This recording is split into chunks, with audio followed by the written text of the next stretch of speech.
and your boy Friday the Southern Band. Charges on the beat. On the spoon to get your information. On the spoon to be part of our discussion. Spoon, spoon, spoon television. Spoon, spoon, spoon radio station. Spoon gonna tell you what is happening in Liberia. Spoon gonna tell you what is happening in Monrovia. Spoon gonna tell you what is happening in Africa. Just to spoon, you will know. If the children crying for starvation, just to spoon.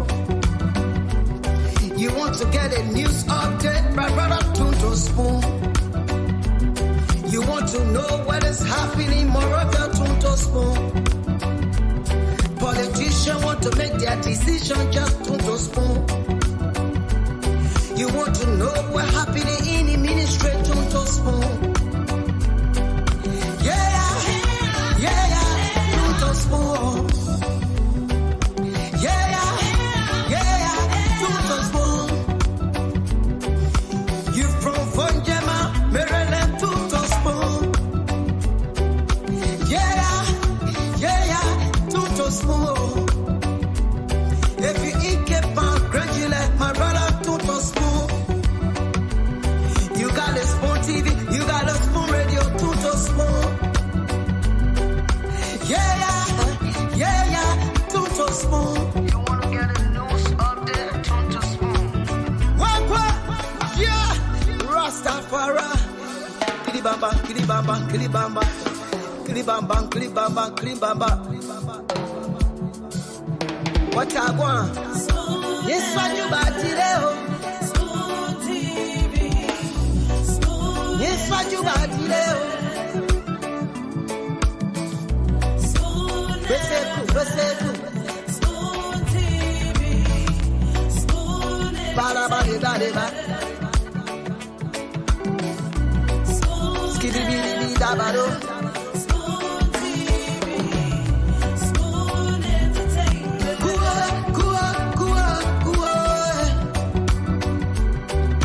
Bese kuwa, kudileo. Kuwa, kudileo. On the spoon to get your information. On the spoon to be part of our discussion. Spoon, spoon television. Spoon, spoon radio station. Spoon television.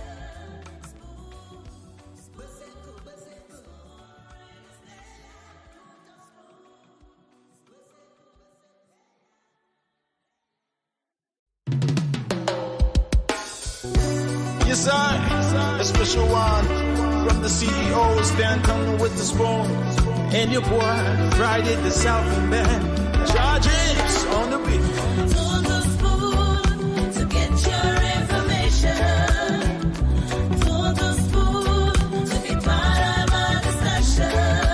Spoon, spoon, spoon television.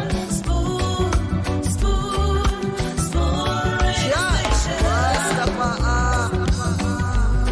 Spoon gonna tell you what is happening in Liberia. Spoon gonna tell you what is happening in Monrovia. Spoon gonna tell you what is happening in Africa. Just to spoon, you will know.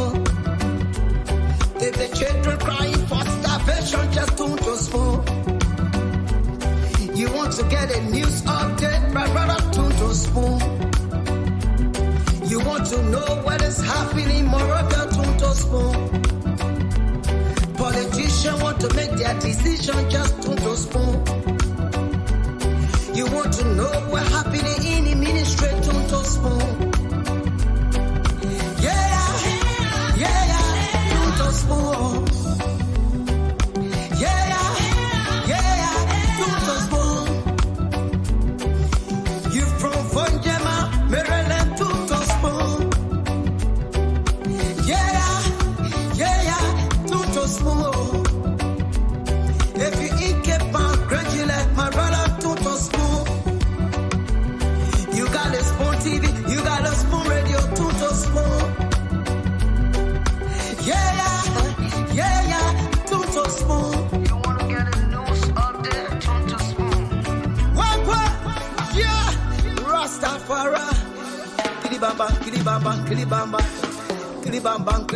Kilibamba.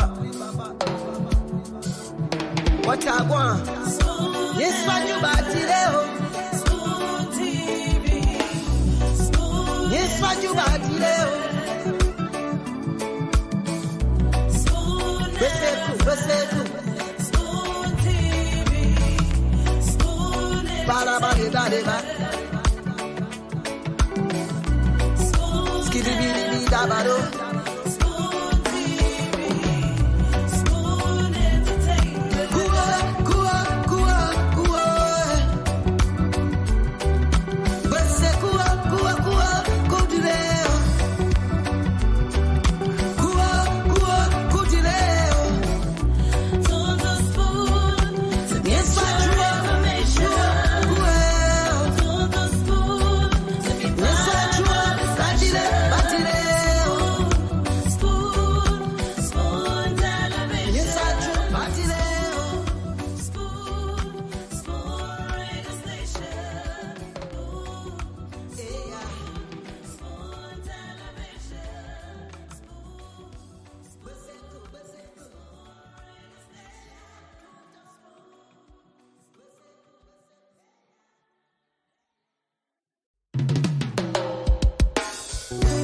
Yes, I, a special one from the CEO, stand coming with the spoon.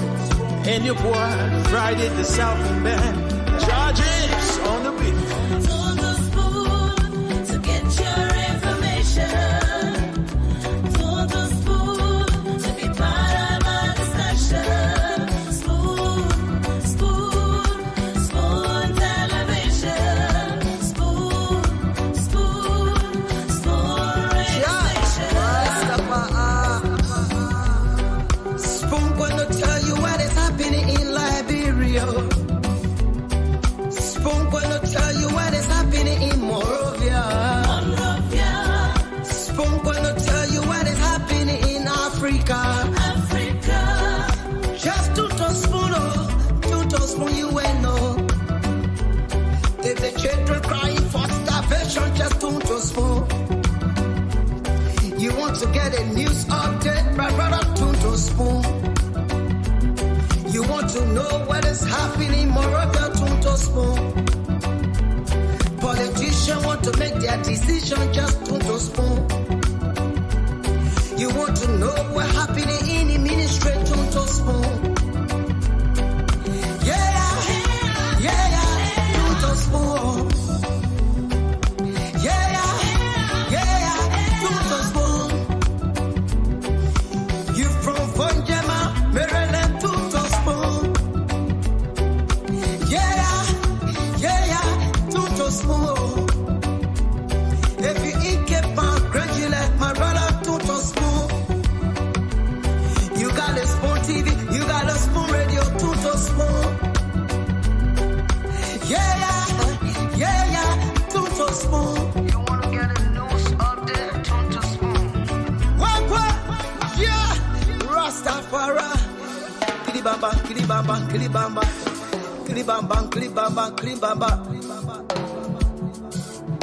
What I want? Yes, what you batileo. Yes, what you batileo.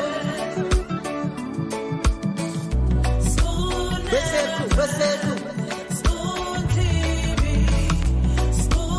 Baraba. Skidibidi dabado.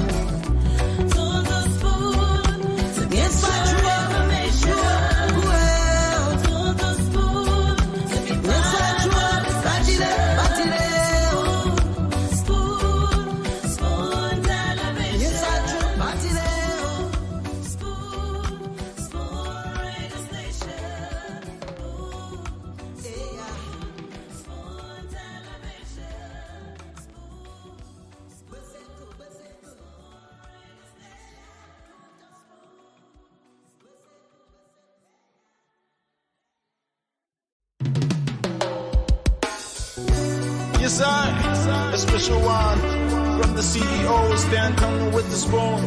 And your boy, Friday the Southern Band. Charges on the beat.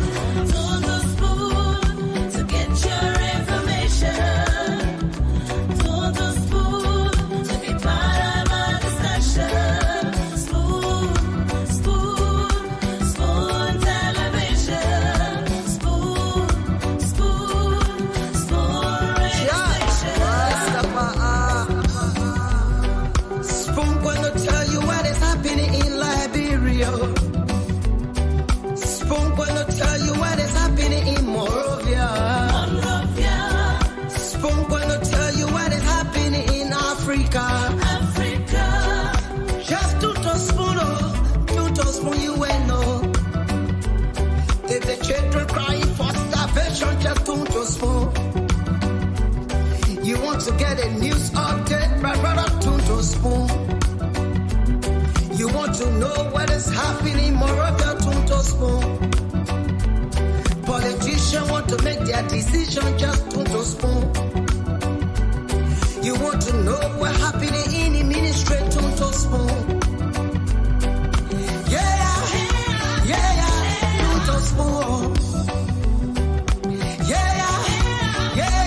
To spoon. You from Vonjema, Maryland, to spoon. To spoon. If you eat kepan, gradually, my brother, to spoon. You got a spoon TV, you got a spoon radio, to spoon. To spoon. You want to get a news update, to spoon. What? Yeah. Rastafari. Kilibamba, kilibamba, kilibamba. Kilibamba, kilibamba, kilibamba. What I want? This one you got today. Spoon TV. Spoon. This one you got today. Spoon TV. Spoon. Bada bada bada bada. Skiddy biddy bida bado. Spoon TV. Spoon entertainment. Kuwa.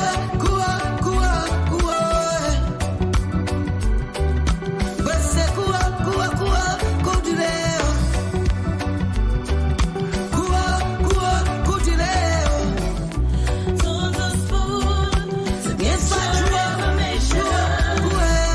To the spoon to be part of our discussion.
happening in Liberia. Spoon gonna tell you what is happening in Morovia. Spoon gonna tell you what is happening in Africa. Just to spoon, you ain't know. If the children crying for starvation, just to spoon. You want to get the news up. Indeed, if the children are crying for starvation, just tune to Spoon. What is happening? You want to know what's happening in Monrovia, what's happening in the ministries, in the agencies, what are the policymakers saying, what are the different decisions that have been made at all three branches of the Liberian government. Just tune to Spoon, because this is where we bring you authentic information without fear or favor. We get to report the happenings across Liberia. And so I'd like to say welcome to another fascinating show, great edition of the program Spoon Talk coming on tonight. You don't want to miss this edition of Spoon Talk. So just tell somebody and tell another somebody and tell another person to join us tonight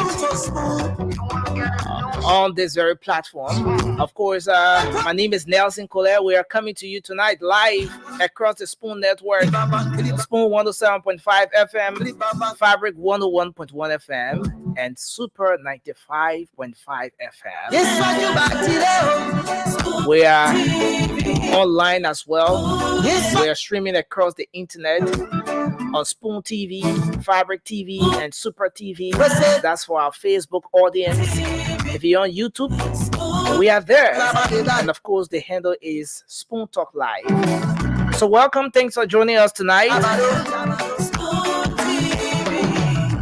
And we encourage you to share the program as you come on,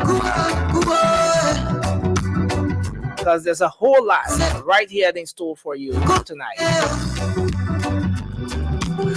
So, yes, we are about to take off, but let me just say that as usual, as we do here, we are going to open the lines and afford you the opportunity to talk about those different issues that are of concern to you. What is it that you want to talk about tonight? Is it about health? Is it about education? Is it about sanitation? Or business, politics, whatever? You're going to have the time to talk about those different issues of concern tonight. We'll open the lines for the regular what's on your mind and afford you the time to express yourselves on those different issues tonight. It's going to be a great show. And again, I want to say kindly share the program as you come on. And let's kickstart this edition of the program, Spoon Talk. As you know, this program has absolutely no borders. Regardless of where you are across the world, you can always make up time to watch the program. You can always make up time to join us here on this very platform.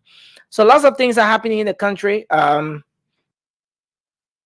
was an elaborate press conference held today by the Liberia National Police Inspector General, Colonel Gregory Common. Very important issues were stressed at that press conference. Key amongst those things was that, look, the Liberia National Police is promising Liberians in and out of Liberia that they are going to leave no stone unturned or untouched when it comes to investigating, getting at the bottom of every single thing that happened with respect to mysterious deaths that occurred in the government.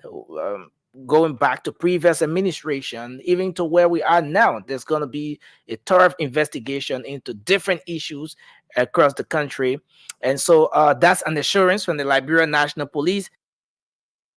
And you're going to hear more on that tonight when the CEO and the rest of the team come on. As you know, the big guest for tonight is the police IG. So once he comes on, there's so much to that story you're going to know.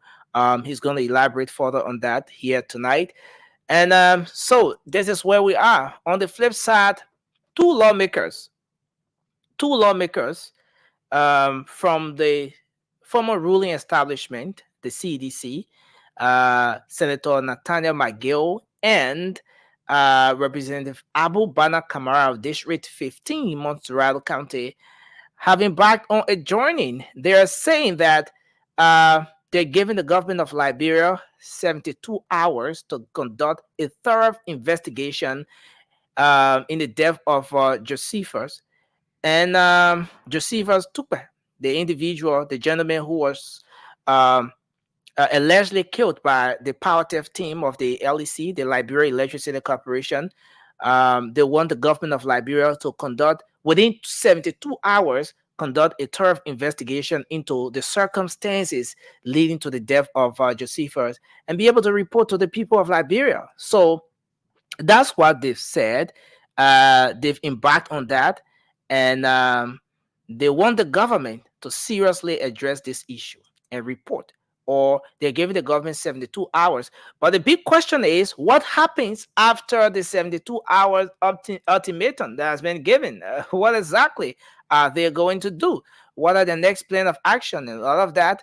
But this is where we are. And yes, Liberians were very concerned, especially those in the Carwell, New Georgia area on the 1st of March when Josephus S. Tukwet died on controversial circumstances leading to um, um, leading to his death. And he was accused of being involved with power theft and all of that. But on the flip side, the Liberia Electricity Corporation has released a statement. Well, they are showing, first of all, expressing deep regrets over what happened and assuring that the necessary actions will be taken from an administrative perspective. Well, this is where we are with that. And more details on all of these developments are going to emerge here tonight on Spoon Talk. So just keep following the program as the team is getting set to ensure that you get the best, and I mean the very best, your radio or your television has to offer tonight. So that's where we are. Well, there's been reports coming from the Winston area uh, of a serious fire situation there. Videos and images coming from there uh, uh, sh- across the social media has suggested that the that place has caught fire. What resulted to the fire? What is the Monrovia City Corporation doing towards that? The municipal authority. That's something we look forward to. And yes, so many happenings across the country. Well, the president of the Republic of Liberia today paid a visit to the home of the fallen lawmaker, uh, Councillor Gweklo. He paid a visit at his residence following his death. He died about 2 weeks ago. So the president of the Republic of Liberia deemed it necessary to visit the family, extend his condolences to them. And yeah, so that is that. Lots of other happenings. We don't have the luxury of time. The team is all set to bring you all the latest news. So we're gonna move on and provide you maybe 10 minutes or so to express yourselves, to talk about those different issues that are of concerns to you. What is it you want to talk about tonight? Is it about health, education, sanitation? Is it about the wave of fire outbreaks across the country? Yes, and this segment is very important because most times the team gets to set the agenda. The CEO and the rest of the team, they get to decide what to come up with, what makes up the discussion of the day. But sometimes those issues are maybe not the real issues affecting you. So this segment is so important because at this point you get to have the opportunity to say exactly what's on your mind, the issues that are affecting you directly. You can bring those issues to the attention of the requisite authority, and they can take the necessary actions in finding some sort of solutions to those very issues. So that's why this segment is very important. I always try to make up time for it so we get to hear from you across Liberia. So let's move to the lines now. I'm going to take your calls tonight. Please share the program as you come on. It's going to be a great show. You don't want to miss it. So the numbers tonight to call 0555 101075 0555 101075. You can also call on you can also call on the WhatsApp number that I'm going to pin up here, because we want to hear from you. We want to know what those issues are that you want to talk about tonight. Yes. So as I try to put the numbers up, let me say welcome to Game Colley, Patrick Kennedy, Officer Hans Johnson, Auntie Grayson, Washington Nangwe. Yes, yeah, Mr. Dwalu will say everybody, welcome. Arvin Cannon, welcome to the show tonight. Rose Sonkali, welcome. Thanks for joining us. Anthony Jala, Bill Jacolu, Tanu Jala, Esther Batwa, welcome to the show. Thanks to all of you tonight for joining us. Aaron Koluba Smo, Victoria Blamo Cooper, Kou, Gloria, Voka, Morba. Thanks for joining us tonight. Aaron, that's Aaron Siafa. Thanks for joining us. Thanks to everyone tonight, man. Thanks for being here with us on the Spoon Talk. Let's go to the lines now and start to take your calls. Let me put the WhatsApp number up here. Keep your calls coming to 0555 101075, and you'll be live tonight on Spoon Talk. Let's hear from this first person. Hello, you're live. Your name and where are you calling from tonight? Yeah, hello? Yes, sir. Yes, sir. Let's hear you. Yeah, I'm Ace of calling from Judicial. Okay. What's on your mind, sir? Let's hear you quickly. Yeah, really now what I want to bring to your attention is all about some key brother, you guys, the very material so as saying this. So really I just been taking to give you guys the information so you can try to check it out, because everything is expensive. The material that we should buy less than that they have in, we should pay $4.50. They have check it now, it's almost $10 US. Thank you. And like 12 millimeter, you check it now, it's like $13.50 US. So it makes it difficult for us to pay. So it's too expensive. So I'm begging you guys so you can try to check it, see how bad the government will go there to check those guys to see how bad they will drop this on building material. Okay. So that I'm concerned. You want the government to drop the prices on building materials. Thanks a lot. Let's take another person. Oh. Take them. Let's take you. Good evening. You're live. Welcome. Let's hear you. Thank you, Nelson. This is Daniel P. and I call from South Africa. Daniel, go ahead. Let's hear you, sir. You know, I just want for the government to thoroughly investigate. Mm-hmm. Yeah, the fellow that was killed was allegedly killed by the LEC people. Okay. I want for the government to really check in and find out what really happened. Thorough investigation. Going on and killing other people. Thank you, sir. Thank you. Let's hold you there and take another person. Hello, you're live. Your name and where are you calling from? Yes, sir. Let's hear you. Go ahead, sir. This is the vote of Mohammed Emin Kanetinho, resident of the 16 Balasa Committee and also a member for the defense team, the mission party. Go ahead quickly. Let's hear you. I'm concerned of how to be drawn to the attention of the that occurred the power end, certain people, so that the pastor. Okay, I think see people mobilize those people that they refer to them as the power tell people. Then the way we proceed in nothing, it's not very correct. Okay. To be very honest with you. Thank you. I think the actually coming on the platform tonight that people want to hear from you strongly in the way we were killed. Thank you. Thank you, sir. Thank you. Thank you, Kanen. Thanks a lot for your contribution tonight. We're squeezing this person. Hello, your name and where you call from? Yeah, hi. My name is Joshua Kennedy. I'm calling from Massachusetts. I was just wondering, because I know Spoon had a segment on a while ago about mental health. I was just wondering what's the status, because they always have segment about mental health. People used to come. I think that segment was very, very important. And because I believe right now, especially with the young people in our country, with everything going on, the decision making, the impulsiveness, and everything going on in our country, mental health need to be something that the government, and I think Spoon is the spearheading with getting information out.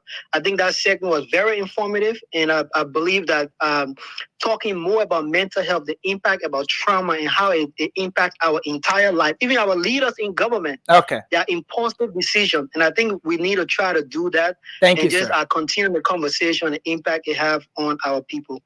Thank you very much. Thank you, sir. Let's hold you there and squeeze in the last person. Hello, you're live. Your name and where you call from? Hello. Yes, sir. Go ahead. My name is Washington, and I'm from Painesville. Okay, let's hear you. Okay, let me first of all confirm the incident that took place around the New Georgia Power area.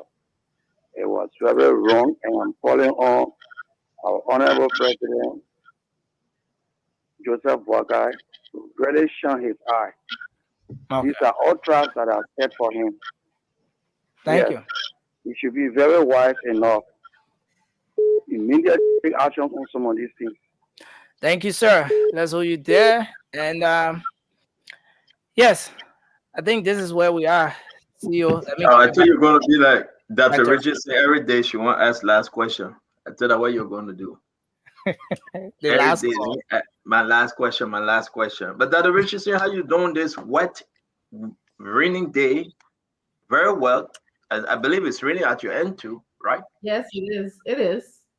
Yeah. I'm pressing on. That's all I can do. I'm doing well. How are you? You pressing on? I like that, son. You're pressing on. Hey man.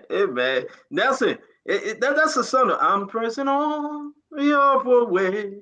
Really? Yo.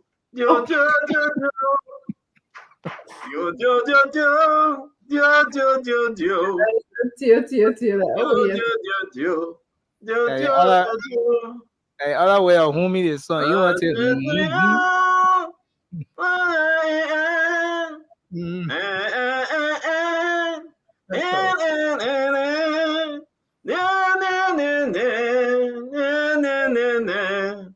Lord, plant my feet on high your ground. And that's it. But you know, Dr. Richardson, you just took my mind on this one.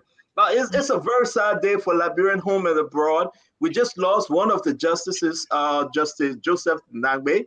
We're reaching out to the family to make that announcement officially from the end, but it's all on social media.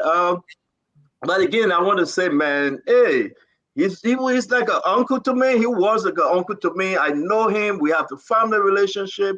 Justice Nagbe's soul rest in peace. We received this information less than an hour ago. He passed in Ghana. I want to say to everyone joining us, share this program. Again, I believe the president is informed. I know the vice president is informed. The senators is in their chat room. They are all fully informed. You understand that the court will be opening this month. We believe upon the opening of the court, we're probably going to have only 3 justices. We're probably going to have only 3 justices. Don't ask me to tell you why. I don't know why, but only 3 justices will be present if there is nothing else. So it's a big one, man. It's a big one. Dr. Richardson, let me hear you. Yeah, I want to join you in expressing my sympathy to the family of Justin Nagbe. I hope that they find peace and comfort. So I was just confused, though. Maybe you can clarify for us whether did they accept his retirement letter? Remember, he said he was sick, and he wrote a letter to the court. I can't hear you. No, go ahead, Dr. Richardson. I'm listening to you. I'm sorry. So Nelson, do you know? Remember, he wrote a letter to the court asking, and I don't know if he did. He I remember that communication, but there was no information about the acceptance. Mm-hmm. Yeah, so that's why I was wondering did they grant that to him or not? But needless to say, it's an interesting times for our country. We all need to just keep our eyes open, in America, to say you got to be woke. You got to be woke. As bad as it is as an English, but we just got to keep our eyes open for the best interest of the Liberian people. I understand we're going to have the police leader in the name of Gregory Coleman on tonight. There's a lot of things to ask him. There's a lot of things about security going on in the country that we need to just kind of get some clear vision of what he will be doing about those things. So yeah, that's basically what I have to say today. Thank you very much, guys. Again, yes, indeed, Dr. Richardson. Thank you. We'll have Gregory Coleman, the IG. Conor Gregory Coleman, he's our guest for today. The second segment, we expect Prophet Key to walk in our studio majestically. I don't know whether he know that he was coming in today. I tried calling him, I can't get him. Just if you can reach out to him. Prophet Key will be walking in our studio with all his security details and his convoy. 150 men guarding him as he walked into the spawn compound for this wonderful second segment program with the Prophet Key. Again, I want to say we're trying to get to Bujumbura camp. What is happening at Bujumbura camp? Some folks trying to give us up to date about everything that we see on social media. We will be talking to Gregory Coleman today. We will be talking to Gregory Coleman as to the Kenjo problem. What's happening right now in LDC, and the lady that lost her husband because of the death, the beating of her husband. Too bad. This is big. This is huge. We got a letter from LDC. It came in late. As to they are sorry for what. We're going to get into it. And I also want to really inform Glennie, welcome to the show. But let me say this to you and Dr. Richardson while the folks are joining on. What is happening in Bombing is bad. Bombing County. I want to call an attention, and I want folks to go and ask Alex Starter whether this transaction, this deal of Bombing County was a unique one. The individual that come with the company called Kengo, or Congo, whatever the name is. That individual had a history way down the line. If it is true that they say individual with LPRC, his involvement with everything else, who's the owner of that company? Who's the owner of that Congo company? Who owns the company? Let's be real. Where the money coming from? Who are these players?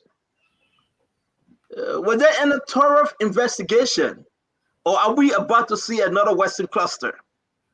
Why bombing, my people? Why bombing? That's the biggest question ever folks are asking. Why are the folks in bombing playing with the minds of bombing? I mean, we got to explain this. No friendship, no palaver now. We're not making plan. Let's just come on the table and talk, Blendy. If I talk my own, you talk your own, and the Liberian people understand. They decide. Who owns bombing? Bombing hole? Bombing eye? If the iron ore is a leftover, they call it talus or terrace or whatever they name it, but I call it a leftover scrap, residue of the iron ore. And this company coming to take them, somebody said 1.5, somebody said 400,000, another person said 500. What's going on here? But tonight we'll be digging in by the person called Gassim Basman from, I know they said General Moto or some kind of moto. The Father, the Son, and the Holy Spirit. They are three. The two brothers and the Father. These individuals, you can find them on United Nations sanction and investigation. You can find them on the U.S. sanction and investigation. The allegation that they are part of the interrogation when they were investigating Charles Taylor in The Hague. The issue is that they are linked with some other group, talk about LDC. This is a big syndicate. I'm not accusing them. Let remain on the record. But let's know about them. What are Alex Starter, Richard Devine, Obadiah Vani, whether they are making the right decision on behalf of the people. And listen, we got so many information about this deal. The Justice Ministry not informed. EPA, Dr. Ure is not informed. Women paid from Lance Myers, he's not informed. Who was trying to sling the thing undercover? Glenny, who? I thought we got Liberia, man. The lawmakers are not informed. If you ask Jeremiah Kuhn, John Kanga, and the rest of them, they are not informed. The speaker, Fanati Kofa, he's not informed. What kind of MOU that was done undercover? So we're gonna beat on it tonight, folks. You know me, I'm here. Yeah, I say my own, you say your own. That the Richardson can get vexed, you will go out and come back in. Glenny can get vexed, you will put makeup on after the show, go on show and ask for $2. That's your business. But let's welcome everybody. The first guest for tonight is Connor Greco Coleman. We want to appreciate Connor Coleman, his first big interview coming up. We're going to dig deeper into what he bringing to the nation as Liberia National Police IG. Glenn, let me hear from you, and then we'll bring in Connor Coleman. I think that the hello everybody. I think the bombing thing is kind of serious. Alerted the president of the Bombing Association here in the U.S. about the story, and he is subsequently going to call other people. My concern is, how is it where they're really trying to slip something under the rug? How is it that they're going to make a deal? They don't think it was necessary to have Justice Ministry involved, lands and mines involved, and only just certain people they had. So it's interesting that this was done, but it's also concerning that this was a deal where Alex Tyler was in the middle of it. What is his interest? Why is he now returning on this second leg, second chance? And the first thing that's going to be associated with him is a deal that's not done correctly. I think for him that's a bad repetition, and we will want to know more about the story. Hopefully, maybe the pro tem or the Bombing Caucus or whoever can explain what it is. I heard subsequently that even the person who signed was just I don't know if he's a member or one person of the caucus, and so the entire caucus did not even sign the agreement. This new representative that signed, he wasn't clothed with the authority to sign. This is what I'm subsequently learning. So we'll look forward to it. I'm going to share the information with y'all. I'm going to put it in the chat room. This is one of the biggest, I'm not going to call it any other way, but be very frank. But let's welcome to the show, Colonel Gregory Coleman of the Liberia National Police. They try to ask our best question. Liberians want to hear from him. For the first time on Spoon Talk, welcome Colonel Gregory Coleman, the IG Liberia National Police. It's good to have you, my dear brother. Welcome to Spoon Talk. Good evening to all, and thank you for the invite. As always, again, first in history, we're so happy to have you at this time. Now, it's a bad time, actually, having you to ask you about the death of our fellow Liberians through the situation that occurred yesterday. But we want to know exactly your vision as you upon taking on the job again as Liberia National Police IG. We want to say congrats to you, congrats to your team. We wish you guys well, but we'd love to ask for your intro and we'll jump straight into the conversation, sir. Thank you. Like you say, my vision is just, it's plain and simple. It's all about safety. Safety for one, safety for all. And we're going to also focus on gender-based violence issue. There are tons of issues out here to deal with, but these two will be our priority, and we're hoping that the broken window theory works in our favor, that once we start to deal with the issue of safety, road safety specifically, and the sexual gender-based violence, a lot of the other issues will begin to fall in place as well. Thank you. Like you probably know Dr. Richardson. Glenda, let me give them the time to say hi to you, and we're going to go into our question. Dr. Richardson and Glenny, while we wait for the others, let's talk. Hello, Colonel Gregory Coleman. Congratulations on your preferment. Good evening, Dr. Richardson. Thank you. Yes. I have some concerns about what is going on in Cape Mount. I'm sure you have those concerns as well. I'm going through the contract. I'm still, it's a contract, so it requires a lot of reading, a lot of going over. I went under where it says security. I think there's a topic. It has education, housing, safety, security. They broke all of those things down. And under that, it said that the operator, which would be B Mountain, has the right to hire their own security apparatus um, under the Liberia's law. Do you think that is a befitting arrangement, or does that elaborate or expand on what is going on with the security situation in King Joe right now, where people can hire the security who can protect them at the risk of harming Liberians? Well, I don't know which document are you from. Is it a concession agreement? Yes, that's the concession agreement I'm reading right now. I actually have it open on my other computer under safety and security. And if you want me to read it to you, I can. I know you may not have the document, so you don't want to respond to that, but that's what No, I I'm mean, but it's basically that particular clause you're referencing just gives them, it gives the company the authority to hire any security firm to provide security for them. They could also go ahead and establish their own planned protection force. But we've seen post-war concession agreement. Most of the concessionaires have decided to put the liabilities on third parties by hiring other firms instead of setting up their planned protection force. Before the war, the likes of Bone Mines, Lamco, Firestone, their planned protection force, which was established within. But I think it's more for liability issues that these companies have decided to hire private security to provide security services for them. If you're referencing the presence of national security in the concession area, it's more of support in addition to the security you were mentioning there. When we were here, unfortunately, I haven't had the time to review the existing structure as it is and the services that is being provided. As you may be aware, it's been less than 3 weeks since I got confirmed. Hi, I'm Siri. How can I help you? So it's been less than 3 weeks since I got confirmed, and we still review a lot.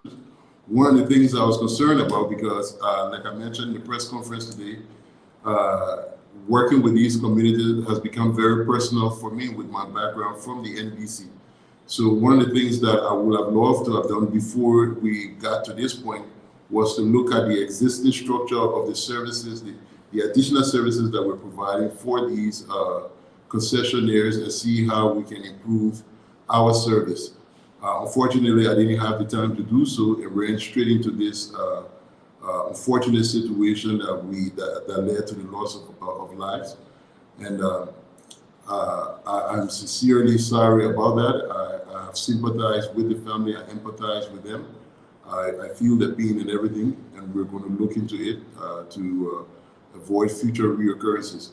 But these services, for us, it helps our deployment around the country, because at least with the support at no cost to government, we are able to have more officers within a county that can respond to other situations, and not just there as security for the country, but to have a representation for immediate response to any situation within that particular part of the country.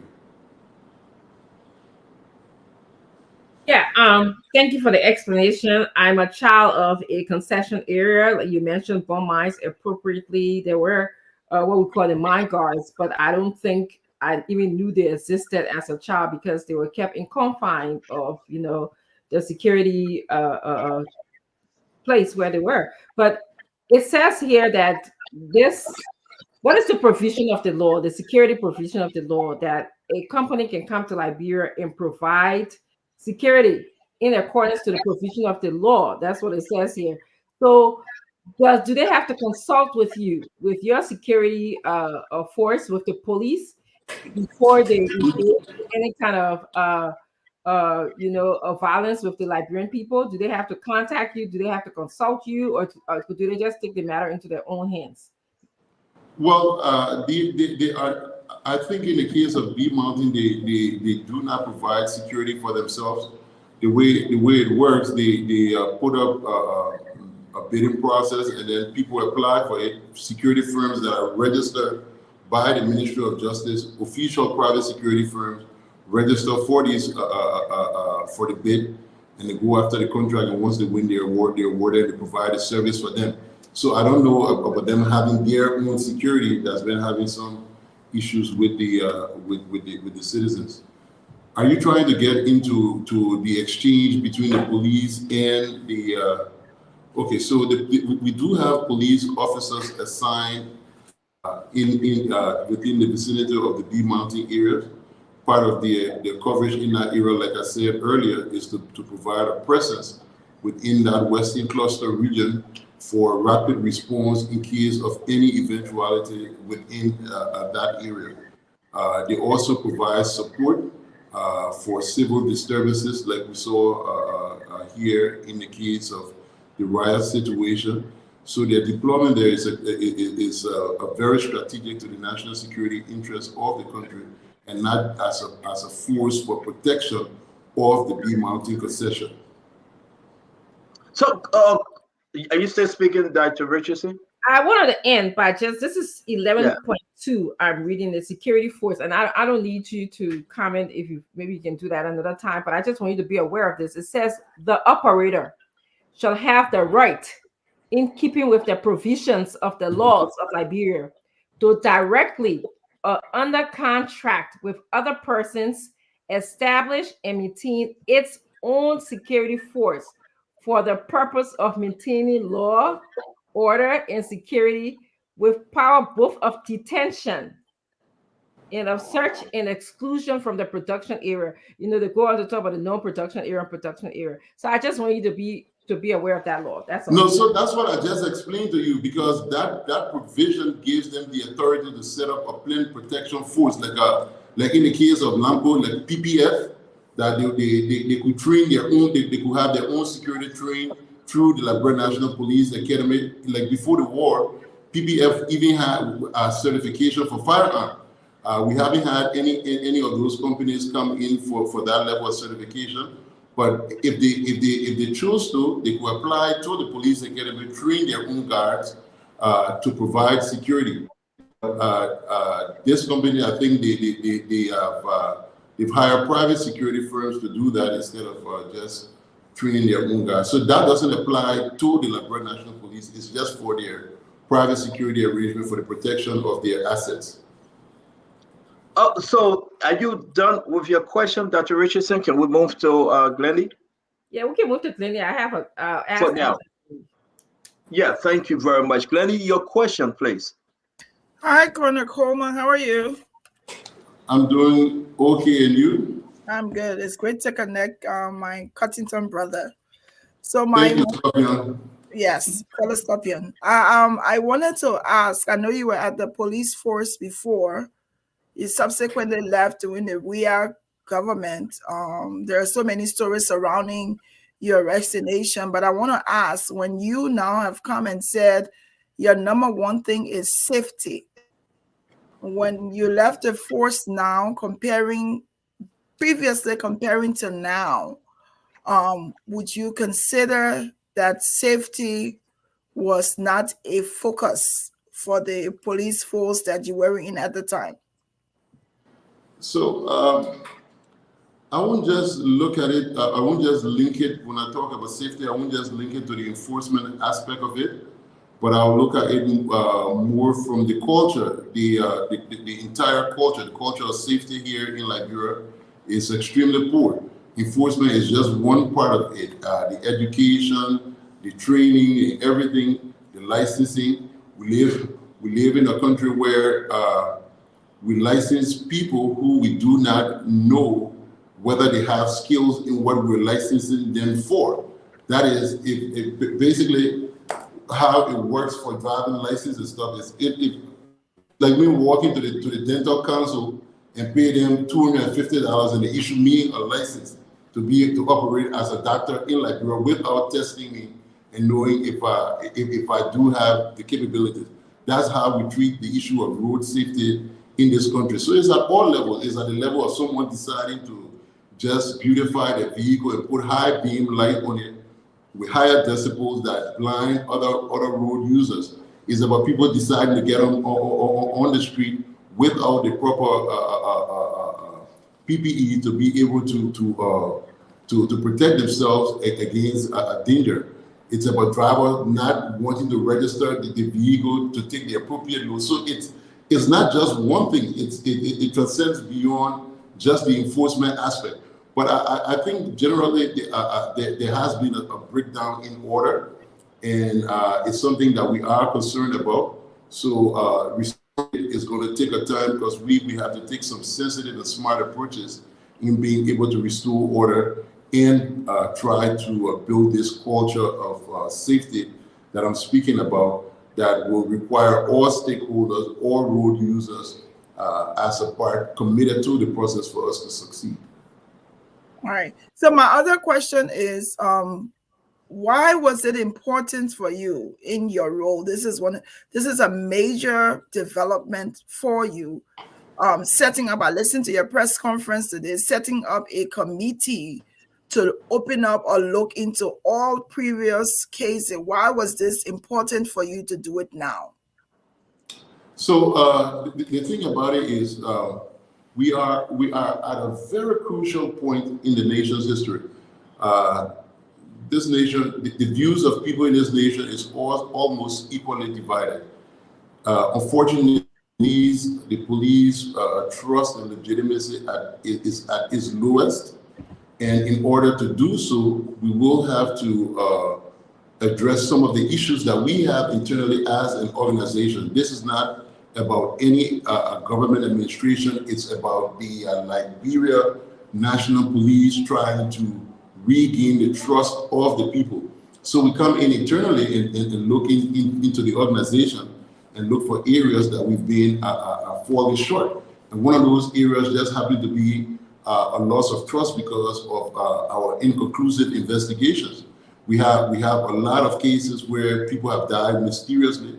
There's been no closure. The public has filled in the spaces. People have exploited it to inform the general public with mis and disinformation. So it's only fair that if we're trying to regain trust, we look into all of these aspects. It's not just correcting bribery and corruption on the street.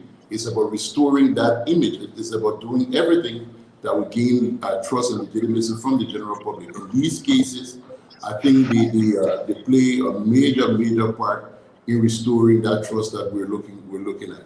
So at the moment, our core case file unit is set up. We've brought in some retired investigators. We've provided a space for them. We've set up their term of reference. We're contracting them to look into all of these issues. There's absolutely no restrictions, especially with things that are still within the statute of limitation. We're going after murder cases. We're going after internal issues here. I was shocked to know that I was sitting in a police station that had people detained for over 7 months. You have police officers sitting in this building, detained here for over 7 months and not even sent to court. A police officer detained here for over 3 months and not even sent to court. That's a gross violation of human rights. So these are things that we have to be able to properly investigate and correct and be very open about it, be transparent about it to be able to regain public trust. Thank you. Coleman, it's good having you. And thanks to Dr. Richardson and Glendy for that startup. Upon taking this job, the first day you went into office, can you tell Liberians to know at what point you think it's necessary to have the Liberia National Police deployed at Keno? Well, it is a very strategic location because, like I say, it's not just about the concessionaires, but it's about having representation in cluster that we can easily respond to situations in real time. If you look at the police per person ratio in this place and look at our current deployment, I mean, you'll be surprised to know that the police per person ratio runs as high as 1 to 3,500 persons in some areas. And if you look at the deployment, you have almost over 80% of the officers based right here in Montserrat. So when these kind of when we take these kind of deployments, we look at it to make an adjustment so as to have a better representation in those areas to provide correct general population. Sorry to interrupt you. Are you telling Liberians that then every Western cluster, Asalamita, B Mountain, everywhere then in the country, you're going to deploy the Liberian National Police? Well, we have deployments in most of those areas. As a matter of fact, in all of those areas that you just mentioned. And look, Stanton, this particular issue, I will go back to my comments in the press conference. It's something that's extremely sensitive to me because all of these communities that are affected by investment, by these large investments, I've worked with them.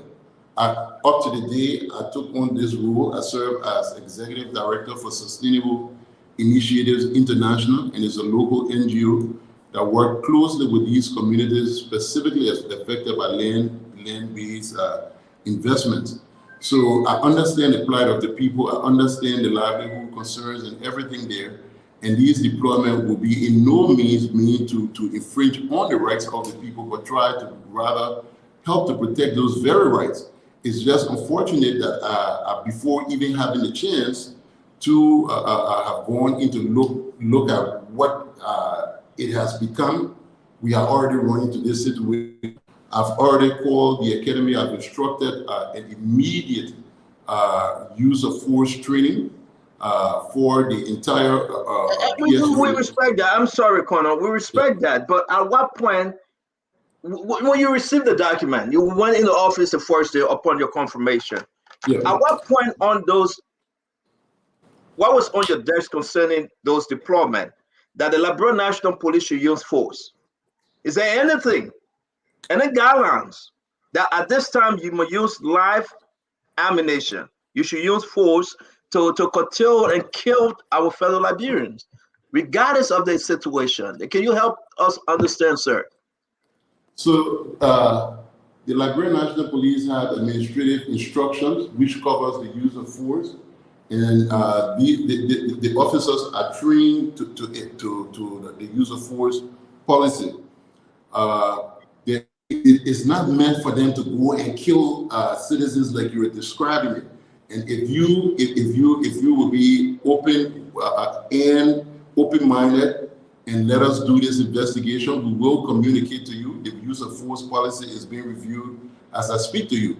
We have taken another step by bringing in experts, law enforcement professionals, Liberian law enforcement professionals from the U.S. to independently investigate our use of force in this particular situation. They've asked for some documents. I just received their mail, so I will be sending our use of force policy. I will be sending the reports. I'll be sending all of the videos, all of the testimonies of the officers, and they will have live chat as well. So it can't just be what Liberian National Police say, but other experts, Liberian experts who are in the field as well, to independently investigate, and I will authorize them to release the report once it is concluded. Wow, that's a good step. I appreciate, and that's why we're here to ask this question. If you tell the Liberians to then listen, we got some international group coming to investigate. That's a plus. I must tell you, I'm not on your side. I'm not trying to praise you. Yeah, it's too early to celebrate you, but I think it's a step in the right direction. I also like to ask you then, while you are at those areas, Western Cluster and the rest of them, don't you think it's a conflict then having the Liberian Armed Forces present as well? So I know there was a petition by the affected community given to the members of the legislature, and they did include concerns about the armed forces of Liberia. It is my understanding at this point that the armed forces was deployed there specifically to help to protect the explosives magazine. In the mining process, they use TNT. You know, TNT is a very, very deadly explosive if it gets in the wrong hand. So I think the deployment of the AFL had to do exclusively with the protection of that, and not to interfere in any way with the civilian population, but just to make sure that it doesn't get in the wrong hands. So back to Dr. Richardson's concerns, this particular company has not structured a security body that can provide the necessary protection for something as hazardous as the TNT and the kind of chemicals that they use out there in the mines. As such, the government of Liberia, looking at the national security implication, made the decision to provide that level of protection that it just doesn't get in the wrong hands. I think I did read in one of the report that at some point in time, some of the explosive and even some of the hazardous material got missing while in transfer from port to mines. So I mean that raised concern. It was a national security issue, and I think that's what prompted the deployment of the AFL. As we speak, it's being reviewed by the government, and the best decisions will be made as to how those magazines are protected going forward. Thank you very much, RG Coleman. Let's come home. Let's just get closer to Monserrato, sir. First of all, before we leave Kenjo, can you tell us the amount of death? Can you update us as of today? How many death news people have died, please? As of this morning, the death rate went up to 2. The second person who got wounded in the leg succumbed to death in the early morning hours. The family took receipt of the body because they're Muslims to be able to perform their rites. The deceased has been laid to rest. Thank you very much. So let me ask my question. We'll go back to Dr. Richardson. Let's talk about Monserrato, the incident that occurred yesterday, sir. We understand that. Can you tell Liberians to know why do we have the Liberian National Police assigned to those that are going to talk about power theft? What's the arrangement that led to this young man's death, sir?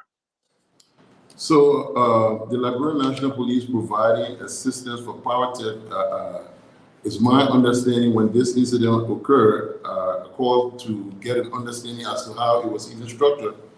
They showed a lot of reports where enforcing power theft, they came under attack. People got assaulted. People got wounded in the enforcement of the power theft issue. So the management of the Electricity Corporation reached out to police to provide support for their operations in the power theft issue. They're there to provide protection against assault from power criminals. I mean, out in the field. I don't see anything where those who are enforcing power theft issue are authorized to use force against any citizen, and that's why we're calling on the management of LEC to immediately sit and look at the TOR of the power theft group and draw up procedures for our support while the investigation continues. In that regard, I would like to inform you that all of those who were a part of that team have been brought over to Central. The investigation is ongoing. I was able to speak with the family today and assure them that we will attach all importance to the investigation. And the Minister of Justice have been asked to set up a coroner test, and that could be also accompanied by a post-mortem examination of the deceased as well to establish the exact cause of death. Thank you very much, Colonel Coleman. Dr. Richardson, your questions. Yes, Colonel Coleman, thank you very much for opening an investigation on excessive force, because I believe that, was part of the problem, what the people in King George said, that the LNP exercised excessive force. And also, you're now saying that it appears that excessive force was used with the LEC issue that we have on right now. My question to you, just deviating a little bit, it's such a complex task, to take on the police force as it is. Can you tell us some of your challenges that you have? I know training is one, definitely, but are there additional challenges that you are foreseeing right now as you head the police force in Liberia?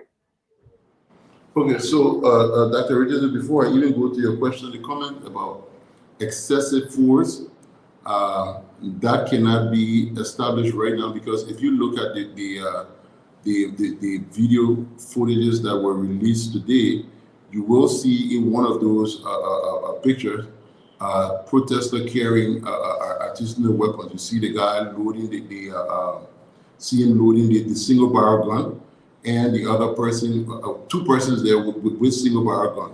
So to just make a determination that the force was excessive is something that we will have to look into and exhaust all our investigative skills before we can begin to answer that. But I believe the officers acted within their use of force policy, and if for any reason we find out that they violated it, we will be very open. We will let the public know, and the officers will be penalized. But for now, I mean, from all of what we've been able to gather, the line was breached. They set up multiple level of defenses. They were all breached, and they were at a place where they were completely out of non-lethal weapons. They pulled back. They watched them loot and burn their facilities. They did nothing until they reached a point where they felt an immediate mortal danger. So let's give it a chance. Like I say, we have other experts outside of police looking into it. As it relates to the case with the power theft issue, the police provide support for them as of this minute that I'm speaking to you. We have not established a direct police involvement into this action. We have people who we're investigating, and the police are part of the investigation, but there's no direct connection that an officer, it hasn't been established that an officer was directly involved into the act. But they're all a part of the ongoing investigation. And if for any reason, at any point in time of the investigation, it connects an officer of the police, we will inform you also. The issue of excessive force on that, in that case, from the standpoint of the Alberta National Police, has not been established. When it comes to our challenges, I mean, like you rightfully mentioned, we're doing a pie chart that will surprise you on how long it has been for some officers who have never gone back for retraining. Some of them is over almost 10 years. They've never gotten any refresher courses and stuff. So there's loss of muscle memory. There's I mean, a complete mix of the mix of the training and a mix of cultural practices that have now become the new policing norms. So I mean, we have to go back and immediately start to do in-service training for our officers. That logistics is a serious concern. When I was leaving here, I left at least a vehicle in each and every county in this country, and sufficient to police Monrovia. I returned to a force that had about 15 operational vehicles, out of which I think we got 3 down right now, so we're down to about 13. So, I mean, there's enormous challenges. The our non-lethal capability, I mean, capacity is very low.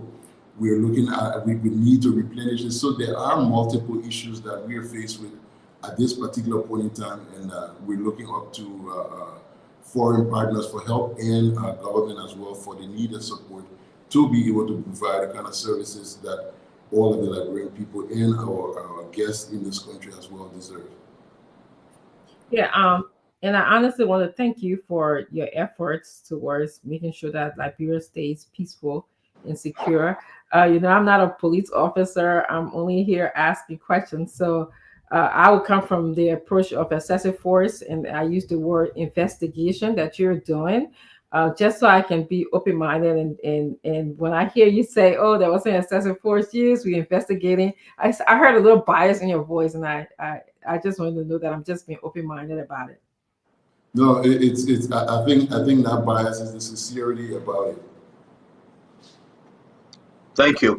Okay, Glendy, you want to come in? Welcome to the show, Prince Maxwell. Yes, I want to. So I have one question as in twofold. My question, I want to go back to the committee that you've set up. So when they review these cases, and if it was found that some of these cases was not adjudicated correctly, what is going to be the plan? So the cases we're looking at right now are cases that have not been concluded they've not been sent to court. They started investigations, and somewhere down the line, it just died. So we're looking into the existing record and asking people to come out to see if they can provide us new evidence to help with the investigation. So it's like I say, it's not limited to a particular case. On the internal side of things, we're looking into right now, even into the weapons issue. We're looking at internal issues here within our organization as well, because the next thing will be, police got their own internal issues. So when it comes to our procedures, investigative procedures, how it's being compromised and everything, we're trying to just tighten the screws before we can start to engage the public, the people accountable. The cold cases, we're looking at all of the mysterious deaths that have not been concluded. I mean, that's a priority for us. We're looking into the weapons that were seized, and it's all about clearing and building and rebranding the image of the organization. It has nothing to do with a particular administration.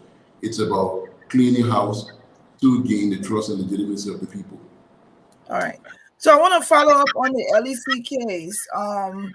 And I hear when we're saying with the task force as it relates to power theft, we know that Mirabel is directly related to that group or responsible for that group.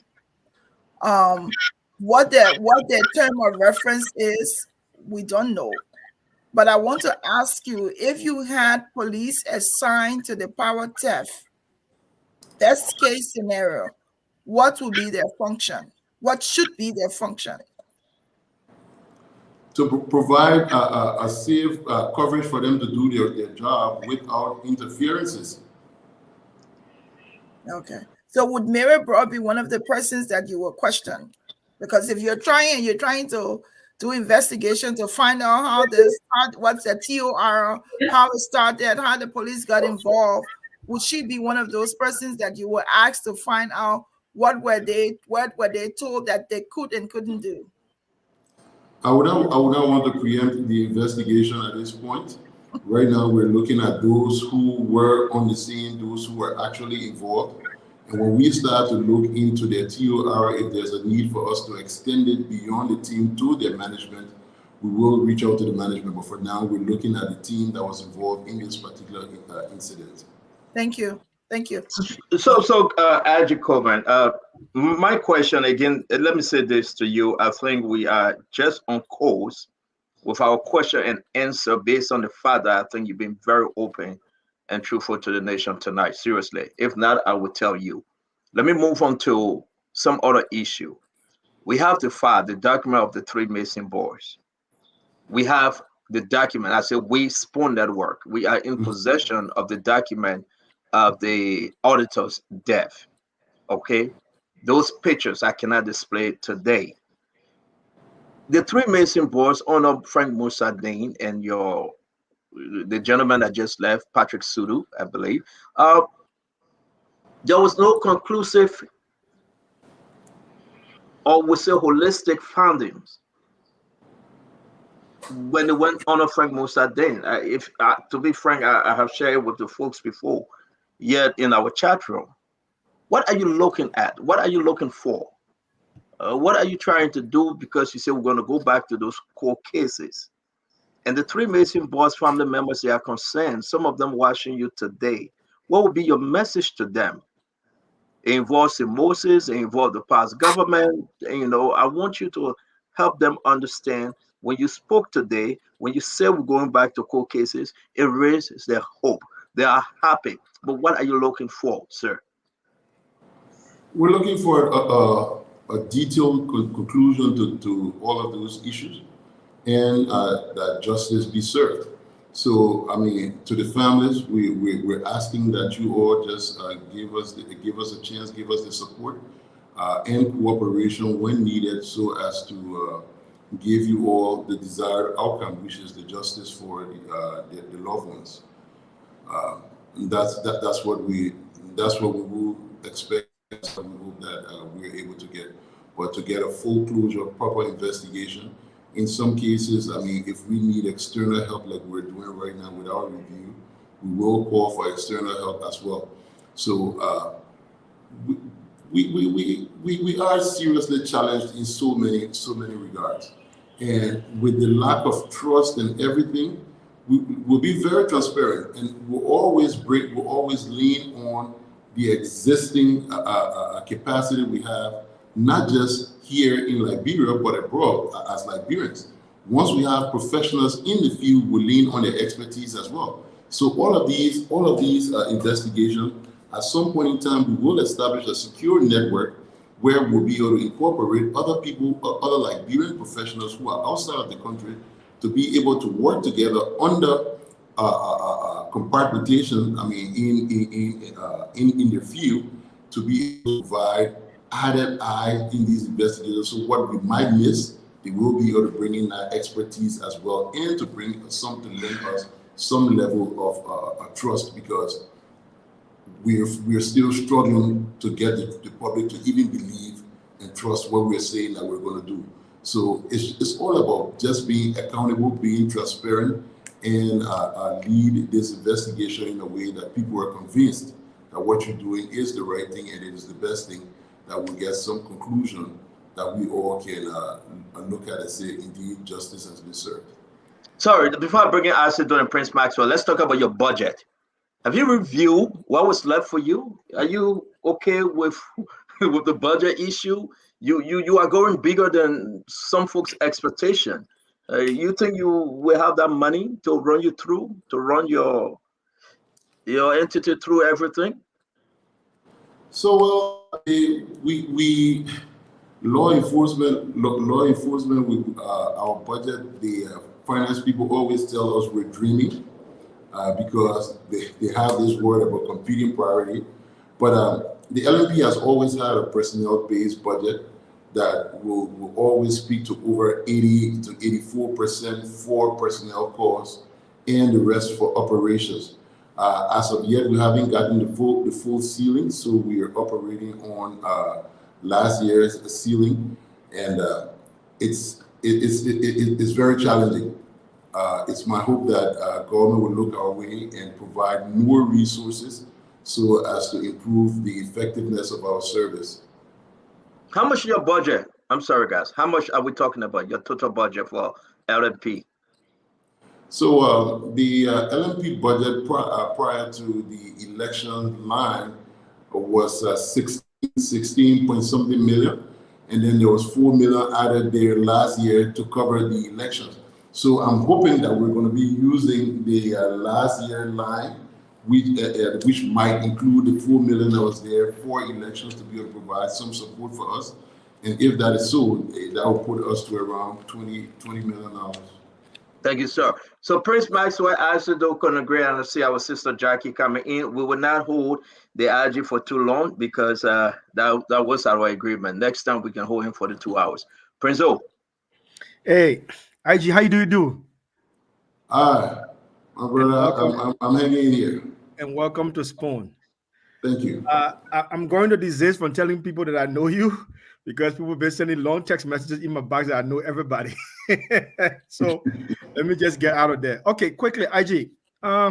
Thank you for once again taking on the enormous task of serving our country. We know how you were treated. We know the embarrassing situation you were put through, but it is amazing to see that you've risen above that with professionalism and standard. And once again, you are back in service, and the Liberian people are becoming comfortable. With that being said, in terms of the comfortability, you are now back in the police, taking care of civil liberties and security. How would you rate the discipline level of the Liberian National Police after 6 years of President George Weah's administration? Can you tell the Liberian people, in terms of percentage, how is the level of discipline within the police now that you observe and you have assessed the situation?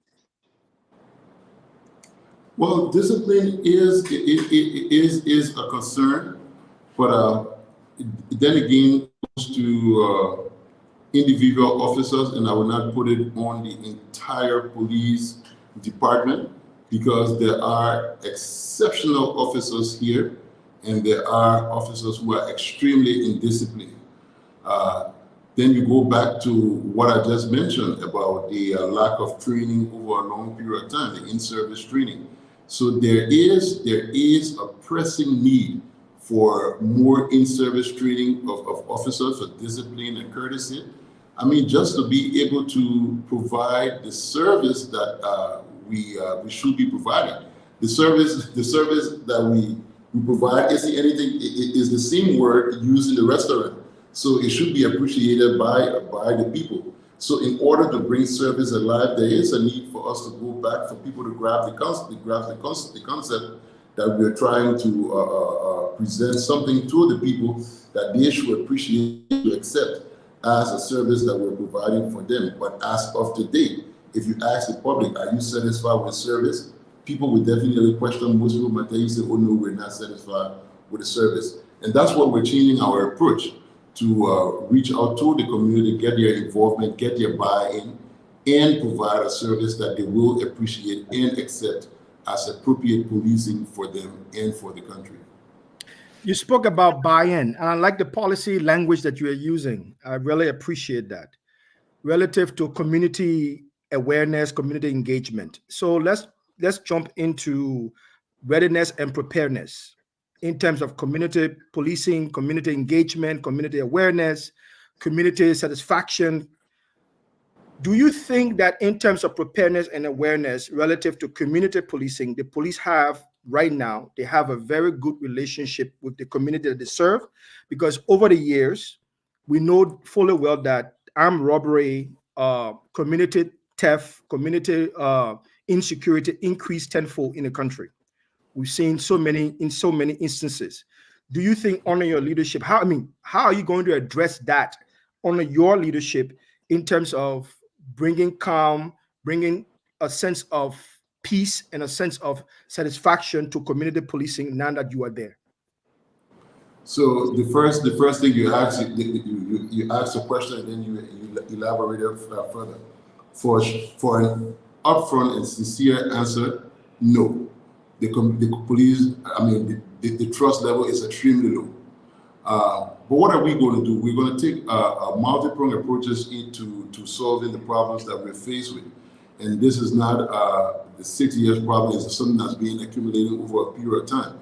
And it's all about bringing alive all of these policy documents and stuff, being a paper tiger forever, to professionalize the police service. Inwardly, first, we need to try to motivate the officers by bringing alive the merit system. We have officers now working on term of reference for different positions. They are now doing qualification. So when positions become open, the officers can apply. It goes to the promotional board. They get vetted. They do their testing and approval before they can be commissioned to the ranks. So internally, we're trying to professionalize the police service to a standardized policing merit-based system before we can even start to roll out. Our approach is to build a solid relationship with the community after we've been very, very open, fair, and accountable to them. We will submit to our civilian oversight bodies. We will be very, very open in making sure that we do not just you don't have to take our word. We submit to another layer of oversight beyond just the legislature, the civilians as well, and do everything in our powers to make sure that we gain the trust of the people. Because if they do not trust you, you will see an increase in mob violence like you're seeing today. That increase speaks to a lack of trust in not just law enforcement, but the entire justice and rule of law sector. Sometimes people do not know. When police arrest someone, if the police file them to court, the proper representation is not there to get released, and they're always the police. So people have resorted into let them leave it with God, or just take mob violence as their way of seeking justice. That we're coming down very hard upon. Part of our investigation, we've cataloged every last video we've been able to find on social media as it relates to mob violence activities.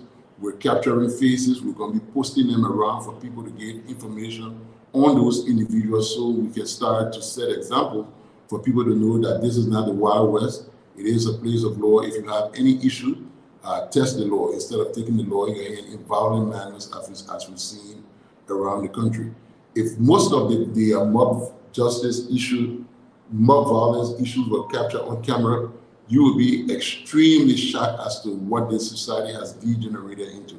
So as part of the efforts of restoring order, we're going to be engaging community very aggressively from a very sensitive standpoint, engaging them to connect with them, that they can trust and believe us to be a part of their own policing activities and make their recommendations that will be accepted, and where necessary, operating procedures will be adjusted. Where there's a need for a change in the act, we will put it forward for legislation to support the buy-in from the general public. Wow. Colonel Coleman, thank you very much. Let's bring in Isaac. We're going to make it 2 questions each. As I said, we press against time with the IG, but let's make things happen because, I mean, having him tonight is great. A lot of folks tuning in. I'm surprised. Probably people are just waiting for Colonel Gregor Coleman. Go ahead, Isaac, your question. Yeah, thank you. Thank you so much. How you doing, IG? And nice talking to you. Congratulations too on taking up the position. I got 2 short questions for you. One has to do with the incident in Grand Cape Mount County, and of course the other is general. Now, to Grand Cape Mount County, I listened to your press conference, and I also listened to you via radio when I was coming on. After the incident in Grand Cape Mount County, Front Page Africa ran a story wherein they quoted eyewitnesses that were on the ground, and very high on that, they said the protest there was peaceful until police or state security opened fire. In addition to that, there were also 2 other press conferences from residents within the area that also said the same thing that Front Page Africa said, in which they said the protest was peaceful protest until police officers, or we can say state security, opened fire. Do you think the residents and the people are telling truth, or do you think they are telling lies? Was Front Page Africa confirming that it was peaceful until police officers opened fire, or they were quoting residents in the area? Front Page Africa is a new, like I said, they were quoting eyewitnesses on the stand. And in addition to that, there were also press conferences from residents as well. That's what I'm asking you. If you go back to our page and see the videos that we've released, I think it sends a completely different picture from what was reported. The police did not go to engage these people. The police went. Look, every one of us have got the right to protest. It is our right, and in so doing, we must also respect the rights of others. If you decide to protest and exercise that right, you should also know that this road that you intend to block, it has to be accessed by other people who are not a part of your protest. So when you start to feloniously restrain other people who should have access, the police will come in definitely to make sure those who are not a part of your protest be afforded their rights. So the police will not just come to use force on people. And I can tell you that we are reviewing the situation.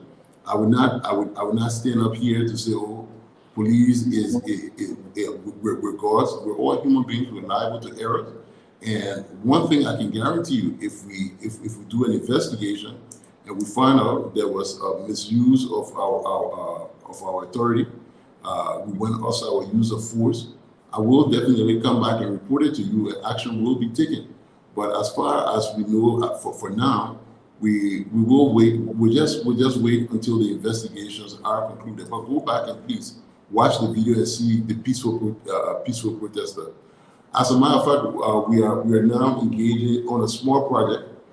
I've engaged students from the university for us to look into the concept of having designated protest areas. I know that, academicians will every time have desire to voice out issues that they're concerned with. So I've asked them for us to come together, sit down, and see if we can find areas where they can be seen, can be heard, so that we can designate and fix it up as protest zones, and also declare some non-protest zones in this area, so as to just avoid, to promote free speech, to promote their rights to protest, and also avoid the hindrance of other people's rights as well. Well, thank you. I did see a part of the video you were talking about, but it did not start from the initial stage of the entire protest. But on to my second question. But you did see a sign of peace in the video. I saw chaos, and like they said, it happened when something happened. So to my second question now, IG, you spoke a lot about closure cases that were open, and at least to bring justice and relief to those who need it most, and that I appreciate a lot. Right before you took over, during the time of Patrick Sudu, there was an arrest involving one Queen Johnson, in connection to a case related to the death of one Joshua, if I'm right. I think he was a musician, kind of a thing. And according to police information, the Queen, lady escaped police custody. I wanted to ask you, can the family of that young man who got murdered and the rest of Liberians trust you that that case will be one of the cases you will ensure you bring to closure as well? Well, this case is one of the cases that's being reviewed currently. It's not whether I will do it. I don't have a choice as to what I want to do or which case I want to look at. As long as it is not resolved, we're duty bound to look at it to bring a conclusion to the matter. Yes, that case will be properly investigated and justice will be served. Isaac, are you done with your question? I can give you one more question because apparently you are, for better word, on the tradition. Are you done with your question, sir? The RG has to go, so yeah, we can talk later when he leaves. Thank you. Okay. So thank you, Isaac. RG, allow us to play this video. It's been a long day. Saturday, I know. I'm going to give. All day. I'm going to give you. That means I've denied a lot of people weekend. Families waiting, families watching right now, phones going off. So I know. I just want you to please understand. Let's play this video as I was talking about, because a lot of folks want us to play this video. What actually happened in the video that you have alluded to, and then please allow us to take one question from our two females here that just came in. Then we can say goodbye, please. This is important for us to play this video. Here we are today with the protester. Now, to tell our folks watching us, we'll play after you leave because you have answered us a question. Let me go to Jackie, Connor Gray, and Fatima, one question each because you really have to go. That was our agreement, and let me respect you to that. All right. So, Jackie, your one question, Fatima and Connor Gray, please. Jackie, are you hearing us? Yes, my internet is acting up. Can everybody hear me? Yes, you're good. Okay, thank you. IG Coleman, it's wonderful to see you. And thanks for the wonderful job that you're doing. Here's my question. Under the We Are led government, people who are concerned, citizens who are concerned about safety, the response from President Weah was that everybody should get a CCTV camera and protect themselves. What is your advice to the citizens of Liberia in terms of how they can keep themselves safe? And also, my question to you is, if somebody were to break into somebody's house, because I have a friend who had an incident, but there was no way for her to for them to do a fingerprint swab. What's the status of the forensic lab that you inherited? You inherited the police, the LNP. What is the current status of the forensic lab, and what can you tell the citizens now in terms of safety? Well, I think it is a good thing for people to have CCTV cameras. I mean, if they can afford it, but I mean, it's not the only line of defense. We have responsibility to provide security for them. The CCTV helps us in investigation because there's been cases where we've gone to users of CCTV to give us footages that have been very, very helpful in some investigations. So the more people that can afford it, the better it is. I mean, for their own protection, just for record, and it helps with investigation. As for the forensic lab is non-existent.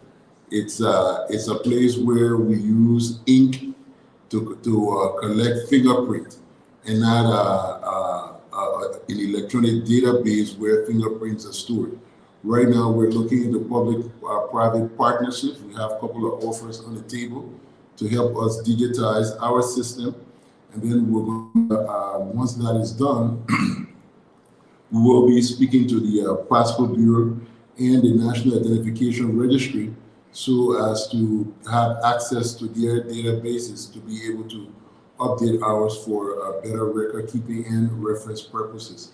So we seriously need training in that area and a lab to be able to help us as well. But for now, the Swedish government had given us one mobile unit.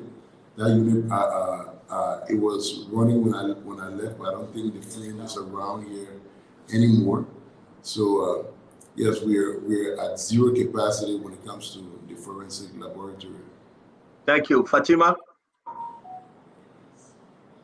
Good evening, CEO, and good evening to all of the panelists, including our dynamic IG, and to all of the viewers across and around the world.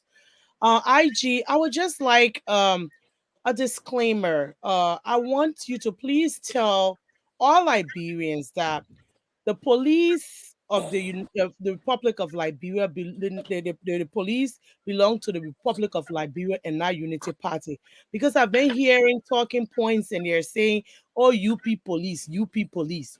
I know that you took an oath to defend all Liberians and not some of Liberians. So people who are calling you UP police and UP police, I just want you to express that to them that you indeed are the IG, like it or not, of the Republic of Liberia, and you're there to ensure that all Liberians are safe and all Liberians are everywhere who are in the confines of Liberia. You're there to protect them.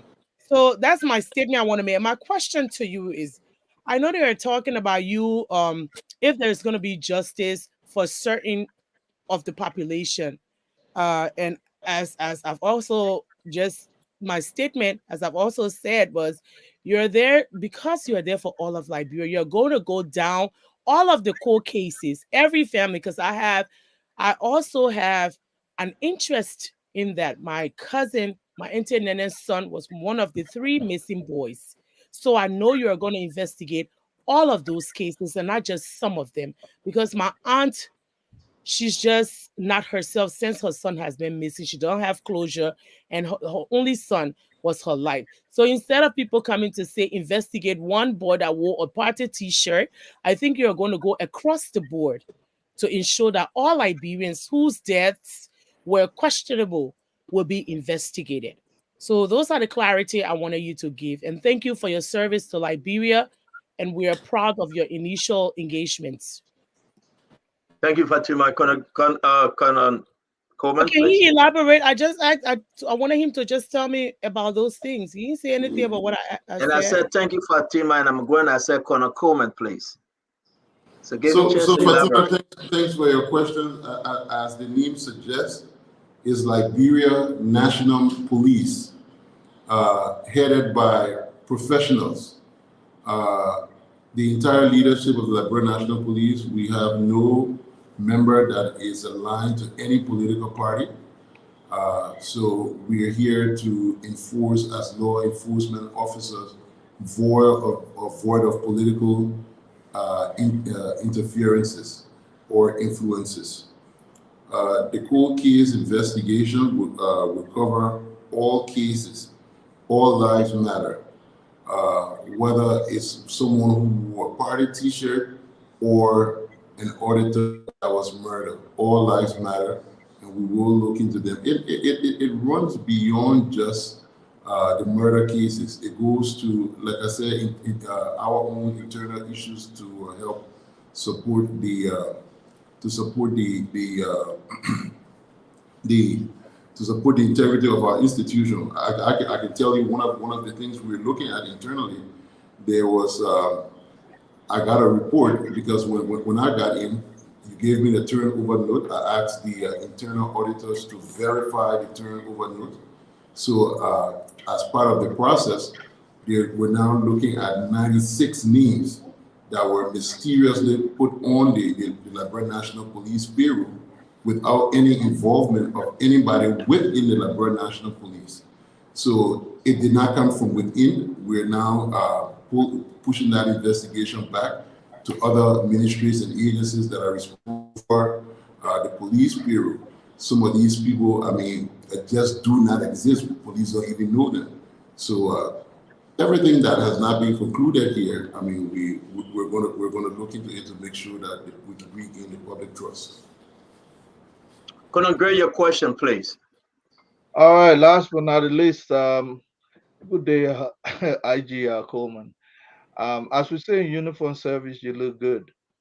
But let me say this. You are inheriting a police organization, a law enforcement system that is completely chakla, I would say, as we say in the Liberian tongue. Traffic rule, nobody respect anything anywhere. People are climbing on the sidewalk to create not even a third lane anymore, maybe seventh lane. People are coming opposite the inbound lane and all that stuff. Police morale is at an all-time low, sluggish. Now you are coming in that system. What is your own contact in terms of international support? Because I can tell you, no amount of budget will help you. You have to have your own personal contact. So let's hear about that. That's my interest. How would you enhance police culture in Liberia? It's really low in terms of morale. So if I got you right, you're asking about my contacts for external support. That is correct. We can sister relationship with most of these police organizations abroad. What is your own ties to those things? Okay, so I served in this capacity before, and I worked with a lot of international partners, and we built strong relationships with partners. We still hold their trust, and they know our performance records. So partners are beginning to reach out to us to provide some level of support from the international community. And as far as it relates to sister organizations, we're speaking to police services within the sub-region and within the U.S. as well. In the U.S., I had the opportunity to work with the Inner Hero, an organization that has been connected more with the law enforcement activities, working with different police departments, so we're able to build a strong relationship. One of those chiefs that we work with, Chief Aridando, will be of great help. And there are lots of other Liberians who have come up to stand up and lead the effort for. I have Councilman Russell, and we're talking to a lot of other people as well, people within law enforcement, people within the religious community abroad. So we are just extending all over to see wherever we can get that help from. But one thing, the trust and the integrity is there, so we believe that getting the help won't be difficult. Colonel Coleman, if you leave tonight without talking about the pen, it will not, just actually it would be so bad, because we're seeing the pen, the keke, they are all over. What's your plan for those pen? My second and last on tonight is, what's your plan for everybody that driving with serene and one behind them and all the 4th, 5th lanes? Can you speak to Liberians that listen to you tonight? How serious are you to go after them and set in order the pen, the trucks driver, and everyone else? Thank you, sir. So, Stanton, this is my everyday question as it relates to Pempe and Keke. So when we speak about lack of safety issue in this country, the only people who are constantly called, or and I think it's a form of discrimination, is the Pempe and Keke riders. The safety issue in this country run far. It concerns beyond them. We are working closely with all road users. We are having multi-stakeholder dialogues with them as to how we are going to go about it. But I want to liken the issue of the motorcyclists to that of not just the people of Cape Mount, but all of the people, Liberians, who have been affected by investments around the country. It's a livelihood issue. It's when you look at the root cause of all of the violence around, is an alteration of their livelihood. So the Pempe and the Keke, their livelihood is through providing that transport service, whether in a reckless manner or not, to be able to survive for the family. I am extremely sensitive to that particular issue. So we are beginning with first and foremost education, because we're in a country where they say, oh, the law excuses no man, but where can you access that law that excuses no one? So we're being very sensitive at this particular point in time. We're not going to just call our Pempe and Keke. We're going to push for a culture of safety. That way we're able to sustain it. If you just put a regulation in place right now, stop Pempe and Keke from running on the street, you have to deploy all of your resources that you do not even have to be able to maintain it.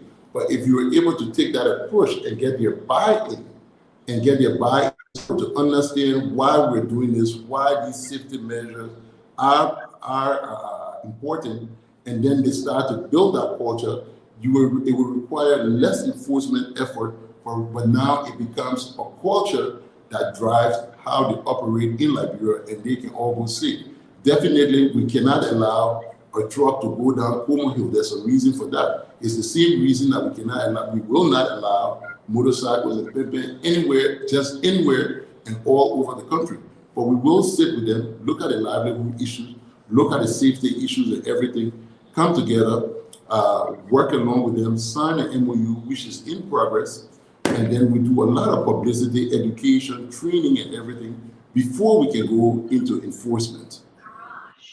What about the sirens? Everybody just driving without one behind them. Well, there's a clear-cut issue on the siren. There's laws about it. I started the process of taking them from vehicles that are not authorized to carry it. Sometimes we've been seeing them pull vehicles over in the traffic. Most of the time is to break those lights off them that should not be there. So we are on top of that. But then again, we have to educate the people, because it's being abused so much that this emergency device cannot even be respected anymore. Exactly. So people hear a siren, they see the lights behind them. Nobody wants to move because it's just another one coming. So the process is ongoing. The education, we're working on all of these different jingles, all of these different means as to how to communicate effectively with the public. Because we want, when we start to take an approach to all of these things, that is a sustained approach. We just don't want to come in and do something that will go 2-3 days and we'll go back and say, oh, it's the same thing. Yeah, they're like 2 days stuff. So I know people are anxious. They want to see immediate results. But I'm very sensitive to all of the parties concerned. We will get there through the promotion of a culture of safety. And we will get to see that Liberia we want to see. But we have to all give something for that Liberia we want to see. For us, we're leading the safety company of the Liberia we want to see. What are you willing to give up in order to promote that culture of safety in this Liberia? You register your vehicle for $20 and you go and take $50 load. You register a motorcycle for $20 and you want to drive on a road where the man who paid $120 should be riding. So it's all of those things that we're looking at, but we have to educate them. Like the other day, we had videos exchanged with some of them, showing them different countries within the sub-region, how motorcycles operate.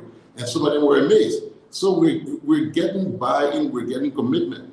But the situation is extremely fluid, and you have a lot of politicians who are looking for anything to exploit.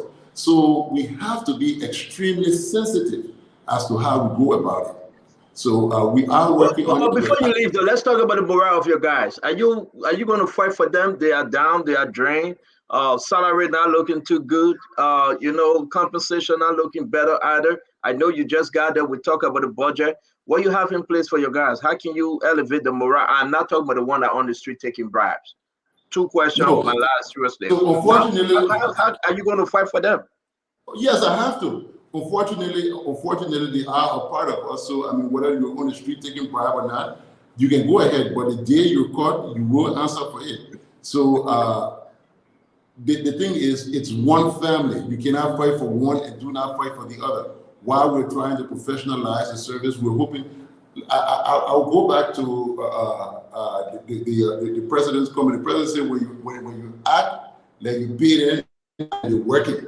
So he knows the plight of the police officers. He speaks highly about his desire to promote and support police. So I'm encouraging my guys that, okay, we just started. These are few steps we're going to take. These are things we've already presented to government. So we got some stuff in the pipeline. I'm encouraging my men, let's just start to do the right thing. Let's prove that, yes, we are worthy of what we should be given, so that government will then live up to their commitments as well.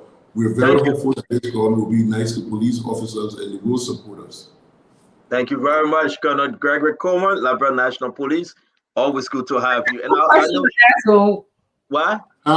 One question to ask. I leave it between you and Greg, though. We finish. If you squeeze it in, Dr. Richardson, real quick, you gotta go. I think we'd be remiss if we didn't ask about your plans for sexual and gender-based training with your police force. Considering the prevalence of sexual and gender-based violence in our country, can you speak to that in your closing? Somebody also wanted me to ask you about the plans to get rid of unauthorized gun holders in the country, or people who own guns in the country. And lastly, I wanted you to please tell the public that you do not, or you do own a security company in Liberia that could probably put you in the ethical or illegal dilemma. Just clarify for us. Sorry that I have to give it to you all at once. I know you're rushing. I know you have stuff to do, but it was a pleasure having you here. We look forward to having you back here so we can have even more transparent conversation. It's great that you are here today, honestly. Okay, so let's do this. We're all people of our word, and we're being very truthful here. When Dr. Richardson asked that I stay on for a minute, she asked that I answer one last question. So I will take the section, the gender-based question. I am very concerned about that. As a matter of fact, we had a meeting here with the representatives of UN Women, the lower house committee on gender and women protection, and with the female leadership of the Liberian National Police. That meeting was an acquaintance meeting. It went very well. The UN Women came in to provide us needed support for a gender-based issue. At the end of that meeting, we commissioned a committee to work on all of the concerns and gender-related issues of Liberian National Police. They've submitted a report to the committee chair, who is the Deputy Inspector General for Training and Manpower Development. And in addition to that, this exercise that we're conducting, where people are going to be applying for their positions from Commissioner of Police down, as those positions are open, we are going to be making frantic efforts to meet the floor requirement for gender participation, which is 30%, which means 30% of those positions will be reserved for female officers. We're hoping that we'll have that amount, and even if we cannot get the 30% based on qualification issue, we are going to develop a succession plan that will incorporate all of them, put them in line as to who succeeds who, and then from that succession plan, we will come up with a development plan, and then we'll find out where these officers are and what are the need to be able to move to the next level. So we have plans that incorporate a lot of gender consideration, and in that same token, all of our instructions and regulations will be reviewed as well to include serious gender consideration. This is not just talk, this is ongoing. I've committed to the House, I've committed this to UN Women, and I'm now presenting it to the general public that this is something that we are going to do. Thank you. Thank you very much, Gregory Coleman. Have a good evening, as always. Thank you. Folks, there we have it. Let's come home and discuss the issue at hand. We have maybe an hour to go. Dr. Richardson, thank you. Glennie, thank you. Asido, Prince Maxwell. Conor Gray, you came in the dark shades because another corner was on the show. When he left, you changed and you put your glasses on. I don't know what's going on with that, Conor Gray. Fatima, you and Maxwell in Europe. It's good to see you guys. Jackie McCade, is always good to see you. Your takeaway. I think let me keep my takeaway for last. Gossip King. Glennie, this is huge from Gregory Coleman, man. He lay everything out. He's kind of too super and too cute. But yes, indeed, this first interview, he have elevated the platform on which he's trying to run Liberia National Police. Talk to me. I think it was good to I was trying to say that Stanton loves gossip. Can't help it. He can't help it. You say it now. We all hear you. No problem. Tendency. Hello, everybody. But I think it was a good interview. Gregory Coleman is an eloquent man. Is somebody who has the experience and the leadership abilities, because he's done that before with the police. This is a second time around for him, but it was refreshing to hear him. And I think you alluded to that. I found him to be extremely honest and on point, and very open. Listen, he also was open to talk about some of their flaws, some of the things that they may not be doing right, and that they're looking, example, even exposing that some police officers have not gotten any retraining for over 10 years. That's something that other people would not even want to talk about. So the fact that he was open to talking about what some of the difficulties are, the challenges are, he was also open to say, well, we're working at it. We're going to do the best we can. I like the last part with the bribery thing. Go ahead and take the bribery, but if you get caught, you bear the consequences. So it was very refreshing to hear him, because we think this is a new day for him. And the fact that he knows the police force means that he knows the areas of difficulties already. One plus, I think, is the fact that he has established that committee or that group of consultants that's going to be looking at cases that he have not had judgment on, to ensure that all of the evidences collected are correct and that they follow the proceedings. So we'll be watching, and I think it was pretty good, and it gives me a good feeling for the police force, and rebranding the security force, especially the police right now. So good job to Lieutenant. Yeah, Dr. Richardson, let me come to you though. Even today, I said he was done. Let her face it. I've never seen Isaac been quiet and just shut down.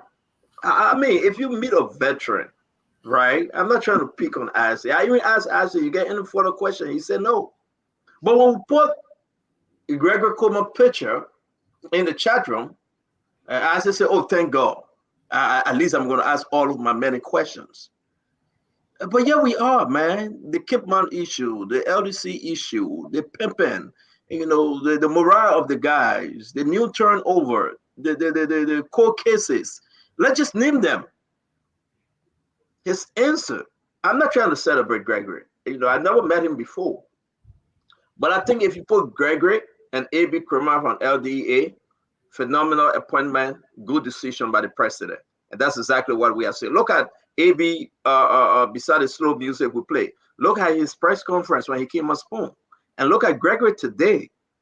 Gregory is about 8,512 following right now. If you combine Super, Spoon, Fabric, and YouTube, 8,513 right now, I can tell you. This is a big day for Gregory, and I think he has scored a lot of points. Dr. Richardson, your take. Yeah, absolutely. I'm hopeful when I hear him speak. He spoke about, his plans, his challenges, and you could tell that he's been in the police force before. He's knowledgeable. This is his area of, expertise. So he's one of those appointments that I feel hopeful for. It gives me more excitement about, our country, Liberia. So I would love to have him come back again. There's so many unanswered questions. There were so many questions that I felt like if he had the time, if he wasn't just here because of your invitation, kindness to him, he would have elaborated on and probably expanded, especially with sexual and gender-based violence. There are some people that are believing that he has a security firm in the country. That's why I asked that question, just for him to clarify that, so that they wouldn't see him as someone who is involved in an ethical or illegal dilemma. Thank you very much. I said, Joe, your take on the interview today, my brother. Joe, I push you some more. Talk to us.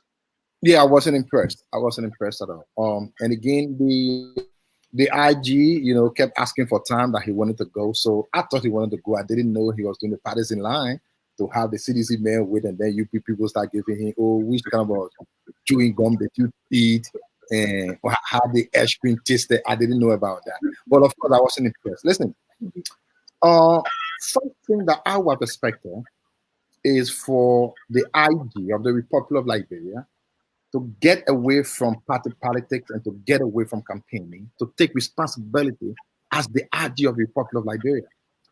You listen to the IG, tried as much as he can to blame the citizens for a violence that led to people dying. I said, can I interrupt you? I'm not asking you a question. I want you to hold your tongue, folks. No, I said, I'm not talking to you. I just got to make some correction real quick. Okay. Listen, we are all Liberians. If you have caught insulting Asido, I will block you. Listen, hold on 1 minute. I got to do this now, because it's not just to say city. Some people being above cityness. We are 7 on this something, maybe 6 or 5 that supported Jose Imabaka. And I said, though, I can tell you, maybe he's the only person that supported Joe. Yeah, he gets his time to talk. Let's listen to him. But if you're insulting, I will have to block you. It's not fair. Okay, we are all Liberians, man. Let's accept our own opinion and the opinions of others. Thank you. I say, can you please go ahead, sir? Yeah, I mean, it only shows the tolerance level of people. I can be here for the next 10 years. UP people can insult 50 billion times. That's their own insult. They got nothing to do with me. So if you were to ask me, don't block the people. You can talk. You can insult. That's okay. It doesn't change my ear or my eyes. But let's talk to the issue. I'm concerned with the issue. I'm not concerned with you can't cause whole day. Oh, my ear long, my ear tall. I want to this. But listen, like I said again, well, I don't care about that. Like I said again, CEO, the police primary job is to protect the lives and property of people. When you come from a situation in which people end up dying as the result of police involvement, one who have thought that the police IG who first take responsibility and assure the people that police involvement into these things will not lead to death, unless where it is the last and of course last result. You came from Sinji. It is not the first time they have had protests there. No. But listen, as per the rumors and allegation around, up to 4-5 human beings died. It means something beyond the normal.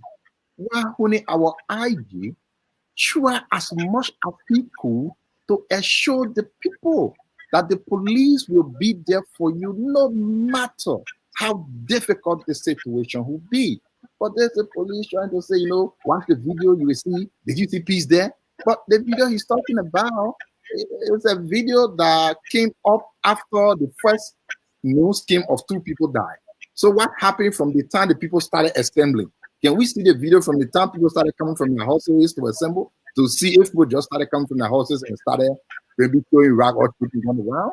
So I wasn't impressed. I would just think, and I would just pray so much But we come to a country where we realize that campaign is long over. This is the time of national governance that include everyone of Liberia, regardless Wait, of being. Fatima, are you okay? Because you're confusing our screen, Fatima. Okay, I think you got internet problem. And just to end again, we are civil people. We've had record of countless number of Unity Party stalwarts, including Platume and a lot of folks who have called police over and over and over as CDC police. It would have been a good thing had the IG at the time, it wasn't IG, to have spoken up before and said, listen, police is not CDC police, but today in 2024, Yeah, I say. I'll tell you, folks. Let me play the video. We're bringing Maxwell, Conor Gray, Jackie.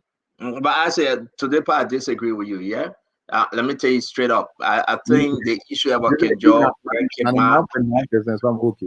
yeah, no problem. I totally disagree with you. I think this is one of the best. I think I'm not going to do that other comparison, but I have to. I think he's better and he will perform well than Patrick Sudu. I think Patrick Sudu, he had a lot of opportunity and he blew it. Well, so I disagree with you. So on Patrick Sudu watch, we have no comprehensive arrest or comprehensive statement when you talk about those mysterious deaths. Anything that Joe Ware said, that's why you go back. Well, and not the police. Patrick Sudu why anything Frank Musa didn't say the word internal fighting. We know the story, man. But I think this is one of the best. This is one of the best. Let's play this. Patrick, that's my friend, but I'm telling you, he's just not there to be compared to Gregory Coleman. That I can tell you. Let's play this.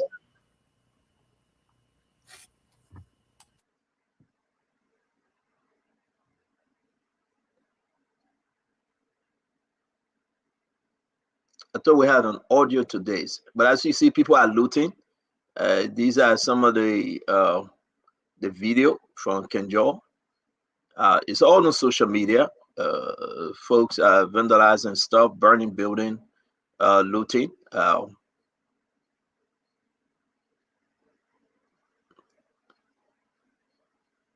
So it was a scary, very scary time in Cape Man, and it is, for Deba Vabla to how you call him, Francis Dobo and the rest of the team, Yeke Koruba, that went over there. It was beautiful to restore some calmness. And I think if you just probably speak to Gregory Coleman, you will understand that they are keeping an eye seriously in that area. I say Doe can disagree, but I think to restore the peace and what is happening in Kenjo and other part of Cape Man, they are very, very, very serious. So there we have it, folks. I'm going to bring in Maxwell. Maxwell, speak while we play the video. Talk to us about the presentation of Gregory Coleman tonight. First and foremost, before I go to the presentation, let me just quickly say something about the Grand Cape Mount civil disobedience and disruption. I think, in my opinion, I think it's a pent-up, a transfer pent-up anger for Liberian people. I think that the police was caught unaware of this, because I'm not trying to give an excuse for the police, but there was a gap in terms of created as a result of the transitional process, the delays in the confirmation of key officials of government. So we are aware that this led to a lot of confusion, hence the issue of death and everything else. And by that definition, I know the police is currently doing an investigation. We have to now start exploring the future anger within the Liberian population and where it can spill out. We have to start engaging that with intentionalities so as to create a preemptive prevention strategy to make sure that this does not happen again. I think that the IG questions, his response or responses to the questions asked were in line with his approach. First and foremost, whoever advised him or whatever decision he came up with to appear on Spoon TV to do a PR was brilliant. because it sends a clear message that the police is approachable, that the police is listening, that the police is building a cohesive unit, and that they are trying as much as possible to address themselves to the community challenges that Liberian people have been talking about for a while. So I do think that that's the first thing that is great. The next thing I think that was absolutely brilliant in terms of his approach was his clear understanding of the structural nature and ideas he intends to incorporate in the police. Like Glendy eloquently put it, that his awareness and truthfulness of the fact that the police needs restructuring, and he was brave enough to point to that, is one that we can take away and say to ourselves, the Liberian people, that yes, indeed, this police wants to be the police, the friend of the people, so to speak. He spoke about multi-pronged approach, multi-stakeholder dialogue. I think he is well aware that these things are things that he needs to bring within the police to open up the police and allow the public scrutiny of the police. That's the only way he can win trust, because he used the word buy-in. So the idea of getting public buy-in is to build trust and confidence. So that's definitely something that I was watching for, and he made a direct reference to that. He spoke about the culture within the police. We all know that the culture in the police over the past 6 years has been very, very bad, to the point where the culture of the national police became a factor in deterring investors in the country. Because one of the key aspects of investors' question when they want to come to Liberia to invest is, how secure is your country? And that security does not only speaks to the security that the military provides, it's also civil liberty and policing. The fact that he's doing this is giving a clear message to would-be investors in the country or out of the country that Liberia is definitely stepping on the path of public security, where properties and businesses are considered a part of the security nature of the police approach going forward. So I think Thank that you. was Thank you. lastly, he spoke about the culture of safety. I think that refers to the issue of community policing in the country, and I think his explanation when he answered my question was spot on. And I hope that we will all put our hands around him and support him. Thank you. Thank you very much, Prince. Conor Gray. Well, clearly, I stand on the comparison between Patrick Sudu and Gregor Colma is like night and day. Uh, they're not the same people. In terms of professionalism, in terms of nuance or knowledge on the job, and so on and so forth. I think Gregory demonstrated that he's on top of the issue, even though I would have loved to hear who are some of his lieutenants that will help him. I take, for instance, the one or two that will clear our streets. We have a culture that is wild, wild west, if you ask me, and um, this is a big inheritance for him. And I also would have loved to hear decentralized policing. How are we going to address issues that are in Kinjor and other parts of the country? How much presence we have there in terms of law enforcement? I would have loved to hear that as well. Even though he made some very good revelation in terms of how he's going to take care of his people, but I think he didn't deal with that issue well in terms of morale, how he's going to improve morale of the force. But I think Gregory will turn the police around. In my own, people have this tendency that once you're appointed by a certain, government, they are acting you as UP police or CDC police. I think it's about time we start looking at um, electing our police commissioners so they can have that degree of independence, so that when they go after what maybe Mr. Doe was looking for is to see whether he would treat the issue of the princess differently from other issues. And those kinds of suspicion can come about when somebody is appointed by someone. I think and if he's going to start going after our legislature or legislators for using sarin to go almost everywhere, making that sarin inoperable or ineffective. If he were elected, I think like them, he could have more teeth to bite. But I think eventually people will flare. The likes of the Isaac Doden will flare if he start enforcing the law. But I think he's ready for that fight. I can tell. I can tell from his body language that it's a big job, but we'll get there eventually. Thank you very much. Thank you very much. Kind of great. Jackie, your takeaway.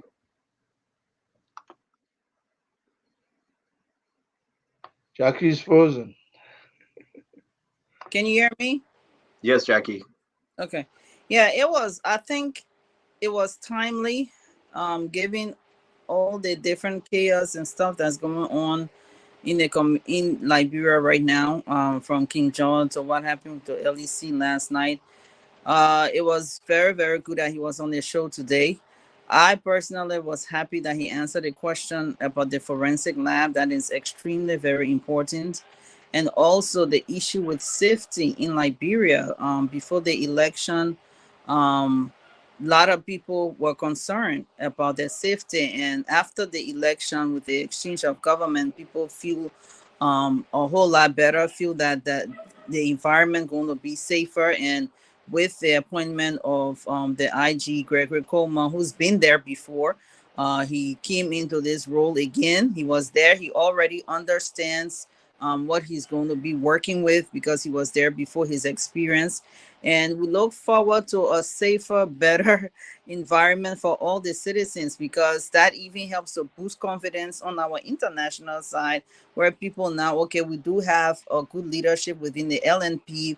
The streets, we are looking forward to it being a safer environment. And also in terms of accidents, traffic, the issue with handling the pen riders and other riders in the streets. So he's putting things in place so that the traffic can flow more smoothly, even in the Douala area across the bridge, where we have all those bottlenecks when it comes to traffic.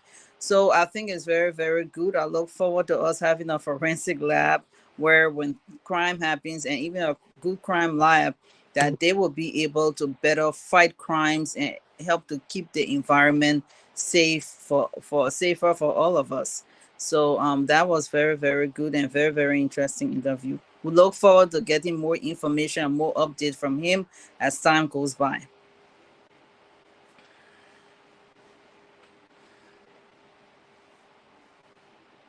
I'm sorry, I was muted. I think the interview went well. I really appreciate it. Gregory said whenever we want to ask him question, he's with it. Now something is different here, and I meant to ask Gregory, but maybe it'll be next time. Today program, their press conference. You saw Mose Kato, standing by Gregory. He's still the spokesperson for Liberia National Police. I just decided to throw it there for my brother answer to yeah. Mose Kato is still the spokesperson for Liberia National Police. Unlike when CDC took over during the Wu Newton's time, somebody put the legs on the decks and told Newton that, listen, Wu's time say, get out of here, we don't need you anymore because you didn't support us. But here we are. Glennie, that's Richie saying, Jackie, ain't nobody running after Mose Kato. I know the story about Wu, because Woods worked for the network, and that thing almost, it drove him crazy almost. Somebody that I know as a best friend, when they took over, he put his two legs on the decks and he told Woods, we don't need you anymore.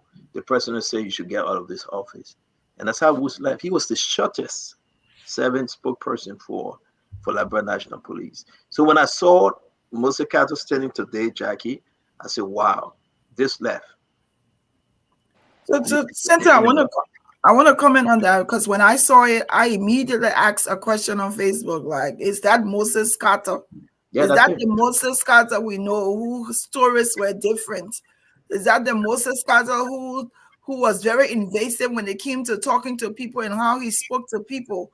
And some of the people on the post say, yes, that's the, I mean, that just tells you what the JMB government will do or what they won't do immediately. But also, when you compare it to even Gregory Coleman and how he was treated by the CDC government, that says a lot about him. That Moses Carter is the one today that I saw introducing Gregory Coleman before the press conference.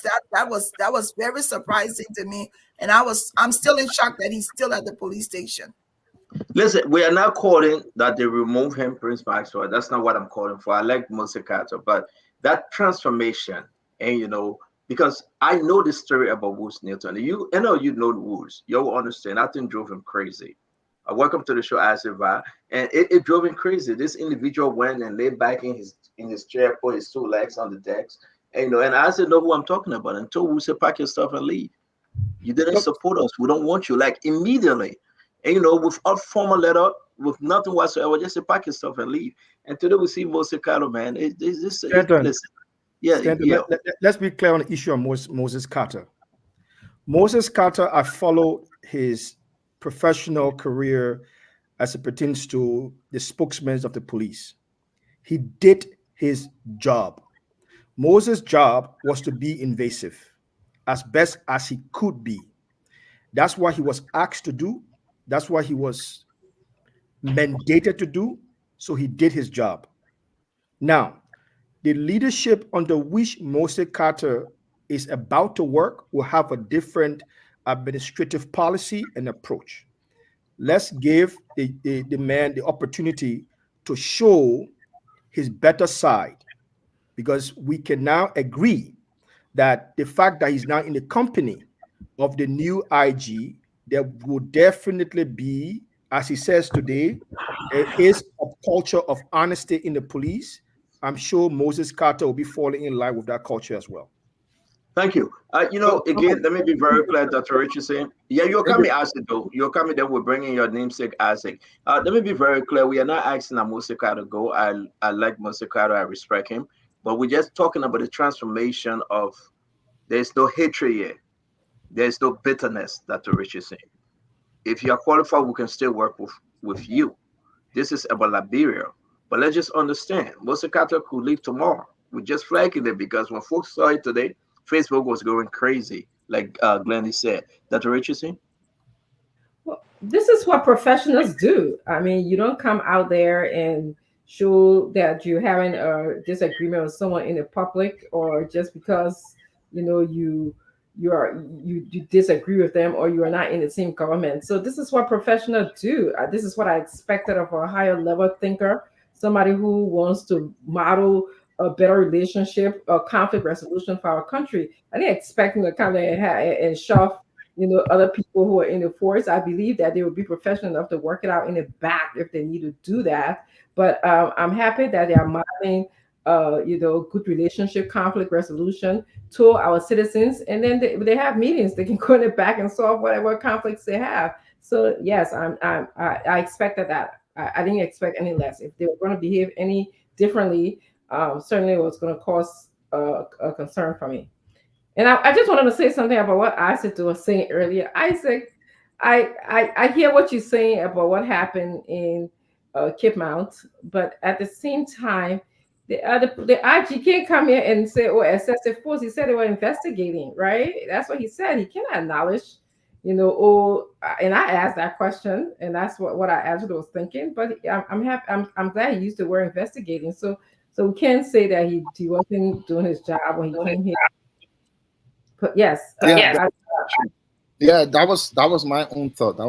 That's how I felt personally as a person. Yeah. So I just wanted to quickly say to what Stanton was saying. I'm not sure exactly what he's talking about this police spokesman.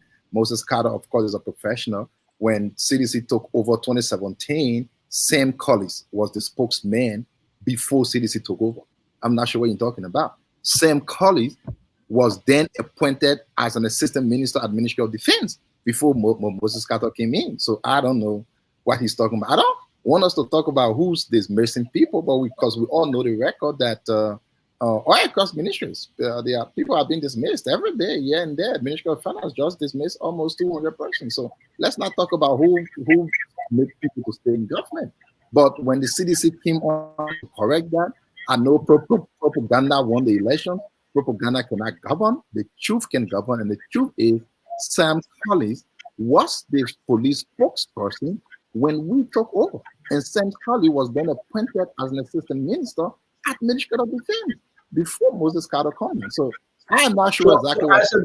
I said though, Sam Collins took over from who? I don't know who he took over from, but he was the one. Exactly. You don't know, so there's no need to bring his name. But my question always simple though. Can you again call your people and ask them who Sam Collins took over from? We'll give you the time. You'll come back and say, it will be in the I am giving you. You allow me to call Bruce Newton on this show, okay? And he will tell you exactly because he served as a police spokesperson. I know this government. I know Conor Gregory. He's responsible. He's professional. He will not walk the walk like Patrick Sudu. You asked to do, and the rest of your guys walk, because we'll hold him. We'll hold him. And when I invited him on the show, we never went in the back to negotiate. We said we ask open question what the Liberian people are thinking, and this is exactly what we did tonight. We don't negotiate with folks. He's a straight shooter. And I know they are texting you right now, telling you exactly the case of Woods Newton. So we'll like some updates. Look, Stanton. Then bring in Asif VAR. Can we bring in Asif VAR, please? Okay, go ahead. So I just want to make one comment, but go ahead. Yeah, Asif VAR, welcome. Thank you for joining us, man. You're muted, Isaac. Thank you for having me, Stanton. Everybody, be quiet. Be quiet. I'm trying to set a foundation here. Call him Small Isaac. Everybody, I appreciate you guys on this panel. The listening audience, thank you again. But let me just set the foundation, Stanton. Don't call this man Isaac again. Please call him Doe. Okay? I am the Isaac here. He borrowed that name. I'm taking that name from him. Please, on the national stage, the biggest platform, that individual should be called Doe. Doe is Please call the man Mr. Doe. Call him Mr. Doe.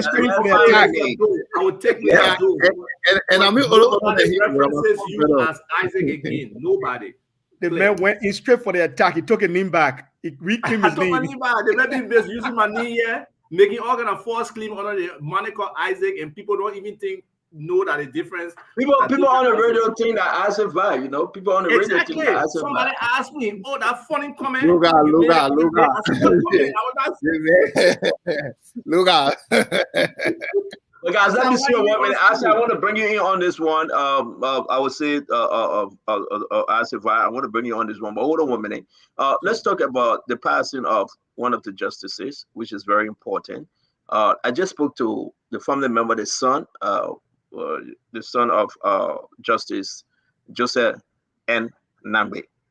He passed this afternoon to evening in Ghana. It is confirmed that we can announce. I asked him if he could come on the show. With every heart he cannot, but he said we can announce it because all relevant authority in the country, they have been informed of the passing of Justice Nambe. So on this network, we want to, as you can see, we have 4 justices and 1 Chief Justice. There you go. We lost Justice Nambe today in Ghana. This is the big one. We just want to encourage everyone. If you know the members, the family members, the office staff, reach out to them. We can confirm because I have spoken to the son, and we'll be bringing you more information once they make those information available. Reach out again. The court should be opening this month. We can also announce there will be only 3 justices on the opening of the court. If all is said and done, if nothing else happened, instead of the Chief Justice, there will be only 3 justices. If everything is well done, we will have the Chief Justice, Her Honor CNN Yo. If not, those that will be opening the court will be Justice James Etta H. Wodukoti. Those that will be opening the court will be Justice Yusuf Kaba, and the last person would be Justice Yamin Kwekwe Bese. Uh, these The court should have four justices and one chief justice. But I'm giving you this information because it's unique. We just lost Justice Joseph and Nangbe, and only three justices would be on the opening of the court. We have to pray for this fellow, our court. We have to pray fellow for everyone in the government. Uh, Again, let me be on the record. If the court open this month, except all goes well, we have only three justices in the opening of the court. Today we lost Justice Joseph Nangwe. Our sympathetic condolences to his family. I said that privately to his son, and the son have authorized us to give this announcement, and we'll be giving you more announcement uh, coming forth. But the opening of the court will have only three justices, except otherwise. Do not ask me further. I'm going to leave it like that. Please do your own investigation, and please don't ask me what I'm saying. I said that too well. That's why you don't come on our show all the time. Don't ask Are me. you sure five people want not die? Only three, then you keep emphasizing today. You say, when I ask question, what kind of trouble do we in? Exactly. How you subtract one? And you can do your investigation, Glenn. And I want you my second before then go do your investigation. I thought you the breaking news expert, but again, I want to extend my condolences and probably on behalf of the team, and you already did Stanton to the Dambe family. You know, anytime we lose somebody, whether there's expectations or loss or not, it's very significant. And for our country itself, the position he was in and serving was very significant. We all heard a noise during coming towards the elections about his resignation or not resignation or whatever. We're glad he kept the position. And this gives the new president, President Boyka, an opportunity to set the tone for the court in terms of what direction he will go. So it's a very critical decision. Hopefully, he will weigh it significantly. Again, you know, in my mind, I have been thinking about the current justice minister from back in the day, probably coming on the bench, because that's how I saw him progressively to probably rise to chief justice. But it's a bias in terms of, you know, Oswald Twe.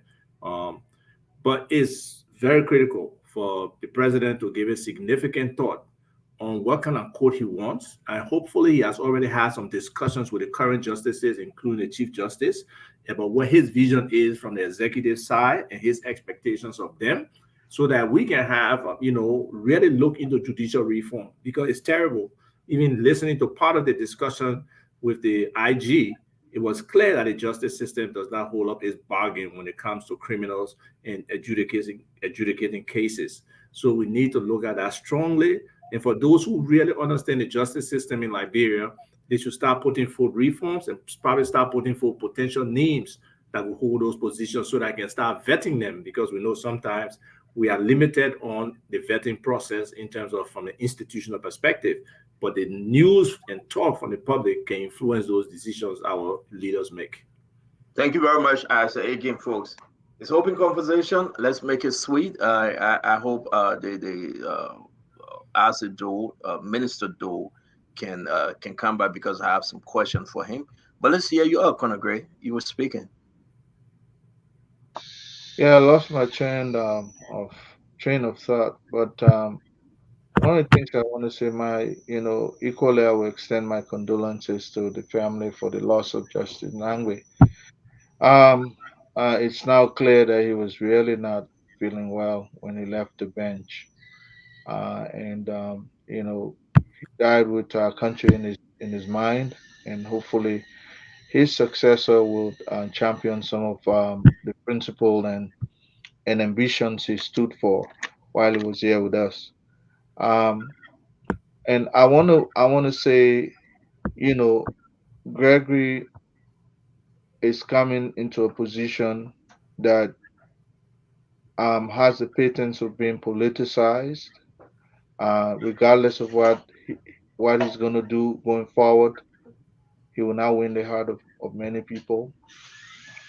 Because for us, everything we have to make it us versus them. But I think He means well, from my own observation of him. Again, I cannot compare the two. Maybe we're talking about Moses Carter. Maybe he would be one of those many LMP officers that would take advantage of that training aspect they're talking about, because clearly Connor Coleman outlined that people have now been trained for some 10 years. And the way he carried on clearly demonstrated that he's one of those who should benefit for those training opportunities that would be given to the police. Otherwise, I think Gregory is coming into a force where he would need to do lots of in service. And I tell you, if you don't train the police to a certain extent, you run the risk of it executing its function like the Eastwell Patrick Sudi. Patrick is no example to live by, and I can clearly tell you that some of the residue would be what Konokoma will be solving are those unsolved, issues, those ones that went cold. Many of them, maybe Isaac should be able to look into those ones as opposed to the latter one that just came up with Princess. Princess, he said, all will be included, and I believe him. Um, Conor Coleman, if he wants to win the heart of the international community and Liberians in general, he's going to have to run the police impartially, not partially, like Sudo. Thank you. All right, thank you. Asa, you want to say something before we go to You Fatima? skip me. You. You want Asa to go first, or you want to go before Isaac? I mean, it's your call. But I think it's her turn though, because I already spoke about how he felt about the interview. Asa, you want to go, then we'll come to Fatima. The people did not start again. Yeah, but it's Fatima's turn. All right, go ahead. Go ahead, Fatima. Thank you. Well, I think the police IG displayed a lot of professionalism, and it's within his character, his abilities to unite Liberia. I think him just coming out right away and expressing, his concern and his perspective on what happened, actually will give the Liberian people understanding of what went on. He actually also spoke about trying to be that voice that will make sure that proper investigation is done. I just did not like the fact that people refer to the police as per the government in charge. We want it to be known that the Liberian police is for all Liberians and not for any political entity. Because not to be calling them UP police or CDC police. I never refer to anybody as CDC police. I felt like the police supposed to be the police of the Republic of Liberia. And the second thing I also wanted to say was that I like the part where I asked him is how are the Liberian people going to see this police force? Is it going to be the police force to provide security for all of Liberians? Not not when the former president said we should be our own securities, or we should install CCTVs, cameras in our homes, while he was, being paid by the Liberian people using our taxpayers' money, and he was telling us our people, our poor people who overwhelmingly elected him to be their own security, be their own, mind yourself, and I here to mind people. And the Liberian people made him our president. So I like the part that he reinforced that he's for all of Liberia, is going to ensure that all Liberians from every aspect and every walk of life will be protected. And those, and all those who have mysterious deaths in the last 6 years, every single one of them will be fully investigated. Because, like I said, that is personal to me. My auntie's only son, and since that time, my auntie has not been herself, and she's devastated about this. So seeing him saying that yes, indeed, we are going to investigate this was powerful. So I would just like to say that I appreciated that of him, and his I know people be saying, oh, I like a man who is professional, who come and can express his view, can speak for people with understanding, clarity. We know. We got AB. We know. Whatever. We know. But I want you to get something clear. With all due respect, your curtain and the curtain behind might as well look the same. Are they the same? Anyway, I want you to understand something. I want you to understand something. I hope you know that I do have a love life. I do have a No, heart. we're not going. We're not I going want there. you We to know stop you. that thing with Maxwell. Maxwell. Don't let Maxwell wife leave for me. You are our sweeter sister. But don't remove the curtain now. You hiding yourself because the curtain and the other curtain not the same. Show the curtain. Let's see. No, everybody can see it. You don't need to hide. As a matter of fact, let me put you close to Maxwell up here. You look at both curtains. You look at both curtains. One is beige, one is One is just because your light is brighter. Maybe you're in the living room and Maxwell, right? As if I think the topic not finished now. You won't jump on me. That's if I is same, right? It looks very similar. Seriously, that it looks similar. Look at the other one. Look at the other one. Are you the one joining that man? I didn't say it's the same. I said it looks similar. I said it looks similar. I said stop it. You know where we're coming from. Don't come join that man. Why can't deny to? Why he just laughing and keep his own? Because he knows. Might as well tired with them now. Why he just give up? Okay. But anyway, the police IG was professional. He was able to express himself. He came right away to ensure that he made clarity with regards to how the Liberian people were feeling. He expressed himself. He was fluent. I liked his expression. His grammar was corresponding because a lot of them, we have grammar problems. So I know you will say anything you want to say, but yeah, I like a professional man that will come and express himself. And we like you for real. We do. We appreciate you. You one of my favorite. Yeah. In terms of the business, I cannot confirm or deny. I beg you because, guys, I want us to just touch base because we have a few more minutes left. You one of my favorite though, Fatima. On a very serious note, I admire you a lot, but you cannot hide that curtain as if I saw it right. Your light is brighter because you're in the living room. Prince just went in the bedroom, but that's the same. I cannot confirm. I am in London, and Prince. Prince. When I ask Prince, can you help us? I cannot confirm or deny. There you go. Ladies and gentlemen. There you go. There you have it. It finished. I said, when I come in, I said, it's done. That's it. One second. Do you have the picture that, on a serious note, the picture that the IG took with the police people standing up today? I want to acknowledge the fact there were a lot of women standing by him. The presence of women. Let's hear Minister Doe, and I will put up the picture. That's a good one. Minister Doe, is you. Yeah, you hear me? Yes, sir. Okay. Yeah. So there's always need for improvements. Nothing is ever perfect. As long as we live, we must always look for ways in which things get better, especially when it comes to public service. And by the way, Small Isaac, welcome again. Nice to see you. So,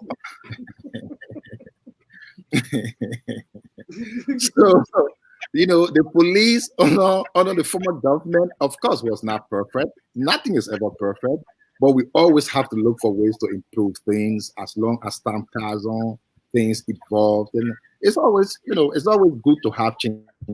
I know the RG spoke about trainings and things. Those are good ideas. We hope those can actually come through. But I just wanted to acknowledge the RG on one thing. You don't want to, put all of your listening thought to politicians who always want to see things from the political lenses. I would think you may want to look at it from a general perspective. How will you grade a person's success or not? If we were to look at the former police RG, for instance, under his watch, there was no citizen murdered by a police force. That's a positive you can take from there. And I'm thinking you can walk on that path to ensure, there's a comparison between what he did and what he would do. There were lapses, there were problems, there were budget constraints. You will see the same, but you want to take the positive. And one of the positive you can have was the fact that during the former RG's tenure, protests were all around the country. No citizen got killed by a police officer. That's a good thing you want to ride on, and hopefully we can have a better country. But again, hope the IG will not always look at means by which he wants to paint something on the citizen, how they started this, what they did this. Let's have a good country. You just said under Patrick Sulu watch there were no citizen murder. by police. I'm not sure if I'm speaking, you can be talking about campaign. This is not campaign. I No, said. but I would get this thing now. Is that anything you think? Let me repeat now. I read here. I'm saying a product of a bad police regime, you did get defensive. not murder under the last police RG. So that's why I need to understand, because maybe the internet gave me harder. Can you repeat yourself very clearly, please? Police, okay, please. Okay, let's do it small. Under the last police RG's turn, the police of the Republic of Liberia were not involved in situations that led to deaths of Liberian citizens. I am not saying no one died in Liberia. People will die every day, is not what I'm saying. Thank you. Okay, so let me go back. And it's all, everybody pick up your phone, go on Google and just say Liberia National Police. You will see so many of the story coming up. No, forget what the story. Please tell us one. But yeah. So let's go back June 15, 2022. Okay, you can find this story on the Daily Observer, right? Police officer disrobed for shooting unarmed civilian to death. When? Right? Well, when now? That's why I'm about to read to you. Okay. As authorities of the Liberia National Police kick off an investigation to determine whether the officer should be charged criminally or not. It's there. I call the date. It's on Daily Observer as of October. The Liberia National Police has announced that it has stripped 2 of its officers for killing an unarmed civilian, despite knowing he was unarmed. I didn't read this story 2 years ago. No. It is there. During the COVID time, a police officer went to West Point and kicked a hot boiling water on a little child. Thank you. The child died. That investigation is still ongoing. We can give you tens and hundreds of these things, but for you to sit under Patrick Sudu, George Manor, we are government, there were no police involvement killing. Can you correct yourself tonight, Minister Doe? It's just a broad, it's a broad brush to sweep with, man. Yeah, it is. You're right. I mean, there were two guys, in fact, murdered by the police for allegedly being armed robbers. Both officers have been disrobed by the Liberia National Police, stripping them of police powers and subjecting them to face a disciplinary bull whose investigation is necessary to determine whether they could be criminally charged. It's called research. Quantitative and qualitative. I said, though, we are here, my brother. Talk to us now. Did you just slip?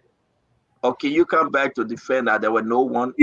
Before he comes back, Stanton, I just want to add, let him go and read the 2022 Human Rights Report. It talks about the police. Thank you. Killing. It talks about extrajudicial killing, okay, in the report. So there was also a report that the police killed Rufus Fongba in Takata. The police killed Olemo Bro in Monrovia. So there was extra. No, okay, Isaac, he moving here for the screen. No, I said, though, we are not here to defend.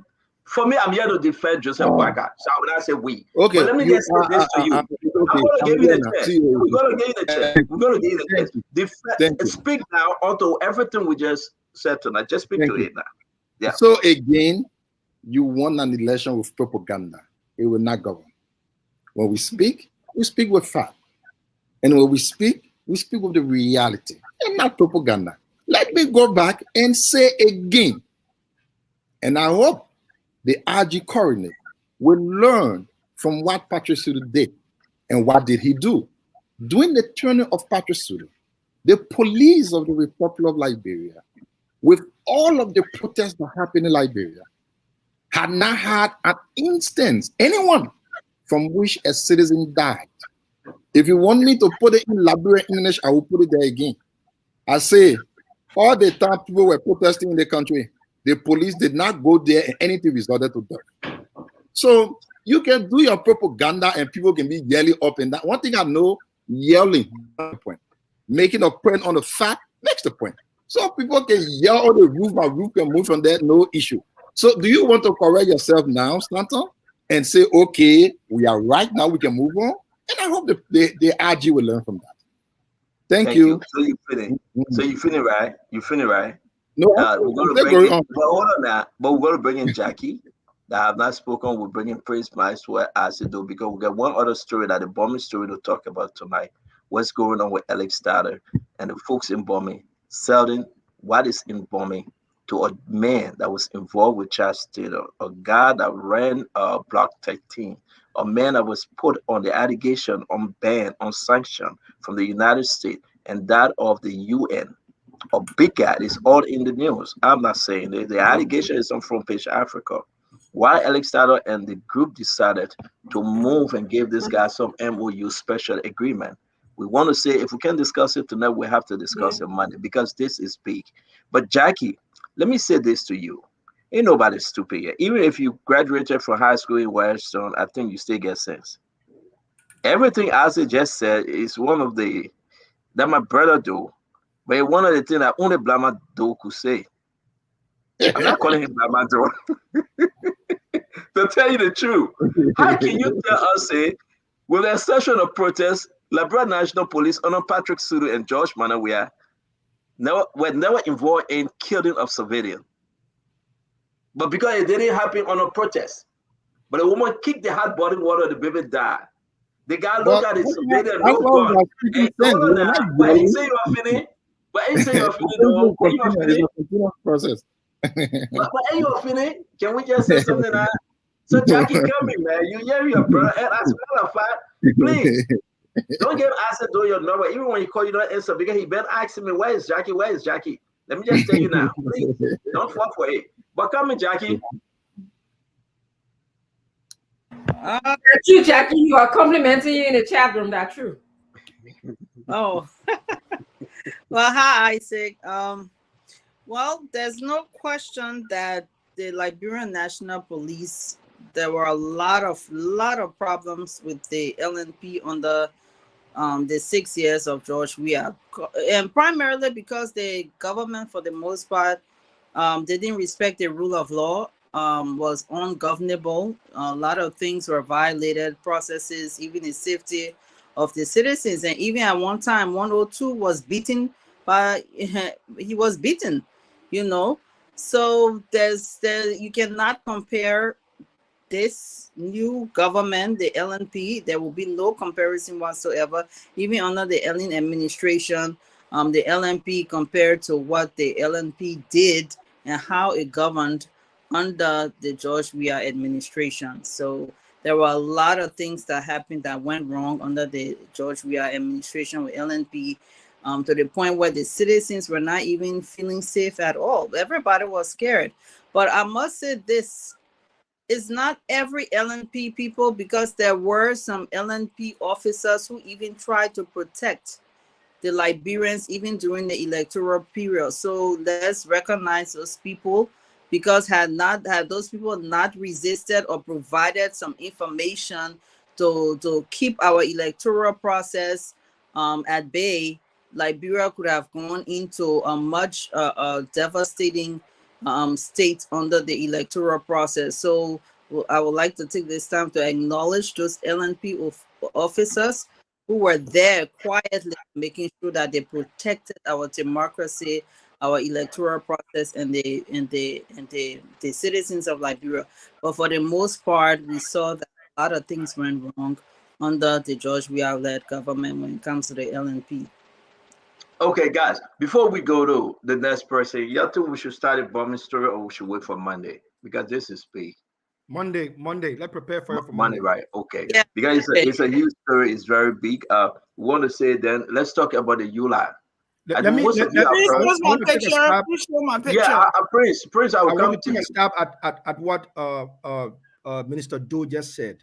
Okay. And we need to correct that very carefully, and we need to be very cautious as we approach these kind of conversation. The logic that Isaac Doe just propounded cuts across two areas in social dilemma theory, which is game theory: collective action and collective action problem.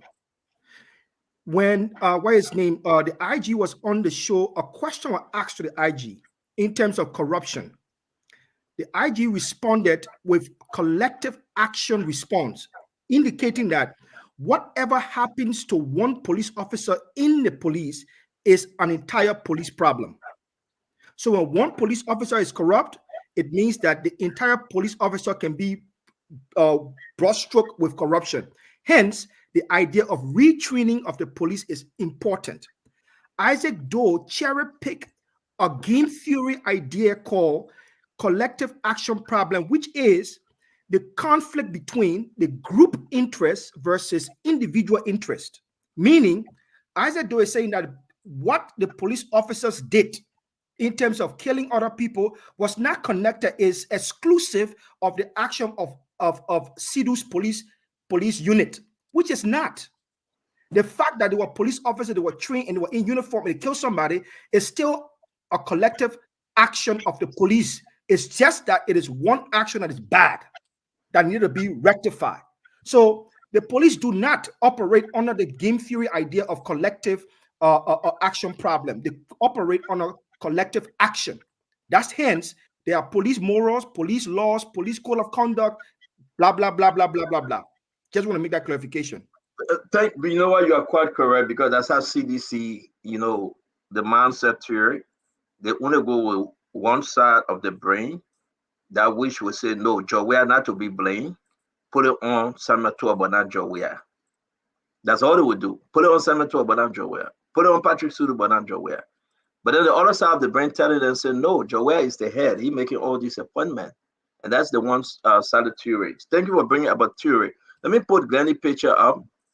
I think Glennie won this picture up because her auntie. But before I do that, we also lost one of the Nigerian famous actor. I think we confirmed it. Popular, notable actor, Mr. Ibu is dead. He has some health problem. Yes. I reached out. The Fadiga brothers, one of them have direct contact with Mr. Ibu family. So when I saw the story, I decided to reach out that they can confirm the story. He battled some illness, and a great actor. We just have to say, regardless, he's from Nigeria. So I hope he can be. Yeah. What's it? Say that. What's it again? It's a comedian also. Yeah. Oh.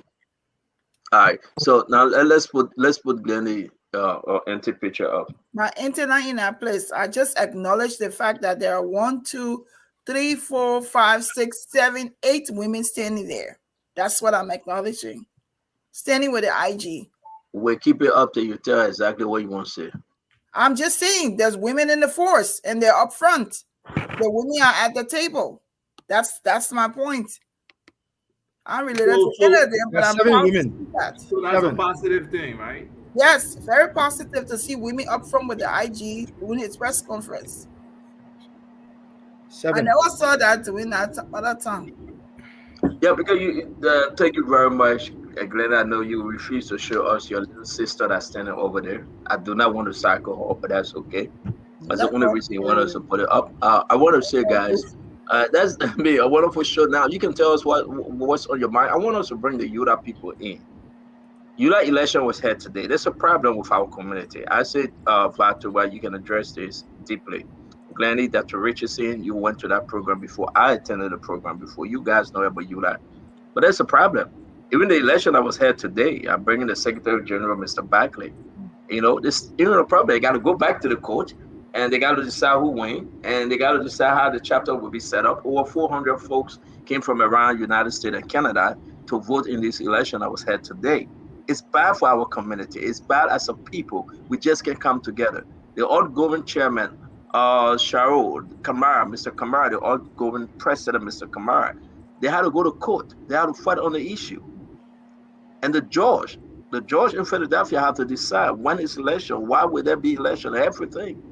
And, but that's a big issue. What say you, as if I took my own Eula?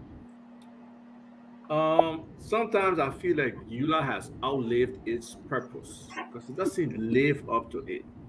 A long time ago, I was a Eula representative from the Metro DC, community, and we offer reforms on how we can engage Liberians better, rather than Eula being a cliquish institution. Expand the the EULA revisit how it originates to the population, what we do in Liberia with regards to offering services rather than just, you know, kind of gravitating towards the political power of the moment and serving as a, you know, a stooge rather than being a true representative of the diaspora. We should have a healthy diaspora program ongoing right now that's fully engaged with our country. Some level of integration, focusing on how we transform our economy, how we harness the resources here, you know, even having a fund that talks about investment for people in Liberia. That thing can be funded if properly organized. So I'm disappointed in a consistent wrangling year in year out from the folks in EULA without really making any significant impact. You know, receiving 100,000 or 300,000 from McGill. I mean, all those things are just embarrassing in terms of the representation of the diaspora. So personally, you know, I'm disappointed in EULA. I hope there can be some kind of reformation. I hope they can look at themselves and try to do that. Or otherwise, there will be other outcropping or some kind of grassroots movement of people in the diaspora who want to make a significant impact in Liberia, forming their own organization representing Liberians. And that's going to be, again, Do you think it's going to happen anytime soon? Because you are not alone. I spoke to folks that were going to this election, and that's exactly what they are saying. They want to just break away and forget about the whole ULA thing.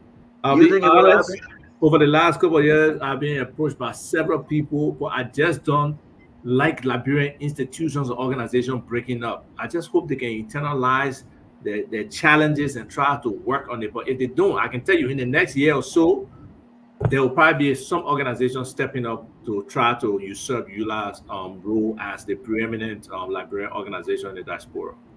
Dr. Richardson, let me hear you before we go to Glennie. And the Secretary General is coming. It's Councilman Barkley. He's a councilman of the Atlantic County. He's a Liberian. He's coming. He will be joining us shortly to ask him this question. The reason why we talk about ULA, like Asa said, it's a big issue. We got nobody to run to for immigration. We have nobody to run to for social issues. We have nobody to run to when the young juveniles are going to jail and education problem and all these other problems. And yet we have ULA receiving a lot of money, different chapters all over, and they're still having an internal fight that Rich is saying. Yeah, I too share the sentiment that I don't like to see Liberian organizations break apart. I believe in unity. In unity, we are strong. But on the other hand, I also share as a board member for ULA a long time ago, many moons ago. So I understand some of the mechanism, and for ULA to move on, they have to actually get the Liberian people to buy in, trust in the organization. We have an organization where there's court after court hearing, and there's election failures and all of those things. They really have to work on letting the Liberian people trust them. They have to work on transparency. Nobody want to give their money to anybody where you can't get any kind of accountability, or you can't get anything from giving your money. And that's what you talk about. If I'm going to give my money to the organization, I at least want them to at least tell me some information if I'm in need of immigration help. Tell me some information if I'm in need of a lawyer because my child got in a DUI, or tell me some information about how can I be instrumental in making Liberia a better place. Like Abba said, if you go to establish a fund to support a organization or some kind of industrial complex in Liberia, so those are the things that you guys should be working on. Yes, the top head politics heavy on the top. I know that. I hope that they will learn from all of what they're going through now. I mean, this is not new to them, but I hope that they see this as a new day where they can really engage the Liberian people, and let's move forward, man. Our country needs every single one of us. Every single one of us. They need us to give back in significant ways, not just only political ways. So here we are. Thank you for joining us, Councilman Barkley. He goes with councilman, he goes with Reverend, he multitasks all those positions. And he's, I believe, the Secretary General of ULI. Welcome to the show, Councilman Barkley. I can hear you very low. I don't know why. The volume is low and I can't hear you well.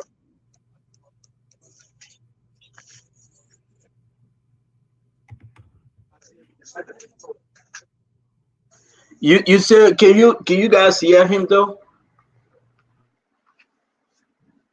Come in, there you go.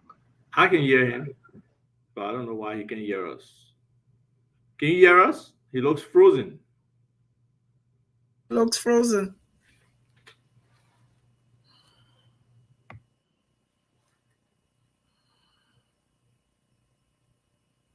I think he's frozen though. Yeah, I wanted for him to say something. Councilman, can you hear us?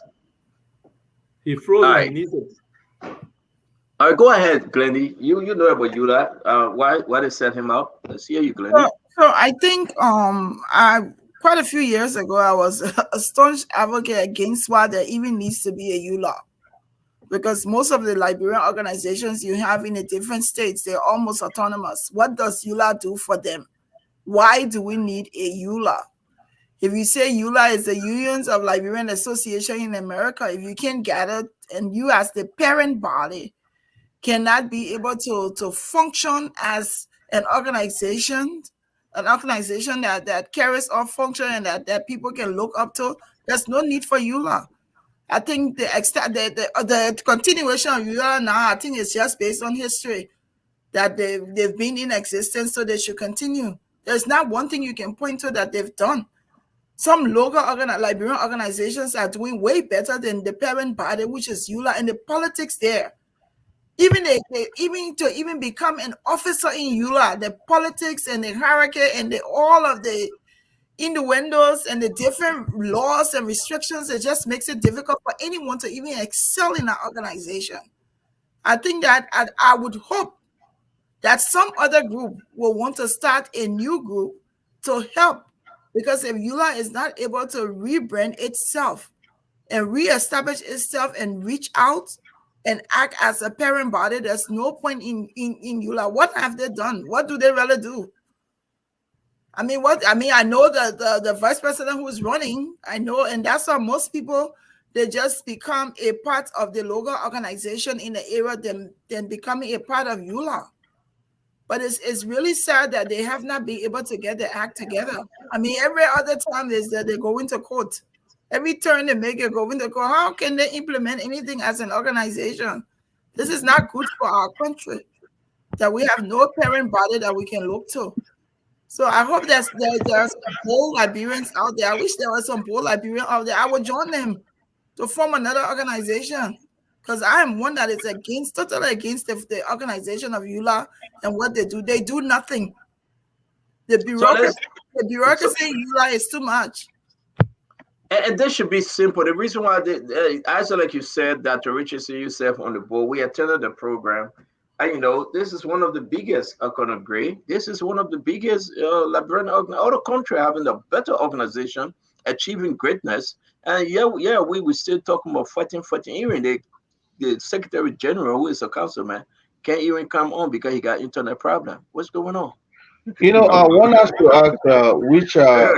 Now, my papa, I had to put it there. Yeah, man, councilman. I know, I Jimmy. couldn't even know the internet. Go ahead, Jimmy and myself we got some proximity to the AFL, but I can guarantee you, even what happened to EULA is typically what happened to most Liberian organization or even our country. I think the problem came from the fact that on this delegate, who represent their chapter within the elections. For instance, I think three states, as far as I know, maybe Georgia, Iowa, and I want to say another state, decided that the delegates that were being represented to an election um, did not represent the local interests of their community. So therefore, they boycotted, and that brought a lawsuit because they were trying to cede from the rest of the organization, to go separate on their own. And if you give us chance, even like bro, we'll divide our country along those lines. It's just that it so happened that we God is still holding us, but people just can't get together. I'm not sure why. Uh, some are saying, "Oh, the group that is going to as delegate don't represent us." And even our Oma one time, Nelly Service, she had her own institution called Eula or something. It was a big brawl. It has been a fiasco. Why us Liberians can really pull together in unity and try to bring, um, the assistance our country needs so much. We always try to, you know, to couple or fight each other. People come, they form their own organization, their own group, they seed from the rest. It's not helping us, and I think even Barclay, I'm not sure whether it's the recognized Secretary General. Maybe that's the new EULA now. And that's why we are bringing him, because I heard the same thing, Conor Gray. Yeah. Whether it's the new EULA or the old EULA, Secretary But General the for judge, which gave group? them a mandate that, hey, go and organize election. They went back instead of having election. The other group had election, excluded the other one, and they say yes, we had the election, but we don't recognize the one that with the power, which is Kamara. Yeah, but Kamara is done. Kamara is out. Certainly, they are very careful with the Kamara issue. They want to code and the code rule. Fatima, even the councilman, even Fatima, the Secretary General, internet, even having problems. So the whole ULA is messed up. That's the internet aspect, CEO. That was, I mean, but honestly, I think the EULA of yesterday was a little bit into grassroots politics and helping parts of Liberia. But today, the infighting and the anybody who wants to be something in EULA, the kind of loopholes you gotta pass through. Like, the confusion is too much. I agree with Glennie. I'm not one who like to see Liberian organization dissolve. But what are they doing for the Liberian population in Liberia? I mean, at least here we're able to afford ourselves and do things ourselves. What impact? We start fighting all the time, having confusion, going back and forth to court. What are they doing for our people back home in Liberia? What impact are they having on the Liberian people? I mean, if they can't do it, let them just, let them leave it with another Thank you. organization. Because if they can't do I, it, I don't know, folks. I listen. The councilman said he's going to join shortly. We're just going to wait for him, then we'll close this program. We want to hear from him, right, Jackie? Before we go to Prince Maxwell, this is very concerning because Jackie, let me hold you though. History can tell. I said real quick, play a very, very, very, very uh, important role for Madame Salif, right? Can you give us that little history real quick before Jackie comment? Because I heard something that Yuda and Madame Salif, they were at it at some point. Again, the leadership of ULA sometimes can fluctuate in how they engage government. And a lot of times people are prepping for a job in Liberia, sometimes. So it depends on the situation, the incident. I won't say Yula was 100% with Madame Salif doing her, her term or 2 terms. We can probably look at it and check the record and see. But Yula has not been a consistent institution with a philosophy that has carried through.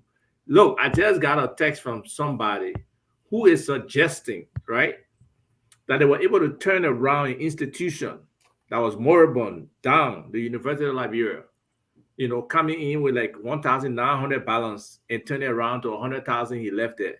And he's ready to help to move ULA in a new direction. And there are other people saying the same thing. If today a group of people say, we don't want ULA, we want to move ahead, there'll be several of the state institutions. You got to talk about Melvin Howard. Let's bring in Jackie real quick. Jackie, Jackie, I see the councilman coming on now. So give us your intake and let's see what else Melvin Howard, Melvin Tattoo Howard, the person as if I talking about whether he can do the same thing or what do actually this is just about Liberia, Jackie. Even if you bring Melvin Howard, I don't think it will work though. Well, no, Stater, just look at the number. If you're an institution for all Liberians in the diaspora, right, that you're supposed to represent them, just the community associations, whatever they're supposed to pay to you, but you got to be clear what kind of service you're providing to Liberians and how you're integrating with the people on the ground. We are still too divided. Yula has. Let me bring in Jackie real quick because the councilman is ready. Thank you, Asiva. Jackie, your 2 cents before we bring in the councilman. Well, just quickly, I just hope that this situation will be resolved. I don't know the underlying problems, but I know last year sometimes I spoke to someone who was there at when they had their election and the problems that went on. But it's just sad. So I hope it can be resolved. Maybe we need to learn conflict management. I don't know what's going on, but I really hope that this matter can be resolved because EULA, if they look at the constitution, the reason why EULA was established to begin with, it can do a lot for the Yeah. for Liberia abroad and Yeah. in Liberia, connecting the two worlds. So I really hope we can come to some resolution on this Let's matter. welcome Councilman. Let's welcome Councilman James Barkley. The I went for my councilman brought daughter. I reinforcement. went for my daughter graduation at Rutgers, New Brunswick. The councilman he graduated with one of the highest honor. We want to welcome you, and he's a councilman for the Atlantic County as well. He's a reverend, one of the growing Liberia population church over in Atlantic City. We want to welcome you, sir. Thank you for joining Spoon tonight. Thank you, CEO. Thank you, ladies and gentlemen. I'm here today with the chairman of the board of directors of EULA. My name is James Barclay. I serve as councilman of the city of Pleasantville, and I serve with EULA as secretary to the board of directors. I'm pleased to be here tonight. Thank you, board chair. Can you introduce yourself? My name is Alfred Sear. I'm the chairman of the board of directors of EULA. Thank you very much. It's good to have both of you. Thank you. We missed the election. I thought we could have carried live on Spoon Talk, but you guys already had your election. Can you update us? A lot of folks want to know exactly where we are when we talk about EULA. Mr. Secretary General, please. I want to thank you very much. Let me just give you a little background of how we got here briefly. Last year, September, we assembled to hold general elections, and it was our hope to have introduced democracy to Liberia because our election would have been before Liberians. Unfortunately, we didn't hold ours because the incumbent president, who was a Kennedy as well, decided to disqualify some chapters. We tried to persuade him, he refused. We even drew a scenario. We said, look, Mr. President, President Kamara, if Joe we had decided to disqualify some counties in Liberia, how will you feel? He refused to listen. We came to Pennsylvania. There was no elections. His tenure ended. So the board instituted an interim government. And then he took us to court. And the judge, he took us to the judge, said, well, nobody should act as president or leader. I'm going to appoint the two attorneys to conduct elections. So today, the result of the judge ruling is what brought us here. We have an election today. Okay, thank you very much. Can you update us about the election that was held today? Pardon me? Can you give us an update? What's the result of that election? All right, go ahead. Based on the judge's order, the results are not announced today. The elections were held. By Monday, the judge will announce the results. So the elections of ballot company with the two lawyers conducted the elections today, and the results will be taken to the judge, who will announce the final results by Monday. So we're looking forward to get the final result from the judge. I'm going to bring in the rest of the panelists. We will go deeper. We ask some hard questions because you have been a disgrace for Liberians, women abroad. I want to hear you guys to be fair with Liberians tonight as to where you are on this issue. That's why we thought it wise to bring in the biggest organization, EULA, on the Spoon Talk. Dr. Richardson, you go first, Fatima, and we'll go around the table. Hi, Councilman Barkley and Mr. CA. We've been having some conversations about reframing EULA, where EULA can be accountable, transparent, and engagement to the local community as well as to the community in Liberia. What plans do you guys have in terms of recommendation? If you could recommend to the leaders who won the election and will know by Monday, what would you recommend to them to get involved and engage in the community, be more transparent, let the community be able to trust you, not only just in America, but also in Liberia? All right, let me just start by acknowledging what the CEO said first, that EULA has not built a good image for itself. And this is why we are in this fight to change the image of EULA. And in answering your question, we are determined as a board to work with the new administration that it will not be business as usual, where after elections, little money, phone is collected, and people start to fly to Liberia.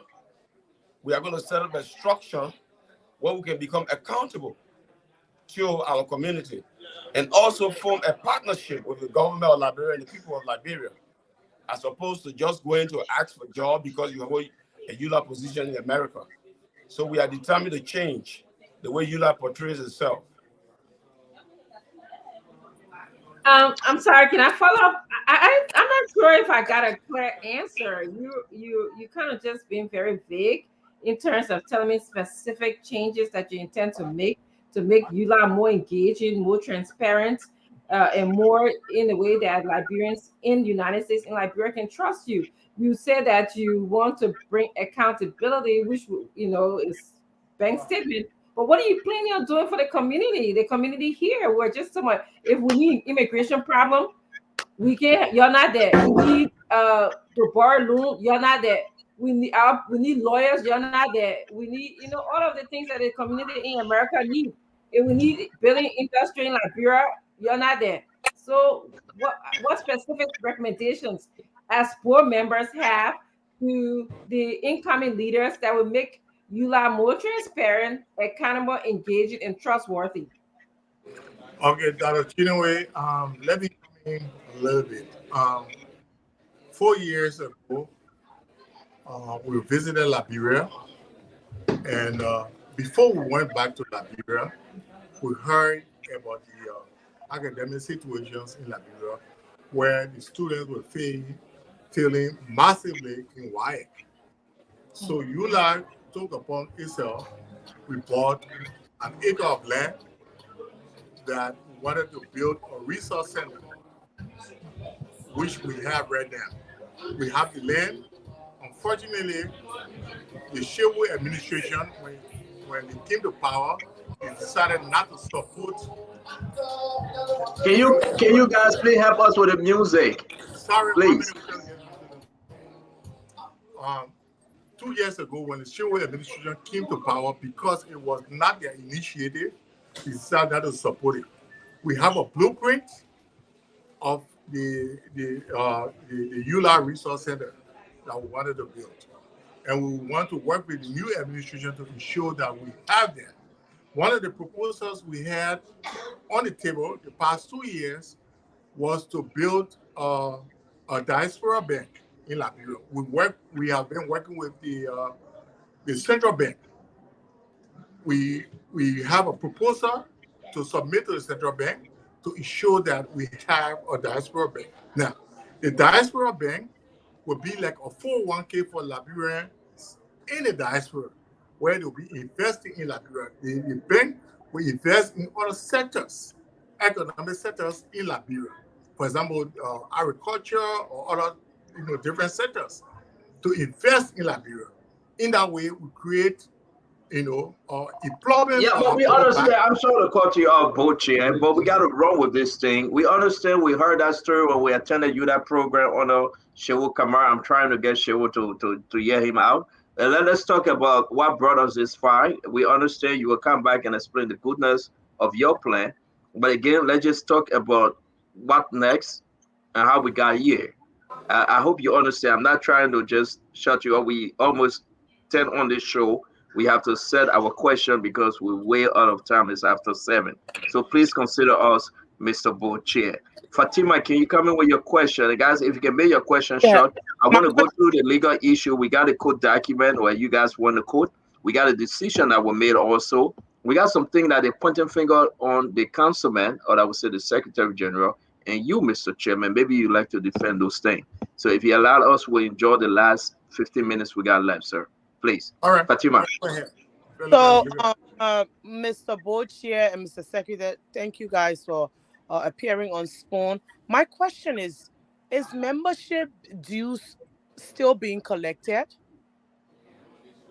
And if so, what impact is the chapter dues having on Liberia? Because I just want to know, I have not seen any specifics on any, program or any major thing that EULA has done in Liberia. So I just want to know if dues are being collected, what are those dues being used for? That's my question. Now, like you stated, we're collecting dues. Like we said, we want to change that narrative. The dues that have been collected have been used in the past few years to advocate for dual citizenship in Liberia, and which we achieved. If you know, the alien naturalization laws have been amended in recent times to accommodate Liberians in the diaspora. And we all cognizant of what is happening right now. So that is part of the truth. People travel to Liberia and so forth. If you talk about specific in America, the dues are being used for immigration purposes. For example, today we can talk about Liberians moving from TPS to DED, and now Liberians earning green cards and citizenship. So if we say, how are the dues being used? Yeah, we've been using those dues for advocacy. But if we talk about tangible, physical, tangible thing in Liberia, something that people can point out physically, we have not done anything like that. And that's what we want to achieve now. That's why I was trying to explain what the direction EULA is taking towards, achieving those tangibles. How many years have EULA been in existence that we cannot even pinpoint to say they've achieved anything? It's my last and final question. Just want to know how many years you've been in existence. July 4th will make EULA 50 years. That's my age, mate. Oh, God. Yeah, we have achieved though. But we talk about tangible, physical tangibles, yeah, we have not in Liberia.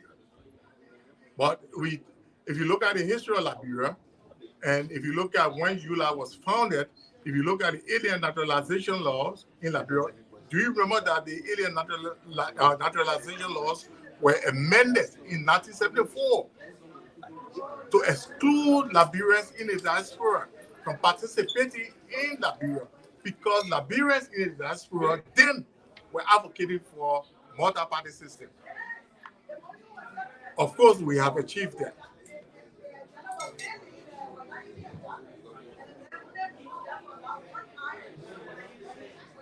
Don't we have multi-party system, our sister, in Liberia today? We do, but seriously, to be quite honest, we expect more from you. If I can just add to what my colleague said, I think I share your views, because we should have been doing better. I went to Minnesota and put my bank card in my machine. It gave me 2 questions. Do you want to speak English or do you want to speak Somali? That got to me very well. That's why I'm involved in EULA. People ask me, what concerns you about EULA? I feel like I'm an American. I'm achieving electoral positions in America, but I have to build my background, which is Liberian. So I agree with you. I think we can do better than relying on collecting little dues. There are resources in this country that we can tap into to help our country. I agree with you. And this is why we are into it, to create a direction that will change the way people look at being paid dues here, dance here, paid dues here, half party. No. We can create an NGO that can justify itself and tap into the resources that are available here. And this is my reason of continuing to be a part of it. And let me add to that. Let them bring you somebody as chairman, and then you can take the next question, and you can follow through. Glennie, you want to ask your 2 questions, please? So my first question, intro, is the board currently legitimate? Because, okay, if you're saying yes, I want to know when you all were elected, because the last elections that was not held and that was postponed, that was when your tenure ended. Am I correct?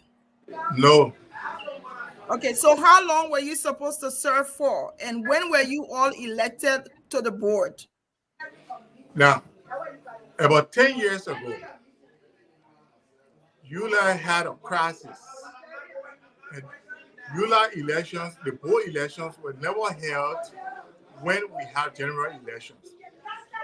Based on the board rules, if you look at the board rules number 9, it says that the board elections will be held in the year where we don't have general elections.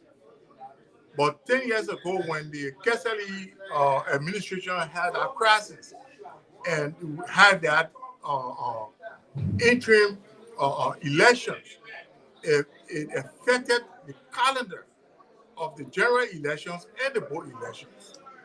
So before September, 3 months before September, the board met and made a decision by voting to go back to its original calendar.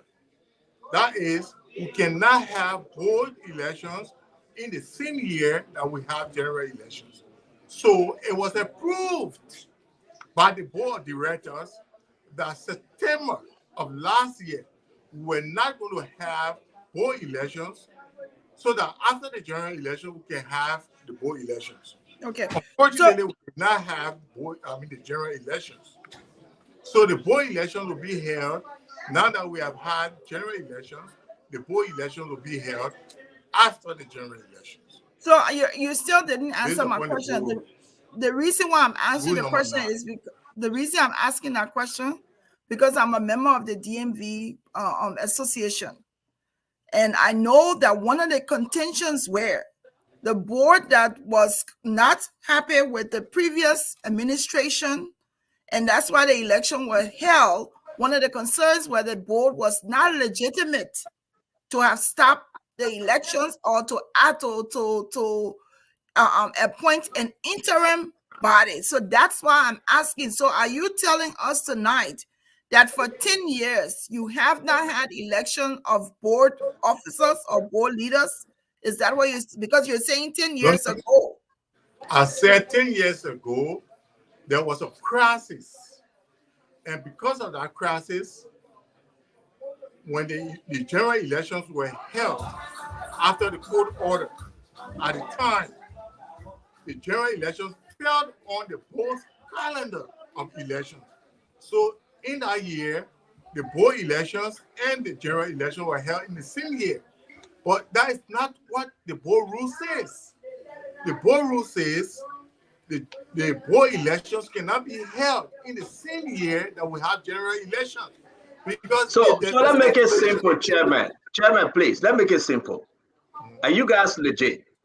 Yes. And because the board has own rules. Let's just clarify to them. Thank you. Mr. Shea is on his way out. Okay.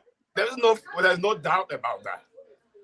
But the board made a decision and made a resolution to comply with the own board rules, which states that board cannot hold elections on the same time they're having general election for the purpose of continuity. So Mr. Shea is only here until the board has the election because it's time as so let's go back. Let's go back to this document. I want to bring in and Glendy raised this thing because she's part of ULI. And we're having some other folks from Shewo Kamarad's side, they're going to join us. You went to court. These are the court documents. I mean, it's so disgraceful for us to see. We Liberian, like as if I said, we're going to court if we can resolve this thing. The election will be held in person from 10 a.m. to 5 p.m. No changes will be made to the current candidate list. The lawyer will supervise the election process in coordination with the election commission. There will be no general assembly held on the date of the election. General assembly will be held in September 2024. My question to you, the left? Councilman, you left? No, we just want to relocate outside of the program. Yeah, you relocate because it knows. Let's relocate because we're not here already. Yeah, thank you. You go ahead. We'll wait for you. All right. Yeah, we'll be inside today. You relocate. But because can I ask a right question? There should be no board because even the court, as if the court, the judge, they didn't even recognize the board. They're And not that's the legitimate. problem. And that's the problem coming in from the Shewo Kamara, the former president, and Maxwell, because that's the reason why they have to go back to the court now on Monday and say, please announce the result. Who are even speaking to them? Before they get back, I just want to make it clear to Liberian people, I do not have a zip code in the United States of America. So this other fish, I'm not frying my oil, I'm not frying my fish in it. What I can say for sure is I have my zip code in Europe, so and specifically Belgium. So I'll be looking forward to seeing the United Liberal Association of Belgium and ULAB, that Spoon can offer them an opportunity so they can kind of wash it on the daily clothes so that Brempo can see it too.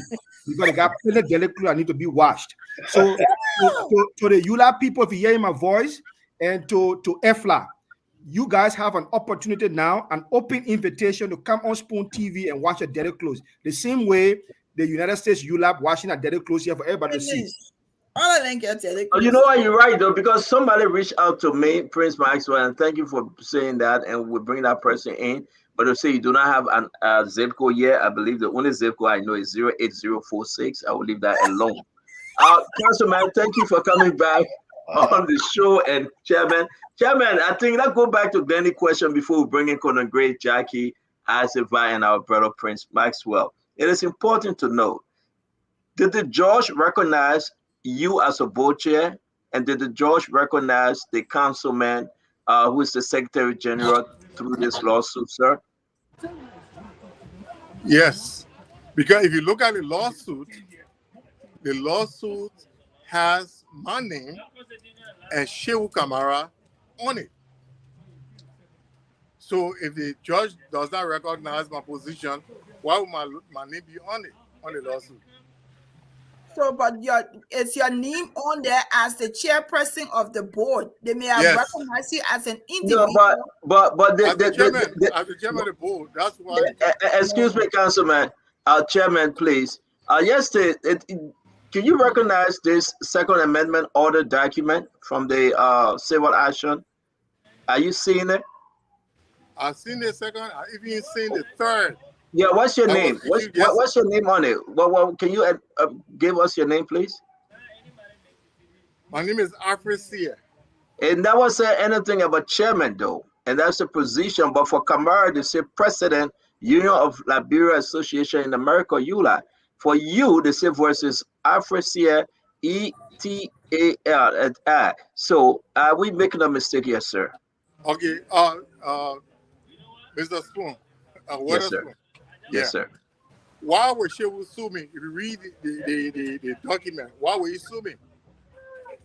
If I was just an ordinary person. No, that's why I cannot answer for Cheryl, because I have not spoken to him in 2 years. But I want to say, I beg you, sir. I beg you, sir. Let's just be right, because the argument here, folks are saying, listen, you are not recognized as the chairman, and I just want to hold you there. You refer us to the document. I'm still trying to find through this document whether they call you chairman or they just call you Afre. So there is nothing from the court, by the court, through all the document you were mentioned. Can you help correct us, sir? Okay, Mr. Spoon. Yes, sir. When Shehu sued, he sued me as the lawsuit here. What you see on the document was the document that Shehu submitted to the court. Shehu submitted this document stating that in my position as chairman, I prevented the elections from going on. If you look at we didn't submit this document to the court. This document came from the court. Because it's the court document. These are the court. These are the transcripts from the court. No, these are the transcripts. It didn't come from Shehu. Mr. Alfred, the court prepared the document. Shehu is not working for the court. Shehu didn't go there and say, yes, the document, George signed on it. The court prepared the document recognizing you only as Alfred Sear with no title. So to Glenn a question, can you tell us where are we with this title thing? Whether you were still regular, even the councilman, my dear uncle and friend, James Barkley's name is not even on that as a Secretary General. And are we missing something? He's Yeah, part of let the me address. ATAL. Let, He's let part me of the address. ATAL Okay. and others.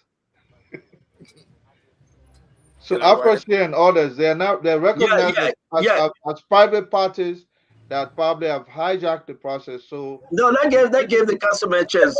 We coming to you, Ed. Councilman, can you go ahead? Yeah. So this is it. We were focusing on the electoral aspect of EULA, and our intention was for EULA to hold elections so that I can have a leader. So if you took me to court that day, you called me a sweeper for that day, we're not concentrating on it. Our aim was for there to be a level playing field so an election can be held. And this is what we have achieved today. Wait, are you guys standing on the street? They having ball here. We was in a place on the ball and we had to come outside just to entertain you. That's all. Just to accommodate you. We had to sacrifice to accommodate you. That's some of the Wahala, Prince. We're standing No, but yeah. Just to accommodate you, we had to put ourselves no, outside. we appreciate Councilman. I want to. This question is so important. I want to bring in Asif. First of all, let's go to Conor Gray. I beg you. We appreciate you and Alfred, though, Councilman, Uncle Blackley. We really appreciate you on Spoon. Let's bring in Conor Gray. We got James. Then from there we'll go to Asif Atuba. We got James Koya from ULA. Shewa Kabara side. We'll be hearing from him, his side of the story. Conor Gray. all right, some of the intelligence we're working with is that Sear, his term ended 3 years ago. Nina or Minerva Grant. And just a second. And James Barclay, of course, they say he was never elected. He has been a self-proclaimed member for the last 15 years. That's the intelligence we have to work with. I don't have to believe that. And my question to you, if we were to pick up, because the judge instructed you guys to go and conduct election, meaning Shehu Kamara, to include everybody. If we were to pick up the phone today and call Shehu Kamara, would he say he was the process that brought you in was not an overthrow of an administration, but rather it was a process that was inclusive?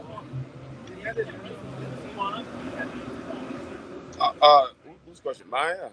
Anybody can take it. Was the process inclusive? This was not an overthrow of an administration that was legitimate on the ground, and you guys wanted your own, so you formed your own cliche government, and then came into power arbitrarily against the will of whoever was the leader, Shehu Kamara. Would he say yes, the process was inclusive? All right, this is how it worked. The board had a meeting, and the board took a vote according to board procedures, and an interim government was set up. And Shehu utilized his right and took us to court. Legally. And when he took us to court, the judge, he took us to every decision the judge gave, we agreed. This is why we are here. We have never refused any of the judge's order. We've agreed because the judge continued to side with us. So was the process inclusive? Absolutely. Did you call him and say, now the judge said we should come and have election among ourselves, so therefore let's organize as a body collectively and have this election? Or you guys just seated and then form your self-appointed board member or board chair and organize an election among you, and as a result you have something now that you call is legitimate? So let me answer. Don't come in. Well, Remy, you have to understand that she was represented by a lawyer, and we were represented by a lawyer. The judge appointed the two councils to conduct the elections. So whatever decisions the two councils made for us to be where we are today, it means that the councils represented the opinion of both sides. So having elections today is a decision on both sides. If your council that is representing you was at the elections today, your council took part ensuring that elections were held peacefully, then how can you say you're not part of it? Because your council represents you, right? No, Which I are mean, represented by your you council. tell us, because they say your tenure ended 3 years ago, but No, yet not so. you're still proclaiming yourself as chair of the board. 3 years ago, that's erroneous. Okay. Okay, thank you. Now I want to bring in as a vibe before I bring you in. I know that the councilman and the chair, they are standing out, but please allow us to just take a few more questions. I know you guys got to go. Councilman, this is Spoon. Isaac, I want you to bring in James Konya, Isaac. Okay, just hold on one minute. James, it's good to have you. Can you just briefly tell us why you are here, real quick, and then Isaac will ask his question, and then Jackie. Thank you very much, Stanton. I've heard Mr. Barkley and Mr. Sear making some assertions here that are ordinarily not true, and their presence here is just a cover-up to the damages they've caused the union. I'm a member of the board, and everything we're doing now that's been happening has been engineered, orchestrated, and implemented by Mr. Sear and Mr. Barkley as the architect. Mr. Barkley is a very divisive character, and he caused some of the major issues we are facing today. So real quick now, what are you saying? You here to say you're on the board? Why you accusing them? I thought this is resolved in the code of law. Well, so the issue of the code of law has been dealt with. Like they said, we're represented by a legal team. The judge gave us a specific ruling, and the rulings were clear that certain provisions of the ruling had to be implemented. If they are honest, let them tell you how many of those rulings of the provisions were implemented. Number one, the council was supposed to meet with the teams, both teams. That never happened. They were supposed to meet with the aggrieved chapters, Georgia, Iowa, and Ohio. That never happened. They were supposed to implement other provisions of the Will the rule of judge law. honor this election today on Monday? Will the judge honor the election? Well, I have no idea. According to what I heard, I mean, the judge is still quarantining some of the results that they had today. The Kamara team refused to participate because we believe that the judge's opinions were not fully implemented. So Mr. Kamara withdrew from the process, and then we are still going to pursue it. We're going to be contacting our legal team. We are going to ensure that the brighting is done. I mean, we can't continue to be complaining about people in Liberia doing the wrong thing, and we in the diaspora.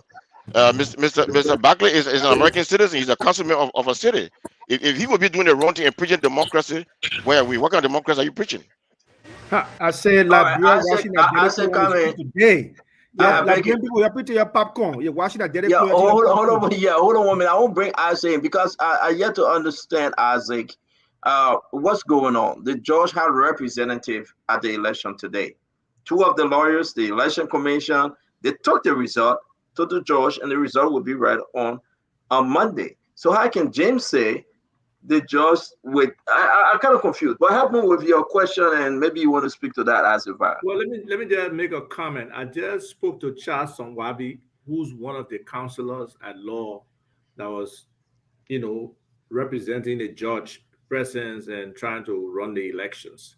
And he did say they are taking the information to the judge. He have just concluded. If you want to speak to him, I can probably ask him to come on. Can you do that if it is allowed? Can you do that? Because James is saying that Councilman Barkley and Alfred, they are in error because somebody Kamara withdrew. So Glennie, I'm kind of confused as to where we are when the judge have his representative. They are taking his result to him. They have not counted the result yet. The judge have not seen the result yet. And James already saying that the judge will dismiss. But I think that when James said there were some fundamental things that they should have accomplished in order to have the election. Was there any injunction to the election today saying they didn't accomplish those things? If no, that's his point.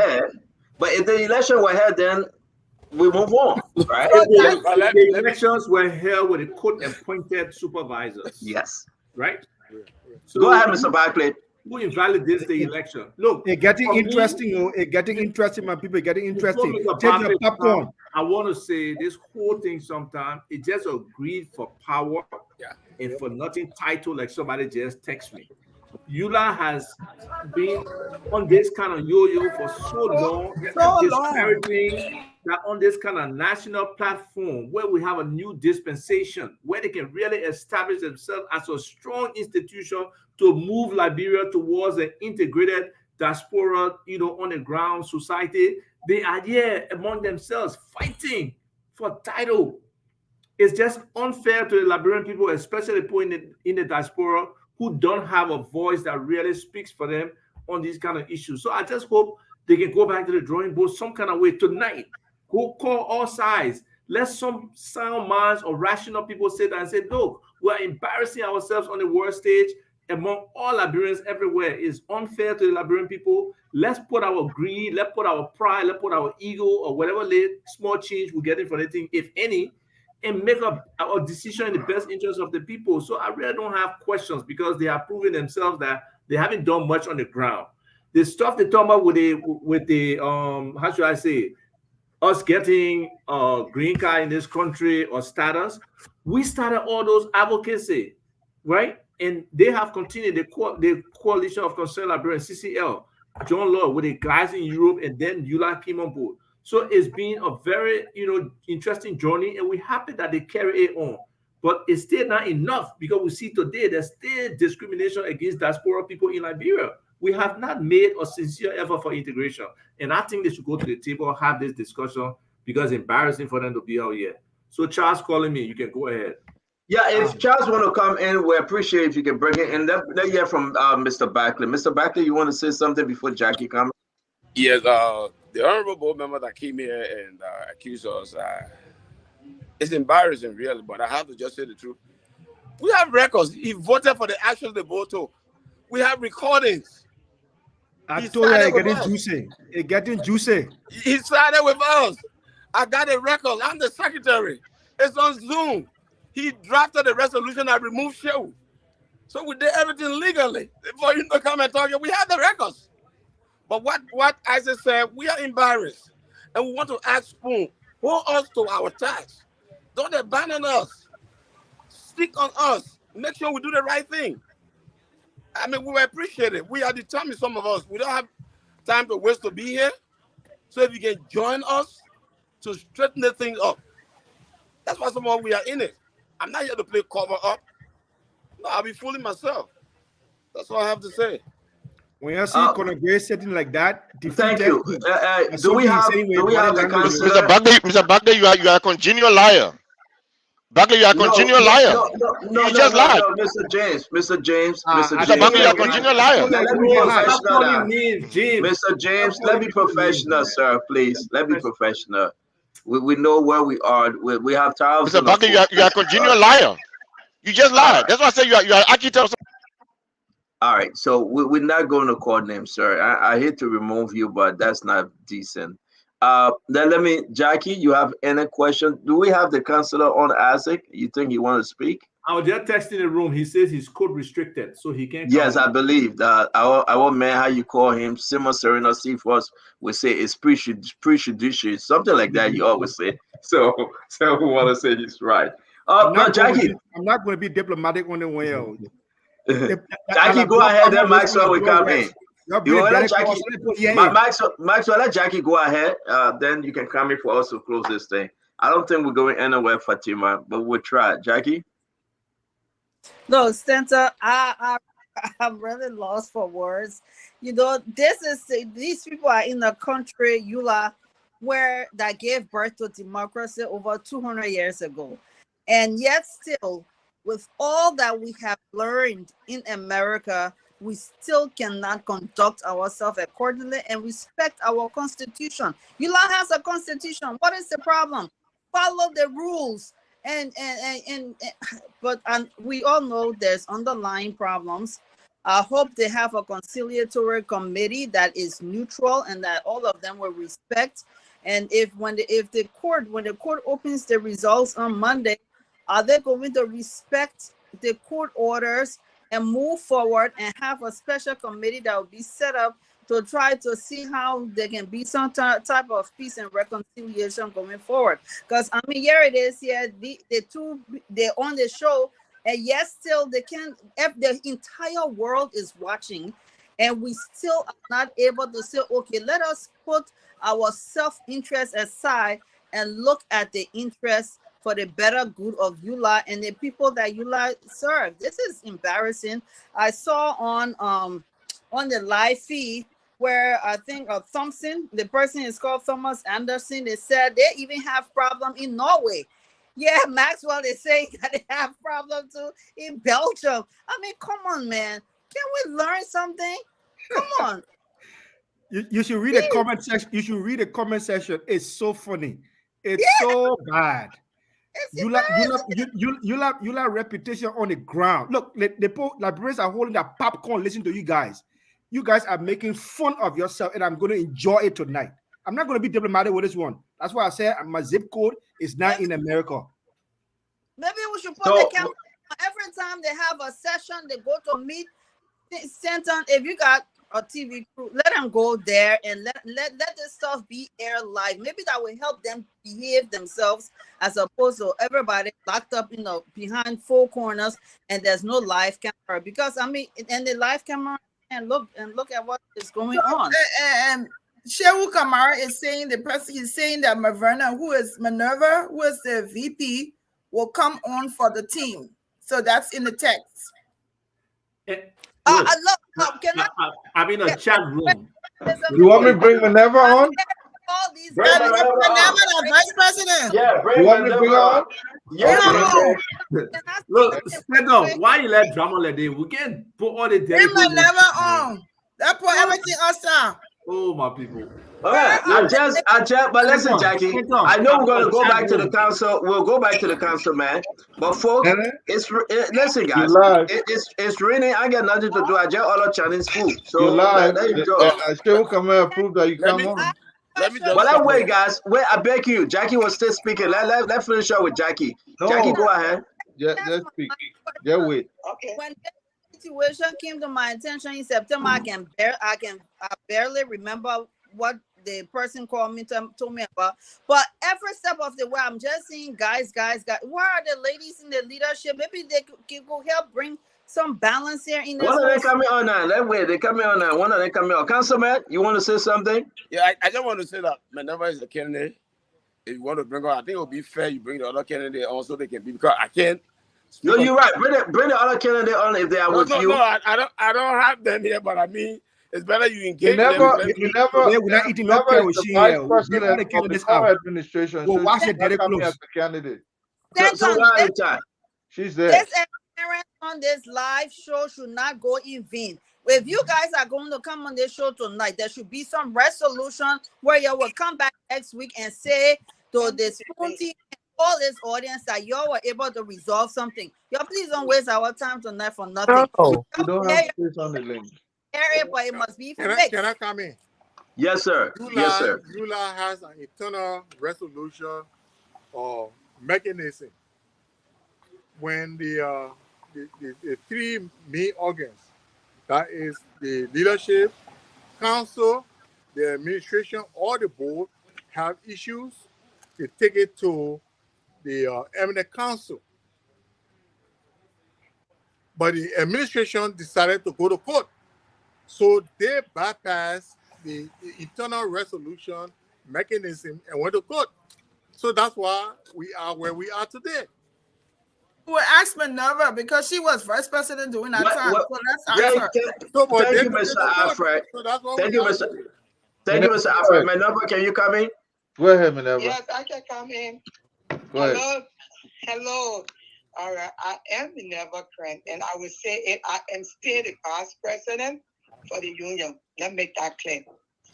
I hear him, I will not call him chairman, because I did send you the letter that came from his chapter that stated 2 years ago that he was no more on his board. And EULA Constitution states the only way you get on EULA board to be part of EULA board, you have to be an elected official from your chapter. And his chapter had election 2 years ago, and he's not on EULA on his board. So that means he cannot represent anybody Maneva, can you hold on 1 minute? You raised a very good point. Can we ask the chairman now? I will call you chairman. That's why he came away. Can you speak? Can you speak to that, Chairman Alfred? Is that true that you were not on that board, so therefore you are disqualified for being board on the general EULA governance? Is that true? As first, there were no elections held 2 years ago. The elections that were held was just a few weeks ago in my chapter, where new leadership was elected, new administration, and new board members were elected. And my chapter decided, because of the legal issue with EULA, that I stay in my position until this issue is resolved. So I don't know what she's talking about. I don't know. I'm kind of confused. Can you say that again, sir, please, for the sake of our audience? There were election here. New members and board members were elected. Is that correct? Yes. Were you one of those that were elected? No. No. My chapter. Your chapter, yes. I had elections about 2 or 3 weeks ago. Yes. Decided, although they have had elections, so the board members have to recall me. But they said they're going to keep me on the board because of the legal issue that EULA has right now. Do you have any document to prove that it said that, sir? Oh, yes. Do you have any document that was sent to? Do you have any document that was sent to Manuva, the chairman, the president, Kamara, and everybody else that you would still be representing that chapter, though you are not? You don't have to send it to Kamara because he's not president. So, do you have any document that you were recommended to remain, though election were held, sir? That's what I said. I don't have it tonight. I didn't know you're going to be asking for that right now. Can we speak to the chapter president just to confirm what you just said? She's not right here with me, so she can't speak to that. So there's no. So if you want to speak with her, we can set up the time. You speak with her. She's the new Secretary General of the Federation of Liberians in Ohio for Lao. She can speak to that. So then what Manuva Grant is saying, she's correct. What Manuva Grant is saying, she's correct. There was an election here, and you were not. So she just. No, regardless of time, there was election here, and you have new leadership now, correct? Still maintaining where I am. I'm trying to understand why are they maintaining you when they voted you out? They did not vote me out. They had reconstruction of the board. So that means you are voting out because they're also happy in my situation. When the time comes and they don't because I was on the board of representing the DC metro area on the EULA board. When I resigned or I left, somebody else took over. Once you leave, you don't go back and serve unless they recommend you again or unless you're elected in your district to serve. So were there elections held for you to reserve? Number two, there was no election commission. And one of the concerns from the guy who left, Stanton, there was no election. I have a lot of text messages. There were no elections commission today at the elections. And that's what some people are contending. All of the things that the judge listed for them to do to be able to hold the elections today were not done. And so the problem is, if we didn't follow, if what the judge asked for them to follow was not followed, that means the election that was held today is illegitimate because they did not follow what the court order said. That's an issue. So, your popcorn. So let me just coming out. Issue. So that means the case is very simple. The judge will decide if his order was followed. Yeah. It's very simple. But you all have to be, hold on, Cynthia, you all have to be transparent because it's like we're having people to call and text in this information. I know the issue. I know one of the issue with the previous government, Minerva is on, she can bear witness to that. One of the issue was because Minerva's the government there when they were in power said, because they were illegitimate, the board was also illegitimate to go and appoint an interim group to serve because your term were over. That's where the issue was. Kamara is not agreeing with you all. You all are not agreeing with Kamara. When you come on this platform, it just looks bad because everyone. The administration does not determine the length of the bull's tenure. Okay, all right, so I beg you, I know Councilman are coming, but Councilman, hold on, let's go back to Grant. Grant was making some very important points, one of which we cannot, I hope somebody get that state precedent for us to ask and confirm. Conor Gray, is she still on? You are muted, Conor Gray, we're not hearing you. You guys can hear Conor Gray? All right, Conor Gray, just go out and come back in. We're not hearing you, please. All right. So, but Councilman, I don't want to hold you guys too long. Let's wrap this thing up. My Chinese food is here. It got chicken wings, shrimp fried rice, and shrimp and broccoli. It's very nice. 8-piece chicken wing. Yeah. So, Councilman, you want to close? Can you hear me, right? Can you hear me? Yeah, we can hear you now. Is she Okay, back on? go ahead, Minerva. Go ahead. Okay, let me correct this with Chairman C. All right, the chapter Chairman C is coming from is in Columbus.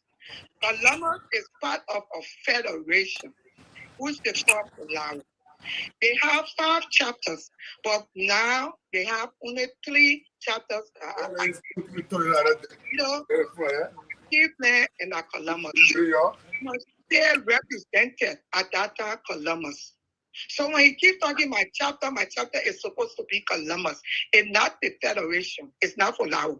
And the chapter had their elections, and he never ran for re-election. So that means you guys have that letter. That means he's no more, he's not a leader in the chapter again. And not being a leader in the chapter, you do not represent the chapter on the Federation level. You have to be on, the chapter is supposed to send the board member. And that's what the chapter did. The chapter sent the board member to the Federation. But because Chairman decided to hijack the chapter, he decided not to move along with the Secretary General that was there at that time. They called Jean Joyner. They just had an election for the Federation, not for his chapter. His chapter already finished having the election. So as far as we're concerned in EULA, you are not representing your chapter, the Federation, because your chapter has withdrawn your name. You're not part of EULA, of your chapter leadership again. And they wrote us. That's what happened. All right. So the next thing, which I hear you're talking about us breaking peace. We want peace. I'm from a chapter, Minnesota. And I know why it's it for a chapter to be divided and come together. We in Minnesota, we know and we fought so hard, we are together. Okay? Mr. C and President Kamara, on Tuesday, that's gone Tuesday, the 2 lawyers called them together and said, how can we go forward? Instead of going for this election where half of the chapters have boycotted, they vote, they say we are not coming. How can we move forward? They propose, can we go back to the status quo? Right, Chairman said, you continue being chairman. Mr. Kamara, you continue being president of September, where we can fix the whole thing. The underlying problem was 3 chapters. Where we can fix those 3 chapters and delegate this, that were the Polaro, that were Atlanta, and our Iowa, where we can fix it, and then we have election and celebrate EULA 50th anniversary. Chairman said, no, I'm not. You asked the lawyer. Kamara said, yes, I'm willing. Chairman said, no, we must go to election today. He said, no. They proposed it. When all the letters, all the blockers for all the chapters, Connecticut boycotted, DC boycotted, Iowa was not part of it because they were not coming to the election last year. And you know what happened again? EULA is a registered organization. Nobody paid EULA bill besides EULA self. So their election, the honest ballots were paid by Mr. Mohamed Keita, that running to be a president. Is that ethical? Is that legal? Wow. So let's do this to you, Maneuver Grant. I hope you have the time to join us sometime next week after the result. And we'll bring in Councilman James Barkley after the result on Monday. We hope you guys have the time. Let's talk about moving Liberia forward. If not, we dissolve the whole ULI and we build another group, and that would be much easier for everyone. And but we wish you guys well, Maneuver Grant. I hope to talk to you again. And to my brother James that came on, we're just going to allow you to insult the councilman, and we should be very civilized in our approaches here. So we had to take you off. Thank you very much, Madam Grant. Again, we look forward to seeing you next week by God's grace. Councilman, to you, thank you to you and Alfred. You guys close before we leave, please. I just want to thank you all for what you started. I just want you to continue. We are all Liberians. We are in this together. We cannot do it in isolation. So I want to encourage you to be by our side and continue to correct us and charge us and hold to our commitments. Thank you very much for inviting us. I'm now going inside for the occasion that's happening. Thank you. You're welcome, sir. Thank you very much. Thank you. It's good to have them, Glendy. Dr. Richardson, is very good to have them. I think there's a lot. A lot is happening here. A lot is happening internally as well, that we can come over here and bring our dirty clothes outside, and everybody's disagreeing. Just dissolve the entire ULI and just name it something else, and let everybody re-register and have a good program again. But this is big, too much. Everybody have their own story, though. Even if the judge ruled in favor of one group, ULA would not have that force again, Glendy. Even if the judge ruled on Monday, ULA would not be like ULA. Yeah. Mm-hmm. Yeah. Which Yeah, makes it's it all easier. about the Benjamin. It's all about the money. It's all about the power. Oh, but, Power. Center, I used to be on the city board when the Nigerian Igbo fest comes around, my brother. If you see the pomp and pageantry, if you see the unity among those people, if you see the force, you understand. And politically, those are the kind of It's all about my lights. group politicians love to see. But when we go there, we just bicker among ourselves. I'm telling you, even locally, our local organization, lots of bickering. Something that somebody will just respect the rule, you understand, move on. They will not do it. They will Yeah. have the process. This is a typical example of hijacking an entire organization, and group of people say, well, we have our own, we don't recognize you. I mean, it's the divide. Imagine the entire 17 continents, like our brother Koji said, 17 continents that are Richardson. If Liberians, we can recognize ourselves in all those 17 continents, man, we would shake the government from head to toe. We would stand tall. We would make decisions in Liberia. We can generate millions of dollars just to support the interests of Liberia in the country. But yeah, we have people having small party here. They get red cup, they're drinking and celebrating. Another group say we ain't agree, we ain't going for election. Cancel, dissolve the whole ULI. Dissolve the whole ULI. I think that would be that would be my. You cannot solve it, even if you fast and pray. You cannot solve this problem. I think it should come to that time that we just dissolve it, chakra everything, come up with a new name, a new 401c3, and everybody bring something else up. It will not work. We shouldn't have our head, Dr. Richardson. I hope I'm in a position to build something new that everybody bring $100 every month. 500 individuals, that would be a lot of money. We can do something better. But this is wrong. Listen, when Joel, he was so afraid of Yula, he had to send McGill. He had to send McGill to Yula. When president coming in this nation, who welcomed the president? Look at the Nigerian, like Conagrevi saying, man. These people there, man, they put an evil gown and hat on. The women that coming with all the eba and the ugusu soup and the okra padayam, everything coming together. And then for us, we got problem. But let's close the show, guys. From my end, I want to say a beautiful program today. Shout out to Gregory Coleman, a fantastic guy. He did extremely well. Tomorrow we'll be having a big, I mean, it's not tomorrow. Tomorrow is God can bless anybody. And on Monday, we'll be having a wonderful, wonderful program coming up on Monday. We want to say thanks to every one of you. I think Monday we should have somebody. Yeah, somebody coming on small. I forgot I got to look. But that's a wonderful program. Let's close, man. Let's close and have fun. Shout out to all of our brothers that are in government now. Our brother Stephen Johnson Zizu, he's in government now. They can just be in the chat room giving us the hard time. Shout out to Mo Ali that have taken over. To one of the Fadika, shout out to him. We have not heard from our sister Mepe Gondo. I hope Other Fatika, what go on? the other Fadika is in Liberia. Shout out to him. Whatever he's doing, we should say shout out to him. Shout out But to where is Eugene. Eugene Facon? So you Shout got out to to Eugene Lamy Fagon. The man is preparing. Shout out to Eugene. B-Man, how it is. Shout out to Fagon. Fagon get his little shop that he was building with B. He in that shop with B, right by SKD Boulevard. And, you know, after work, Fagon can go sit there. Maget told me that when he met Fagon. So I don't know who B is. Maget met Fagon there. And you probably won't come home because I'm coming for him. Shout out to Fagon. It's like, I just want to remind Fagon again now. The people that stealing the iron ore again in Gomez. It's time for you to come talk.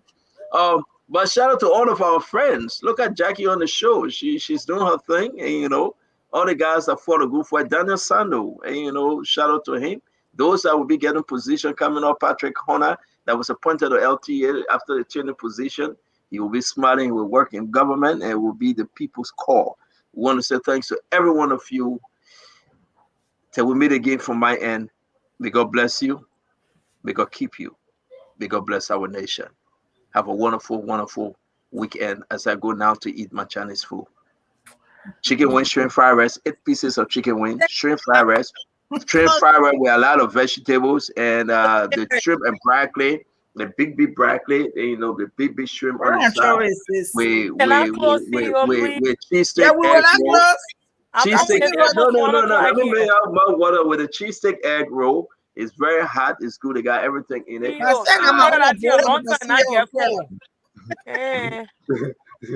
want to say, Dr. Richardson, happy birthday to your brother. His birthday is tomorrow. We wish him well. I just thought of reminding you that my man Orlando will talk to us, Dr. Richardson. Yes. I want to say happy birthday to my darling brother, Orlando Chenoweth. Tomorrow is his birthday. My brothers are the wing beneath my wing. So I love you very much, and I hope you have a very, very pleasant day. Too bad I can't see you, but I will be seeing you shortly, I'm sure. Was working hard. Yeah, he's a hard worker. So should I close then while I'm here? I wonder if I not to, because I know you're not. Yeah, I know it's almost 1 o'clock over here. So please, can I close that? Yes, go ahead. You're in a different. I just wanted to say, thanks so much to the police IG for coming out and trying to give hope to the Liberian people and making them aware that the police will be at their call. The police will be there. There will be transparency. I think you guys know I'm in London today. Tomorrow morning, my sister Kariba King and her husband, Mr. King, will be laying their oldest daughter, their only daughter, to rest. I would like to say, it's been hard here today. It's been a lot of crying. I mean, I didn't know it was going to be this emotional, but, to her godmother, in the Islamic culture, before you are buried, your godmother will have to bathe and dress you. And she's Mrs. Masa Janet. She's supposed to bathe the body tomorrow when we go there, and she would dress her up into the white garment. I just want you to pray for her to have the strength and courage to do that to her, her goddaughter. To my big sister Asatu Ba Kenneth, who's in Liberia, my sister Marama Ba, my sister Masa Ba, who's here. All of our sisters that we're here together just to support my sister Kadi, my sister Mahawa, who called from Liberia, from New Jersey, to make sure that we're here, we're holding together. But I know all day today has been a lot of crying. Her schoolmates are coming, everybody's here. And it's just a sad situation to see a young girl full of life, full of hope, that was snatched away. And we have to go and revisit. Islamic funerals are always quick. And when you die today, we bury you tomorrow. And then that's it. But this one, we had to wait for the coroner for all of this tomorrow. And tomorrow, we're going to finally put her to rest. So, Abia, please just hold our family tight in prayers so that we can do this and ensure that we give her the befitting burial that she deserves.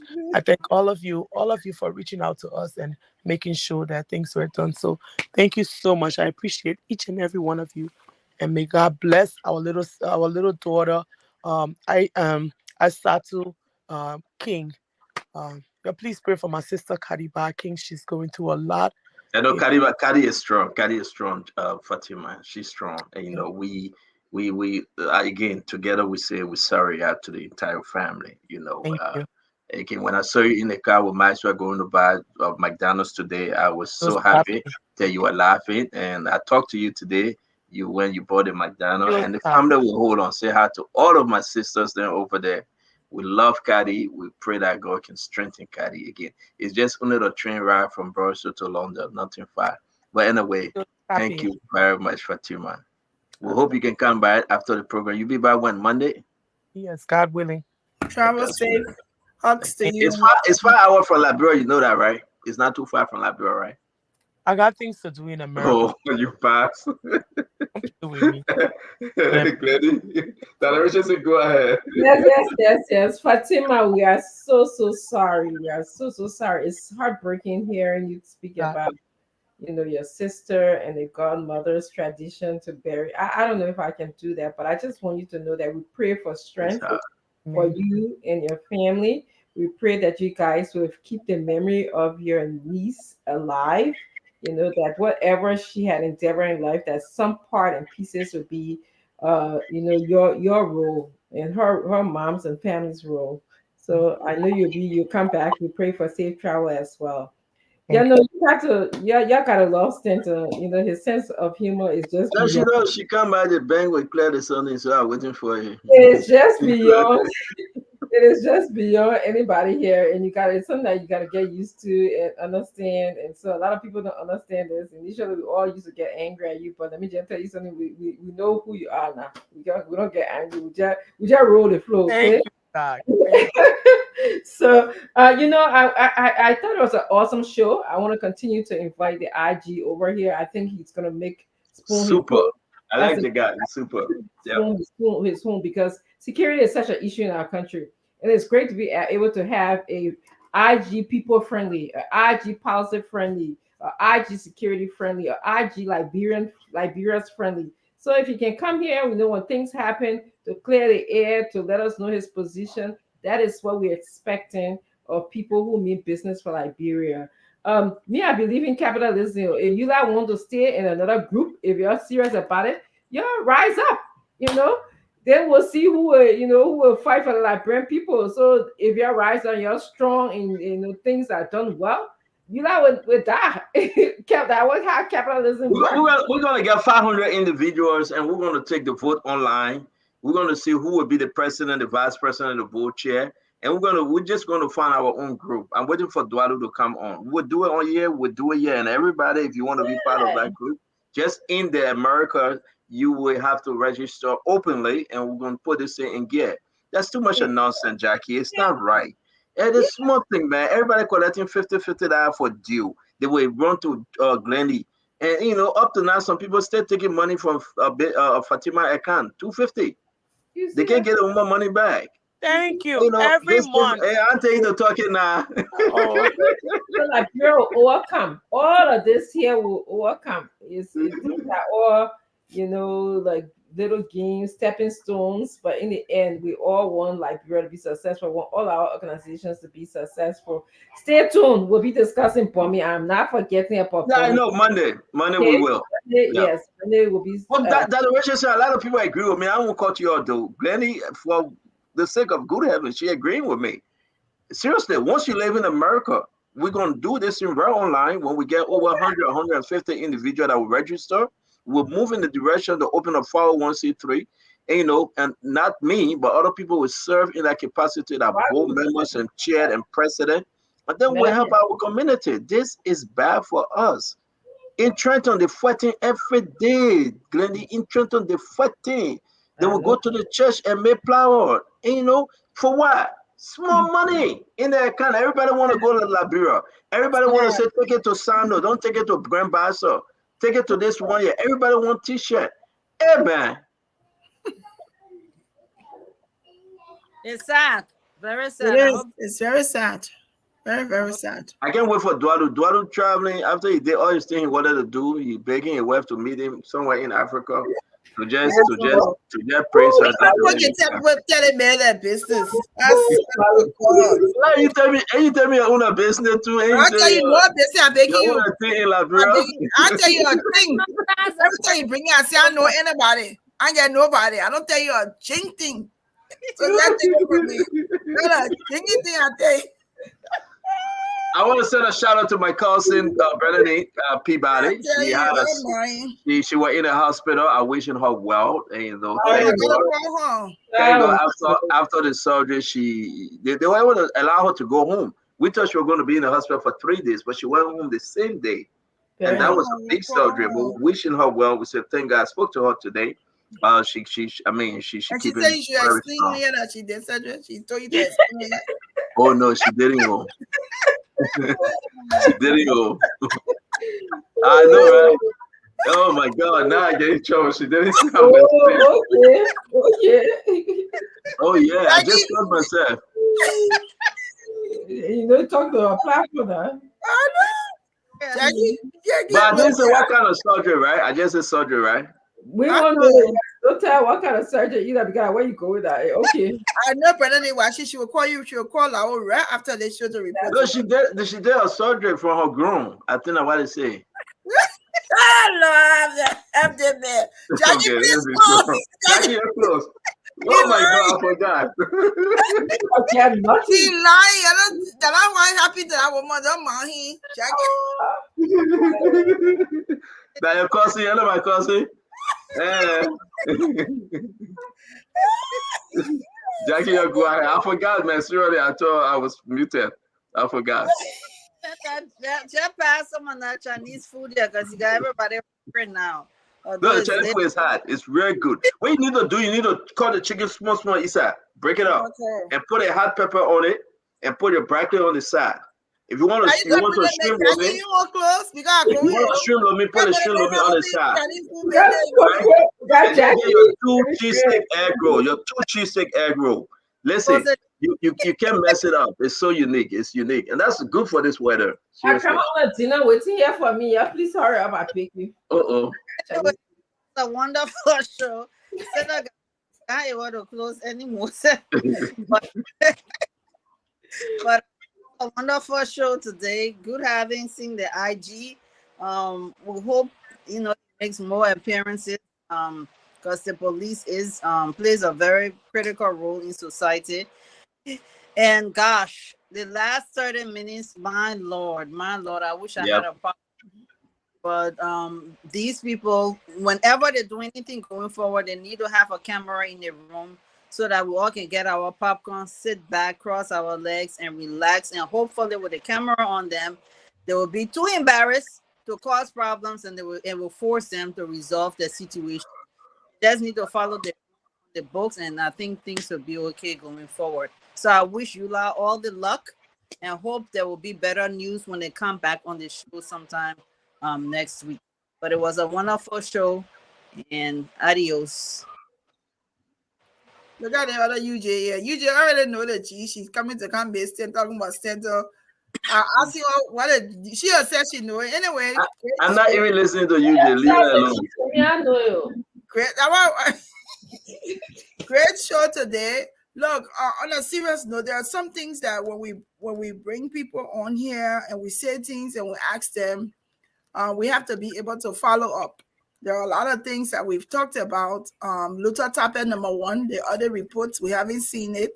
Hey. I'm going to continue to talk about it. He promised, he's a man of God, he's a preacher.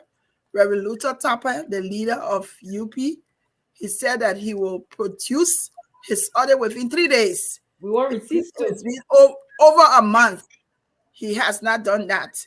President Boyka promised that he will investigate the army wives. It's been 2 weeks exactly, and we have not seen that. We also were promised that there will be an audit for the inaugural committee. We have also not seen that. These things are important when people say them to follow up on it. This also helps good governance. When you promise your people to do something, you have to ensure that they do it. So, Stanton, let's start with your Uncle Luther. Please call him to send you the reports. We want to see the other reports of the 365,000. When he finished giving that one, then we will talk to the other people. But great So show. you're not talking about your Entemiata When you finish with your 650,000. uncle, because I know you're coming to So talk to my you're not talking about your Entemiata. If they go now her door, she says she going to the hospital. And you Up see to it? now they can't order her. You talking about it, right? I said it. I said inaugural. I said the Luther Tapper was just in America. He got the report. He will share the report. He just went back home. by over He 2 was in weeks, America. over a month. Though. He was traveled supposed to the United 23 States. He days. just went back home. He will share the report. Yeah, That's it was best update. we It got was connected. update now about your Entemiata. Yeah, we're waiting the report. I heard that they already presented the report to the government, so the government should share it. Submitted the report. The report has That's been what I'm submitted. telling you. The Wait. That means you're telling that it's submitted report to government. That one we heard. To decide when and how they're going to do the audit. You can't audit yourself. She has submitted the report. Everything has been submitted. So I have the report. I have the report. The report is just a mess up report. You know, we decided to let this thing go, but y'all want us to talk it. Don't do that now. You brought it up. Don't run. Don't run. Ready, don't run. Don't run. Don't run. Don't run. Good night, Connor. Great get closest so we can go. Yeah, great, go ahead. But Connor, you're bad dude though. It looks like you're in there, you're not doing too deep. You got all the documents. Connor Gray, I have to tell you, I enjoy how you came in with your dark shiz, you know, like No,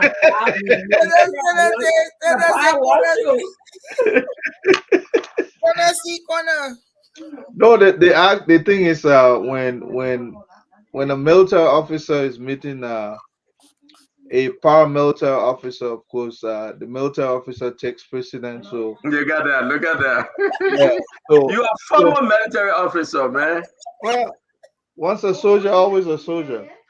The only thing I can say is I think it was a great show, but I want to say, hold on a second.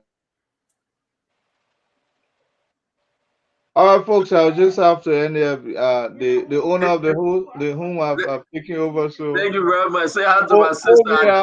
I dare you try to take 1 more second. She feeling telling you not eat. Yes, sir. I'll just go there and say yes, ma'am. That's it. Back and again. Now, I'm so aside that you will not eat. Try it. You will not eat anything. But guys, thank you very much. Nelson, come on. Dr. Richardson, thank you. See you guys on Monday. Lenny, thank you. You're not going to bring the man on the show. At least you can bring him tomorrow. Who, man? Bernie of the Bush. We're doing God can bless anybody no more. Yeah, but apparently God can you bless. Want to come? You and Dr. Richardson going to jump. Bring him. Jackie will join. I know that thing. I can come on with you. Yeah. So bring him. Then after that, we can do the God can bless anybody. Ask him to go in studio. Nelson, come on. Nelson. The man get internet. You won't go in so studio. Sister, don't push this thing now, please. Your business too high. Sister, the get the internet to your house. How you going wait to studio for that studio play far? You feel it?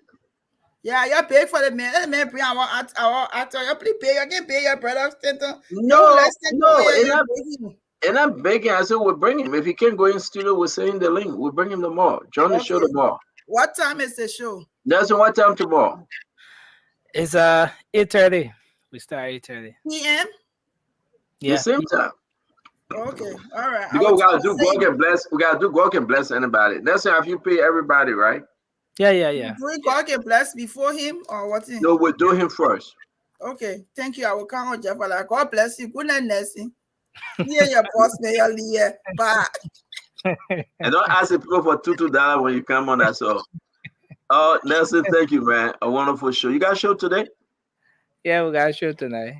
Nelson, let be very careful about the music, because Facebook giving us a like about those copyright songs. But I want to say thank you very much to you and Diamond. Diamond, he was at the IG for this program, to you, to the rest of the team. But how you feel, Piggy? First time you're gonna be in plane. See you. You have it? That Oh, plane will be see. shaking. That plane will be shaking. Buckle, buckle, buckle, buckle, buckle, buckle. You better start praying now. It's not you saying that plane. It will be shaking. You will hold everything. You'll be like this. I didn't say nothing. I just saying. Okay.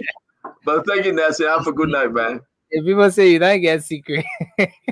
What? If you get secret, you're that way. Then who? Yeah. Don't never keep no secret. Nothing. Be open. No. I get secret though. No, I get one secret. I get one secret. I won't. I keep it close to my chest. They want that Pastor Raymond told you. You say that secret. You're not telling anybody. Which one? Pastor Raymond went in Liberia. She said, "Oh, come this weekend." Yeah. Wow. She's in Liberia. She's not far from the radio station. Okay. Yeah, shout out to Janetta Collison. Pastor Raymond still calling her every day that she must come back. The woman said, "I can't change my plane ticket, Pastor. I will come back." So he very so you see he can carry recording. He can't even come on the show. Oh wow. Yeah, he very bad way. I never see a pastor to be dressed like that. He's so bad. They make him even come on the show. He said he would not come on the show. He would not come on the show till his wife return back to the state. So. And the people missing the pastor prayer. The people missing a prayer. They are. Yeah. But not the same thing I can say. May the Lord bless you. May the Lord keep you. May the Lord shine His face towards you. Yeah. The other part where the pastor can say, "I am the pastor of the Redeemer." What? That the one. Redeemer, the Lutheran. Yeah. Yeah. So you want us to call him? Yeah. I'm the pastor. That's what you want us to say? The pastor of the Redeemer Lutheran. You got the other Musa Keita man to Waterside in Minnesota called him. I'm not even going to answer him. Yeah, they man a troublemaker. You see, Pastor Roman, he answer. I told you that he wasn't going to answer. He said, "Roman, yes, so he answered anybody." But that's it, man. The dogs are backing. They're calling me. It's time to eat. I want to say thank you very much. Have a good night. Yeah. Okay, sir. Be safe, Nelson. Yes, sir. Well, folks, we want to say thanks to all of you across Liberia. Thanks for joining us tonight. Sorry, we have to do this. I want to say thanks to all of you tonight. Thanks for joining us. Thanks for being here with us on this edition of Spoon Talk. Thanks to Liberians across the country, across the 15 counties of Liberia, who always make up time to be here with us every single day on the program Spoon Talk. This is where Liberians across the world gather every single day to get to know what's happening in the country, to get the latest update. And this platform has absolutely no borders. Regardless of where you are, you can always follow Spoon Talk. So I'd like to say thanks to you for joining us tonight. Thanks to our radio audience. Thanks to the folks in Radio Land. We are live on Spoon FM 107.5, Fabric 101.1 FM, and Super 95.5 FM. Thanks to the folks in the other parts of Liberia, the folks in Kakatama, Gibi County, Gibi FM 90.9. They're always relaying the program. Thanks to the team there in Grand Crew County, Trend Radio 104.7 for always relaying the program, Spoon Talk as well. Not forgetting the folks at Trust FM in Bomi County, 88.7, and Premier FM. They're in Central Liberia, Bon County. And not forgetting the Sponge FM 106.7. On behalf of the entire team, the Spoon Network, our affiliates, media outlets. We want to say thanks to all of you out there for being a part of this edition of the program. We will be here tomorrow. Another edition of Spoon Talk returns on Monday. That's when we'll be here to bring you a fresh edition of the program, Spoon Talk. God can bless anybody who will be on your radio tomorrow. A great show. So many people across the country will be blessed. And just by answering some simple questions, winning some cash that they can start the new week with. Yeah. So a lot more. And till we come your way again, my name is Nelson Colette. Have a good night. Liberia is all we have, so let's remember to keep the peace. Let me send is now a belated birthday, a special belated birthday greeting to an ardent follower of the Spoon Network, Moba Zoka. Yeah, our co-moderator on the late night show. Hope you're doing great. The man is following us right now. Moba Zoka, thanks for joining us. But I want to do this as a belated birthday greeting to an ardent follower of the Spoon Network, Spoon Talk. Yeah, so Dr. Clarissa S. Jalal, you live there in the Mount Barkley Oldfield area. You celebrated your birthday yesterday. You work there at the Ministry of Health as a doctor. You are a very passionate follower of the Spoon Network, contributing in the health sector as well. Dr. Clarissa S. Jala, we want to say a happy belated birthday to you. You celebrated your birthday yesterday. So till we come your way again, folks, have a good night. Bye-bye for now. If the children crying for starvation, just don't spoon. You want to get a news update, my brother, don't spoon. You want to know what is happening, my brother, don't spoon. Politicians want to make their decision, just don't spoon.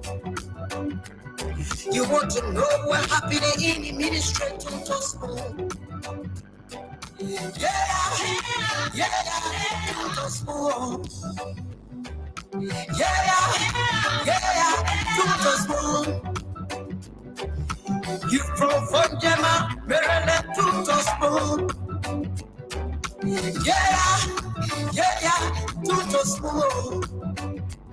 If you eat kebab, congratulate my brother, don't spoon. You got a Spoon TV, you got a Spoon Radio, don't spoon. Don't spoon. You want to get a news update, don't spoon.